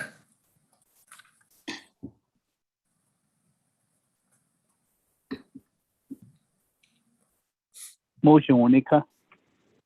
Motion by Honorable Rita. Good evening. Second by Honorable Jimmy Yellow here. With that, colleagues, any comments, questions at this time?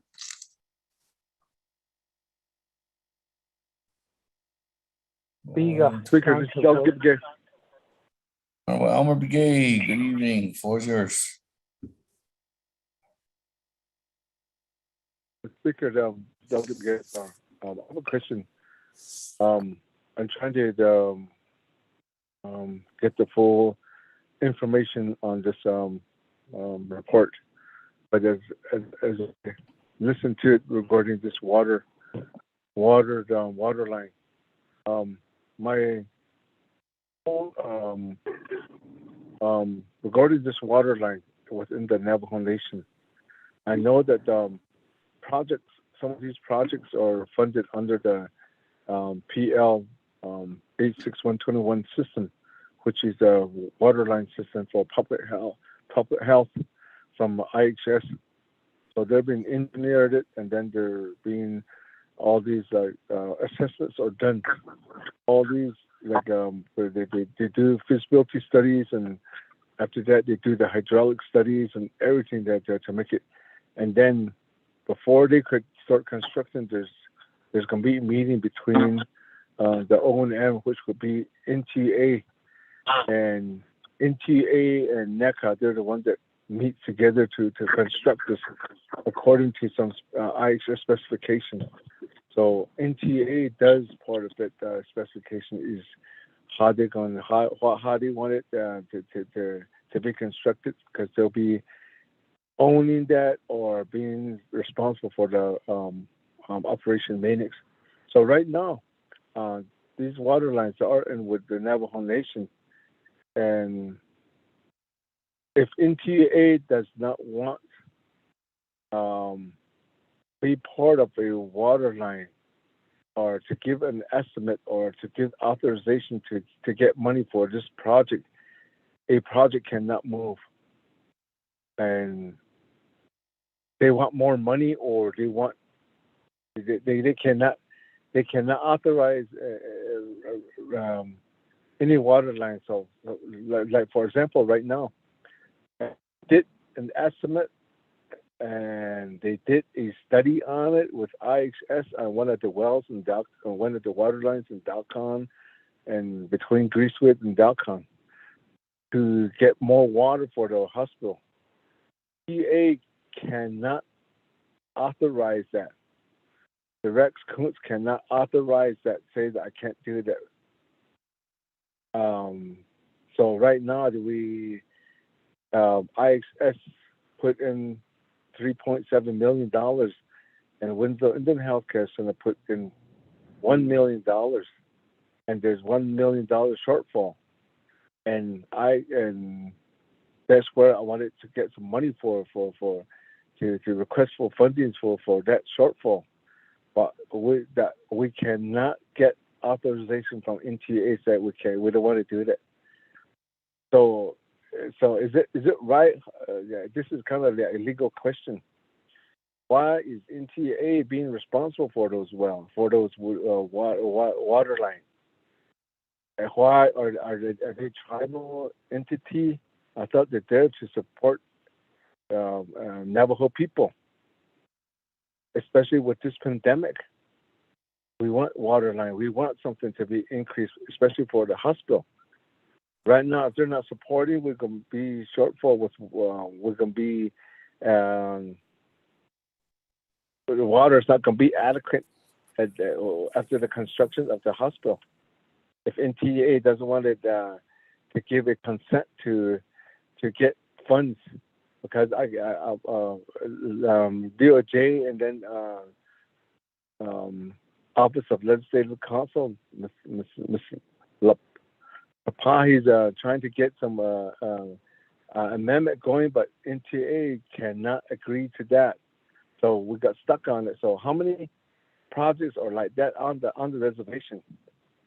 What's wrong with NTA? How can we go make them? What do they really want? They're responsible for this. This is what happened with broadband too. They don't want us to go use their towers, and they're Navajo owned it. We're the one that's owning that. The Navajo Nation, Navajo people is owning it. So what's the best way to approach this, Speaker? I think I'm really frustrated with NTA. But what's the best way to approach them? What can we do now? Do they want more money to do that? That's my question. This is their estimate, but they don't want it. They want more money again. I don't know what it is. So that's my question now. How can we go about it? I think they're the one that's responsible for O&M, so they're the one that the last entity to say it's okay to construct these water lines. That is my question, Speaker. Thank you.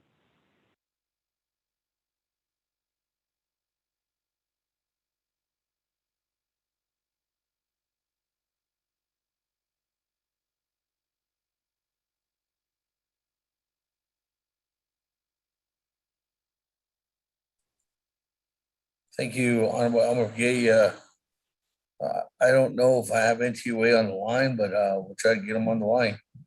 Honorable Elmer Gay. If not, we'll convey that message to Navajo Housing Authority, or Navajo Tribal Utility Authority, and have them get that back, a response back to you. That, colleagues, are there any further comments or questions? Honorable Jimmy Yellowhair.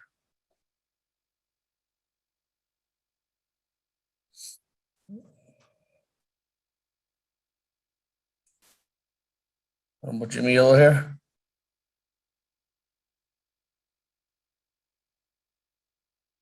Speaker, this is Delegate Yellowhair.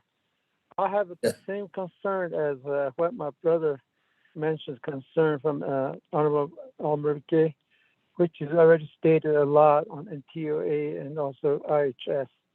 I have a serious problem too. I'm frustrated too, but just wait for NTOA. Thank you very much, Speaker. So I want to say, yes, to the Honorable Case. Thank you. Go back on mute now. Thank you.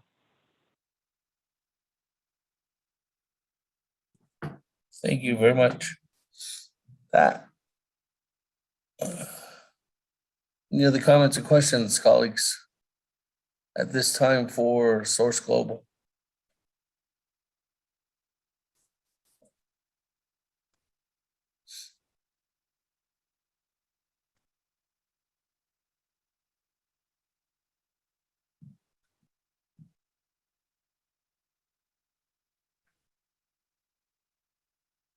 There are no other comments or questions. Honorable Amber Gay, I don't believe we have anybody on, or Honorable Chimiello here from NTUA to answer those questions. But I know that there will possibly be NTUA representatives at this Friday's meeting. And if not, we can further schedule some time with NTUA on those specifics. If there's no more questions for Source Global going twice. Speaker. Yes. Speaker, Thomas Walker. Good evening, Mr. Walker. Oh, yeah. The floor is yours. Speaker, the Naabik'íyáti committee, yat eho chair, shaho agi. Appreciate the time, Mr. Speaker and committee members. Just a few words, giving a few words to the report here from Source Global, Mr. Colin Goddard. Yeah, Mr. Goddard, appreciate you coming to the committee here today and sitting there all day waiting for your turn to give the report, and just appreciate the effort there. I just want to let colleagues know, leadership know that sort of attesting to the report here, because the maps that are shared in the PowerPoint, Ada, where there's pinpoints showing where the solar water equipment has been placed and has been deployed, although where the equipment has been applied and has been used and is received by our community members, our families, and has been acknowledged and appreciated by them. Ada, you can see that that's a lot of equipment out there. And Mr. Goddard says that this is his closeout report. You know, it's sort of like when you're closing a project, you're wrapping up, you're bringing closure, you're bringing an end to a project. So it kind of sounds that way. At the same time, listening to the report, then of course one can think, okay, what's the potential for such equipment, so practical and so different from, you know, a lot of other things, other gadgets that we're considering or that we use day to day. I would think the potential for the solar water equipment, it's there.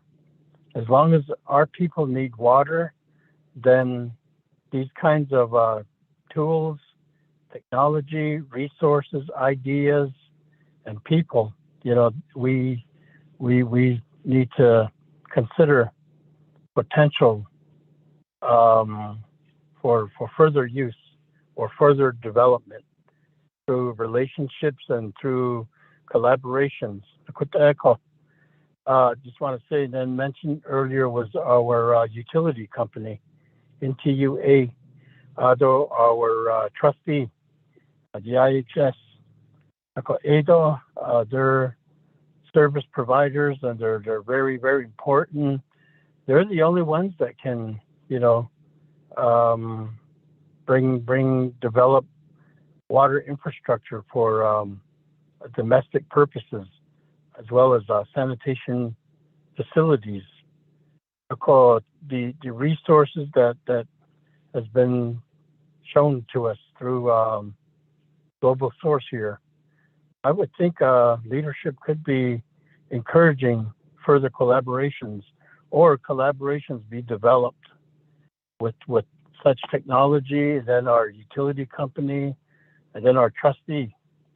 So obviously, they cannot serve all the communities and all the families. We know that, and that's what we're talking about in terms of sounding frustrated and raising critical questions on their ability or inability to serve more Navajo families.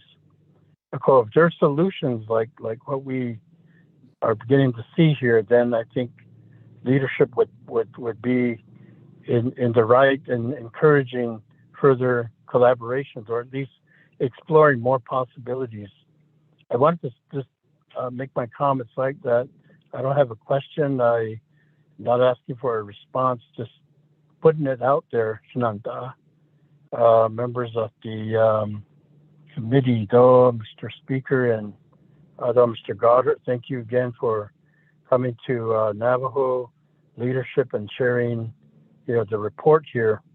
So on one hand, we could say this is okay, the closure, the end of a project, an endeavor aiming to help people. Although then maybe leave it at that. Then maybe, from there, look to further possibilities. But I would leave that to yourself. I would leave that to leadership. And I'm there, more curious than before. We had the opportunity to meet out there in the communities with, in the homes of our constituents, and looking at the devices or the technology that you described here, and I see that there's benefits there. The technology is very, very different, very new.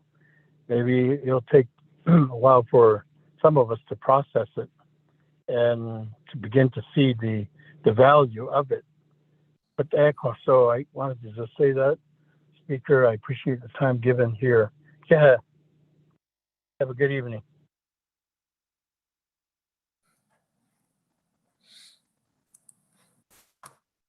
Thank you very much, Vice Chair Walker, for that input. It's always good to hear the commonality, camaraderie of the suggestions that you have too as well. With that, colleagues, are there any other comments or questions at this time?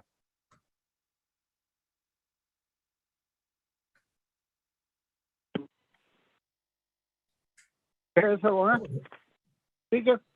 Yes, Honorable Lona, floor is yours. Thank you, Speaker, and good evening, colleagues and everybody else on the line there. Good evening to everybody. This is Delegate Helena. I've been listening to your presentation, Mr. Goddard. I had a few questions. It was, how many units did you install across the Navajo Nation? And then how long did it take to install those units? And when they need repair maintenance, if it needs repair maintenance down the line, what is the warranty on that unit as far as getting any repair maintenance? And who will come out and do the repair maintenance? What kind of maintenance does this process need? Some sort of routine daily maintenance or weekly, monthly? I just want to get a little bit more information on your source of air to water. Those are my questions right there. Thank you, Speaker. Mr. Guard.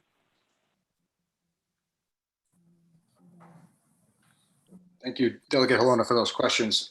Happy to provide an answer. So we have roughly, I think, 2,100 individual hydro panels, again, that are deployed at 550 homes. So our project with the Navajo Nation Department of Water Resources was to provide every home with 4 hydro panel systems. That the data that we get back from the project so far says that those 4 hydro panel systems that were deployed in this project for the report are making about an average of 3 cases of water a week per home. That's the average in this drier environment, which is designed to provide water for human consumption purposes, right? Not for needs of the home. But these panels are designed to be very low maintenance. So there is no daily maintenance required. Families do not need to turn them on and off. They do so automatically. Just once per year, we recommend changing out a dust filter and a water polisher. And every 5 years, we recommend replacing the mineral cartridge. And as a part of this project, the first 5 years and all that maintenance was covered for families at no cost. And that gives us some time to figure out how can we continue to provide this over the long term, because these units, each one has an operational life of 15 years. Afterwards, if we were not able to provide more support for families of this maintenance, it would cost a family about $150 once per year for the maintenance, which is about $12.50 a month on average, which it should be more affordable than buying the similar cases of bottled water at Basha's or wherever. But we know that it still may be challenging for families on fixed income. So hopefully, within the next 5 years, working with council and other leaders, we're able to find the way to properly support all these projects, into the long-term decades into the future to be, a permanent and supplemental, water supply for very remote families. And we have, Navajo trained technicians who live right now around Tuba and around Gallup that are focused on servicing all the sites that we have operational. And if we are ever provided another opportunity to support more families, no doubt we will increase the number of support technicians. And I wanted to close, I think the last question is to invite all members of the council and the Naabik'íyáti committee to visit a site in your community or in an adjacent community. I'm happy to coordinate that as well. Please reach out to me. My information should be available as well. Easy to get in contact with. So thank you, Delegate Helona, for those questions. Hopefully I answered them to your satisfaction. Thank you very much, Mr. Goddard. With that, colleagues, any other further comments or questions this evening?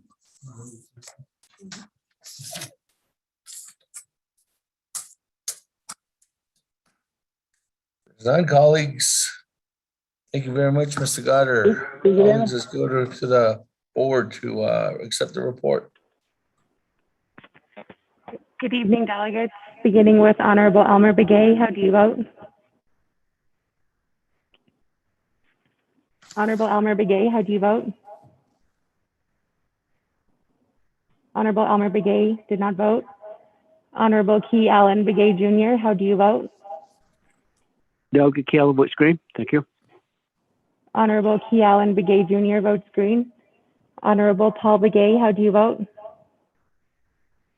Delegate Paul Begay votes green. Honorable Paul Begay votes green. Honorable Nathaniel Brown is excused. Honorable Eugenia Charles Newton, how do you vote? Charles Newton votes green. Honorable Eugenia Charles Newton votes green. Honorable Amber Kanaz Bakrati, how do you vote? Honorable Amber Kanaz Bakrati, how do you vote? Honorable Amber Kanaz Bakrati did not vote. Honorable Speaker Damon is not voting.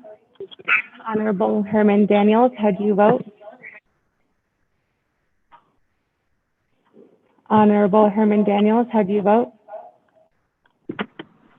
Honorable Herman Daniels did not vote. Honorable Mark Freeland, how do you vote? Green. Honorable Mark Freeland votes green. Honorable Pernell Helona, how do you vote?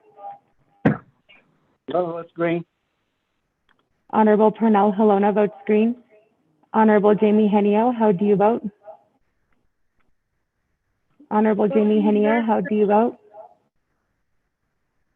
Honorable Jamie Henio did not vote. Honorable Vince James, how do you vote? Honorable Vince James votes green via text. Honorable Rick Nez, how do you vote? Delegate Rick Nez votes green. Honorable Rick Nez votes green. Honorable Carl Slater, how do you vote? Delegate Slater, green. Honorable Carl Slater votes green. Honorable Raymond Smith Jr., how do you vote? Green. Honorable Raymond Smith Jr. votes green. Honorable Wilson Stewart Jr., how do you vote? Green. Honorable Wilson Stewart Jr. votes green. Honorable Charlene So, how do you vote? I vote green. Honorable Charlene So votes green. Honorable Daniel So, how do you vote? Honorable Daniel So, how do you vote? Honorable Daniel So did not vote. Honorable Eugene So, how do you vote? Oh, not Jesus. Shoot. Honorable Eugene So votes green. Honorable Odo So, how do you vote? I vote green. Honorable Odo So votes green. Honorable Thomas Walker Jr., how do you vote?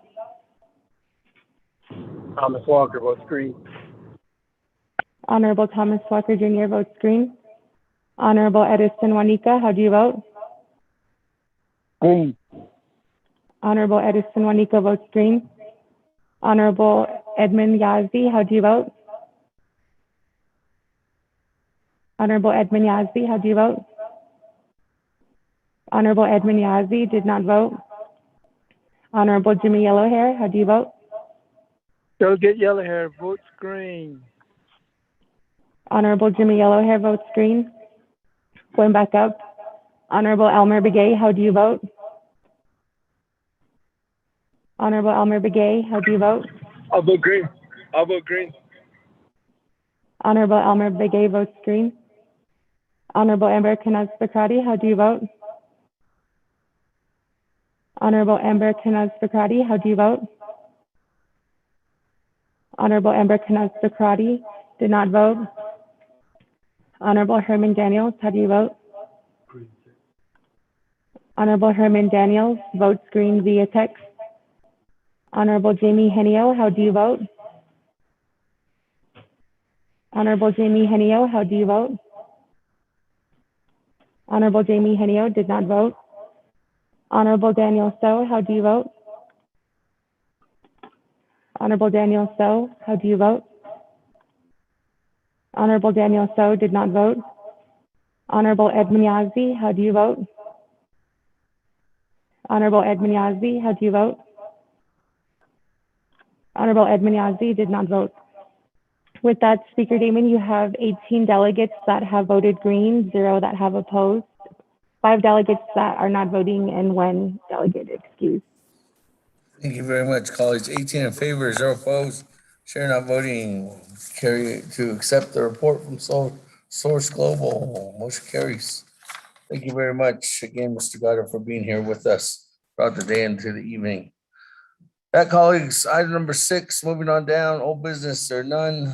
Item number 7, new business, there are none. Item number 8, what is the wish of the committee? Speaker, motion to adjourn. This is Delegate Charles Newton. Madam Chair, motion Yellowhair adjourned second. at Yellowhair second. 6:30 p.m. Second by Honorable Jimmy Yellowhair. That, colleagues, let's go to the board.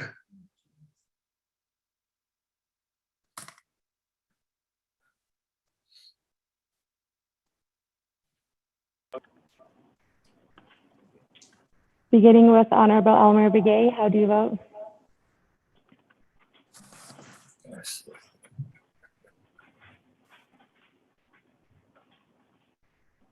Honorable Elmer Begay, how do you vote?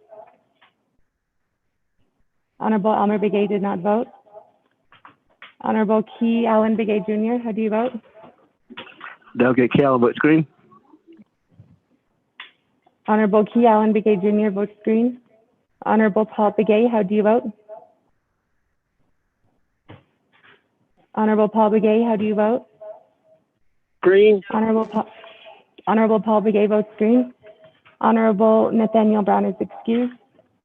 Honorable Eugenia Charles Newton, how do you vote? Charles Newton votes green. Honorable Eugenia Charles Newton votes green. Honorable Amber Kanaz Bakrati, how do you vote? Honorable Amber Kanaz Bakrati, how do you vote? Honorable Amber Kanaz Bakrati did not vote. Honorable Speaker Damon is not voting. Honorable Herman Daniels, how do you vote? Honorable Herman Daniels, how do you vote? Honorable Herman Daniels did not vote. Honorable Mark Freeland, how do you vote? Green. Honorable Mark Freeland votes green. Honorable Pernell Halona, how do you vote? Those votes green. Honorable Pernell Halona votes green. Honorable Jamie Henio, how do you vote? Henio votes green. Honorable Jamie Henio votes green. Honorable Vince James, how do you vote? Honorable Vince James votes green via text. Honorable Rick Nez, how do you vote? Delegate Rick Honorable Nez Rick- votes green. Honorable Rick Nez votes green. Honorable Carl Slater, how do you vote? Delegate Slater, green. Honorable Carl Slater votes green. Honorable Raymond Smith Jr., how do you vote? Green. Honorable Raymond Smith Jr. votes green. Honorable Wilson Stewart Jr., how do you vote? Green. Honorable Wilson Stewart Jr. votes green. Honorable Charlene So, how do you vote? Honorable Charlene So, how do you vote? Honorable Charlene So did not vote. Honorable Daniel So, how do you vote? Honorable Daniel So, how do you vote? Honorable Daniel So did not vote. Honorable Eugene So, how do you vote? Honorable Eugene So. Honorable Eugene So votes green. Honorable Otto So, how do you vote? Honorable green. Otto So. Honorable Otto So votes green. Honorable Thomas Walker Jr., how do you vote? Thomas Walker votes green. Honorable Thomas Walker Jr. votes green. Honorable Edison Juanica, how do you vote? Green. Honorable Edison Juanica votes green. Honorable Edmund Yazzie, how do you vote? Honorable Edmund Yazzie. Honorable Edmund Yazzie did not vote. Honorable Jimmy Yellowhair, how do you vote? Delegate Yellowhair votes green. Honorable Jimmy Yellowhair votes green. Going back up one more time. Honorable Amber Kanaz Bakrati, how do you vote? Amber Kanaz Bakrati did not vote. Herman Daniels, how do you vote? Honorable Herman Daniels votes green via text. Honorable Charlene So, how do you vote? Honorable Charlene So. Honorable Charlene So did not vote. Honorable Daniel So, how do you vote? Honorable Daniel So. Honorable Daniel So did not vote. Honorable Edmund Yazzie, how do you vote? Honorable Edmund Yazzie. Honorable Edmund Yazzie did not vote. Honorable Elmer Begay votes green via text. With that, Speaker Damon, you have 18 delegates that have voted green, 0 opposed, 5 delegates that did not vote, and 1 excused.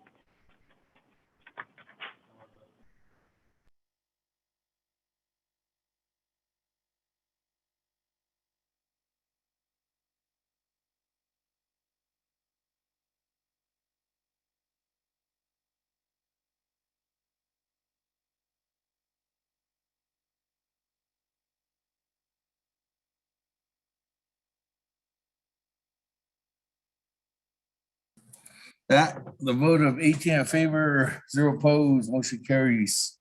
That, colleagues, we are officially adjourned at 6:30 p.m. this evening. Thank you very much for being here with us, and thank you, Vice Chair Smith again for starting off the day here at the committee at the helm.